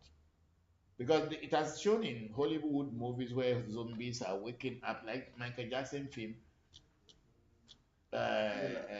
Thriller, where zombies are walking from the grave and all these things. So there is some belief and understanding that you can command a dead person, and the person whose body has been deteriorated and no blood flowing in it will wake up and walk and be working in the farm. Hey. But no, we were not there, so we cannot say it is not true. Yeah, but we accept that that's what's happening there. But maybe one day when we get there. But in our part of the world, nobody has woken dead people up. You can only wake dead person up during the time that their spirit is about to leave them, and then you intercede and block the spirit from leaving, and then revive the person to wake up, like what I did many times. But the person died, put in grave, and then you go and call him to come to your farm. No, some people can do it. They say they scratch your head, you will be working. Oh, you're right. So you send it to Father, you carry firewood, come out. Yes, they say the person will be working for you, even in your kitchen. Eh? Be scrubbing the floor. In which country? Haiti. Haiti. So you should go and employ one from there. we have a Tonja. So you'll be an electrician, go to school together, or climb pole, and fix a street light for you. It can happen. No, because not everybody knows everything in the world. There are certain things that we know, somebody somewhere won't know. And there are certain things that other people know somewhere we will not know. So that's why I don't write off anybody, because until I experiment and experience, I don't confirm, but I don't condemn. Yes, because if I experience it, then I can say yes, it is, or it is not. So many people in Ghana say they are making money for people. People have gone, and then they will go and carry human head, and police will catch you and put you in jail. If that man who is saying that he can make money for you can make money, why he didn't make for himself? There is this Power One. Is it Power One they call him? There is one traditional priest who used to be on TV. They call him Power One. Yes. Last time they broke his shrine down, he killed people who he said he was going to. He killed people who he said that he was going to make money for. Whenever he took their monies, and they come for the day he promised to give them money, he will find a way to kill them and bury them. And bury them in the place where the other people are standing, but they didn't know. Last time they went and broke up his shrine, and they assumed a lot of dead bodies from, is it Power One or something? Yeah, Power One. Yes. Okay. He has been reminded of Ameda. not only the biochemists, they kill many other people. Power one, yeah, because even this one was just recent one, not the 2021. This one is a different power one. Because this one just happened not too long ago. It's not even up to 4 months. It was after that man who killed, who brought the daughter from school to, yeah, then that one too, the story came. It's a very big shrine with power one. They say he's always on TV. Or Mauli would know the name. This 2022. It's not a long time ago for killing people. They assume a lot of bodies, and these are the people who claim to be traditional priests who are making money for people, and they advertise themselves on TV and all this. And a lot of people are going in there to ask Mauli. I think that's the thing, right? Yeah. Yeah, that's the one I'm talking about. That's the welcome to Powerhouse. Okay. So all these ones are claiming to be spiritualists and they are priests, and they are telling people that they can make money for them. And if you go there, they will just deceive you. And when you keep asking questions and questions, they make all these things to be frightening people. You know, they make all these things to frighten people. So when you come there, you are scared. You say the front there, the land, you know, be in the catch there. So these people were there in Ghana before Ghana is going to borrow money. So, they can only make money for Ghana. If they can make money, why won't they make money for government for us? So, no, these people are criminals, but they are the ones who do not learn any spiritual truth, but they did all this thing to fool people and collect money. Yeah, they just tell you they can make money for you. Because what you see, they are bringing dead bodies out. So these are the people who claim and say things. So where is the town? Is it Adesu or somewhere? Yes, Adesu. Hey. You see, they break his house down. They break the whole from that. So these are people who are deceiving others, calling themselves priests. That's why I'm saying that we are not here looking for crowd to follow us. We are teaching whatever our ancestors taught us. We want to teach the authentic thing so that people can benefit from the ancestral truths that have been kept down for us. This kind of people are thieves and scammers, and they are the ones who are making the name. Yes, they are the ones who are making names, and people in the diaspora outside will be thinking that these are real spiritual people. They are scammers. They are thieves. If you can make money or you have spiritual power. Yeah. So anyway, let bring me back to the questions so I can. So you say you go there to make money, they'll kill you. Because once you start bothering them to give you your money, they'll find a way to set you up and kill you. So, Big Sister Oluchi, I saw a movie like that. They wake up the zombies and use them to work in the farmland. Papa, peace and love. I can't laugh again. This is too much. They say they do it too. They go to farm. I don't want them to come and work for me. No. I don't want them to come and work for me. I fear them. I fear them. I don't want them to work for me. Well, the problem is they're not actually dead. Yeah. So for people who do this, they give something to the person to where they go into almost like a coma. Okay. And your family thinks you're dead. Okay. And so they bury them. Mm-hmm. Then the person who, the witch doctor or priest or whatever, they go to the graveyard and they do it fresh and they bring it back up. And they have told this person, you are dead and now you belong to me. But the person is not dead. Yeah, but then the time that they put the person inside the grave for a few hours, wouldn't the person, oxygen will not finish and the person will die? they don't leave them long. Ah. They don't leave them long. I see. But there are people who have escaped, who've gone back to their lives, and that's why when people see them and they think, oh my God, this person is dead, they're thinking the dead are walking around. But a lot of the stories, the same as they've done with Africa, they did with Haiti. They have made them up. When Haiti abolished, killed, eradicated the European off of Haiti, they had to give horror stories about how they did. Oh, they made a deal with the devil. Oh, they do this. Oh, they do that. And they made up all of these stories. And a lot of people keep the stories going today because, like you said, those who are scammers, people will believe it. They will have fear. They will have power. Mm-hmm. But it's not what people think. Those people who have come back, who are working, they're not dead. They're very much alive. Okay. They think they're dead. Okay. But they're not. That I can understand. Means somebody told you are dead. Yes. You know what the sister was saying is there's a particular fish which has poison.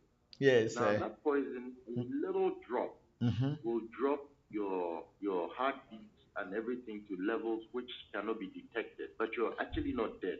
Okay. But because the pressure drops so much, the people tend to suffer a bit of brain damage.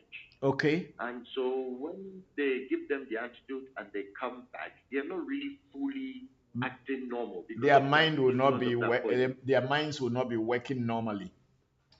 So then they say that they brought back the dead. But in actual fact, just support what my sister said earlier on. It's true. The people actually are not dead. It's just a poison that they use on these people. Okay. Okay. And then so it's not like the person was dead for weeks and months, and they brought them up. No. It's not like weeks and months. It's maybe 48 hours, 72 hours. Okay. And they'll bring them back. Okay. Okay. I can understand. As we live, one day we will meet some. We never know. Maybe if I travel to Haiti and I'm looking for a zombie, who knows? They will show me one in the garden is working.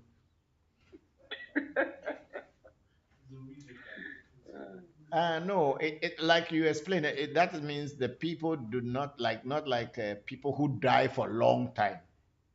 Because I cannot imagine that someone who died about a month or two will be woken up to what do you call it, and be working in the kitchen.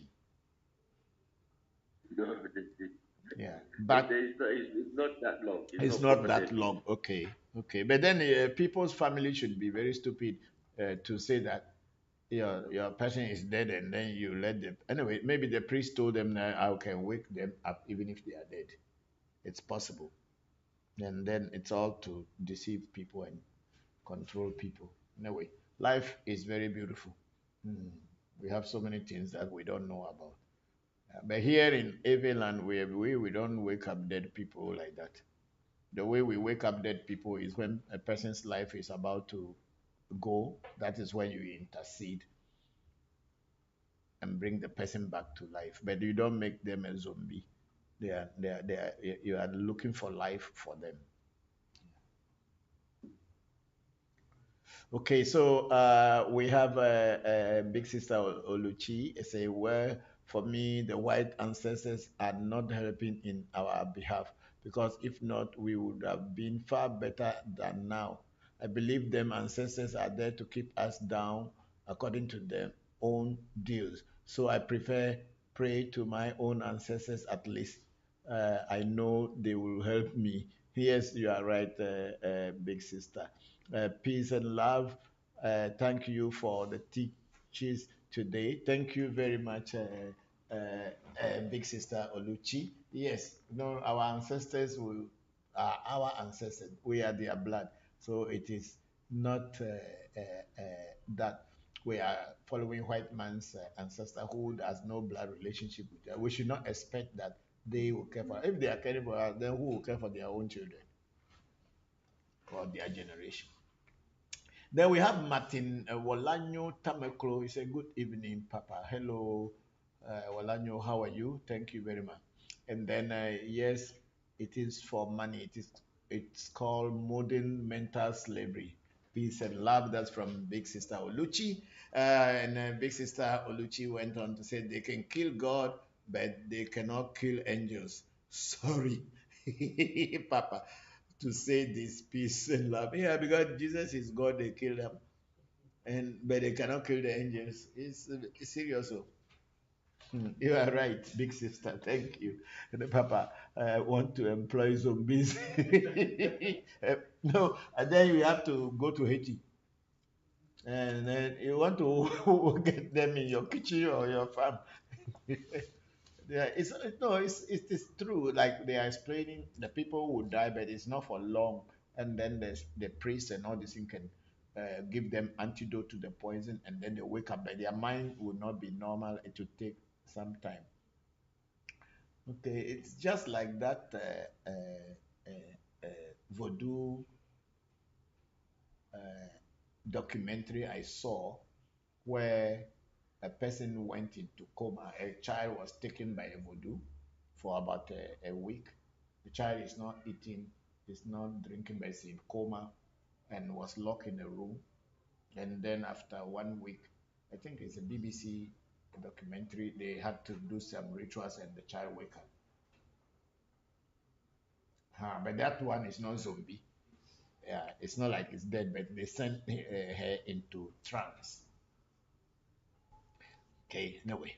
Then Big Sister Olichi is saying, I understand they put them into the way of coma to make them family believe that they are dead. Okay, peace and love. Yes, yes, yes.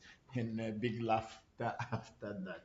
Yes, thank you, thank you, thank you. I think we are now almost 7 o'clock. Oh. Hey,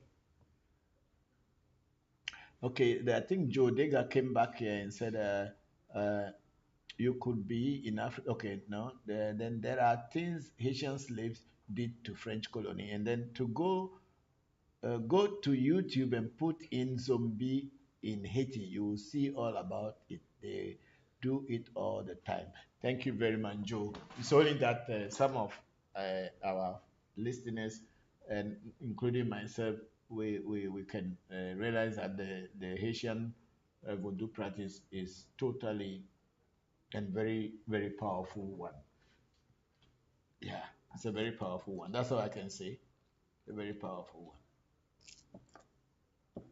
Yo, so are we done with YouTube, Facebook? I think the big sister Oluchi is the last person laughing very loudly, and then we are on the Fatima is still there, and I think okay, no writing here. And then is there any comment going to come from Clubhouse? I think most people left. Yeah, most people left the Clubhouse. It's late at your place. Yeah, most people are not there. 18 people. But their pictures are not here.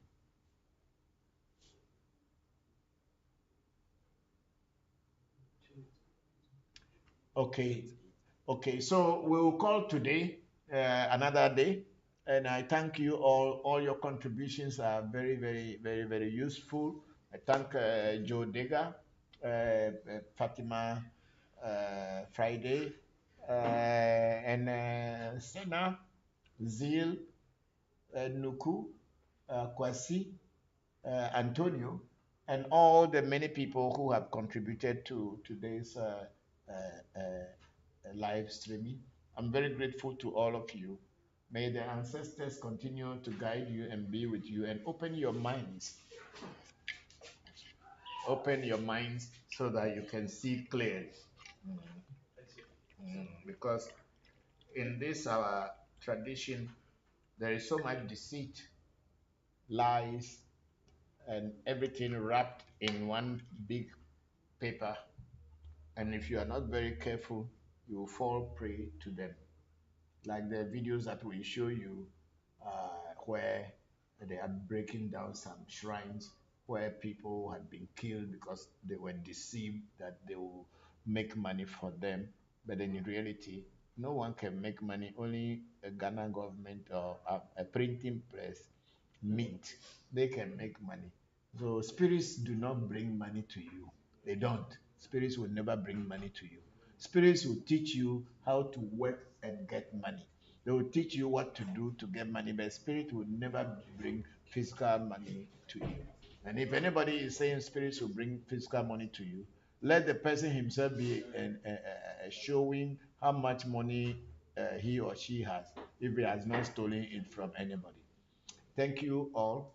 And I may the gods of our land, your destinies, your essay, those of you who are interested in getting your essay set up, may the ancestors and the deities and the spirit that you are working with open the doors for you so that you will have an opportunity for someone who knows how to set up essay to set up your essay for you. Because our inner self is the God that came here with us. And when we are going back, it's the only God that will go back with us. All other gods are foreign to you. Thank you. Bochi, Dakwelo, Kaima, Dakwesia, Godolodo. Yo, then we call it a day. And there's a question there. Fatima is saying, thank you, Baba. Eternal blessings to you, your family, Voodoo, and AMT. Thank you very much, Fatima. I'm very grateful. And anything there? And then we have a green media saying exciting conversation. That's a Fosela here. Hello, Fosela. How are you? Thank you very much for joining. You didn't contribute anything directly. So, Grimia, well done, Togbi Voncujovi. Thank you very much. Thank you very much, Dr. Ajay. I'm very grateful. Then Kwame Jones is saying, thank you, Papa. And thank you all for being with us for almost 3 hours plus. We are very 4 hours, 5 hours. Okay. Thank you all for being with us for these 5 good hours. I'm very grateful to you. I'll see you all again next Sunday. And then Benny Mosoane say thank you so much, Bokor, AMT family, and fellow supporters. Thank you very much, Benny. I'm very grateful to all of you. May the ancestors continue to guide you and lead us out of this dark place. Thank you. Can bye-bye for you. Bye-bye to you all until next Sunday.